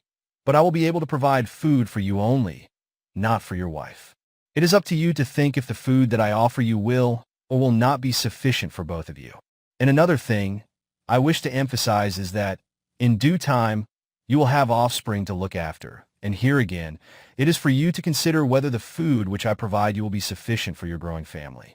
It is not my responsibility. Think about it, my son. As the trader Kassapa was giving this sound advice, the donkey's attachment to the female donkey was severed. Recounting the birth story about Kappa in his discourse, the Buddha revealed, monastics, the Sakyan princess Janapattakali, then was the maiden donkey, Venerable Nanda, then was the donkey, and I was then the trader Kassapa. I had thus, at a time long past, also disciplined Venerable Nanda with the lure of a female. And he brought the discourse to a conclusion.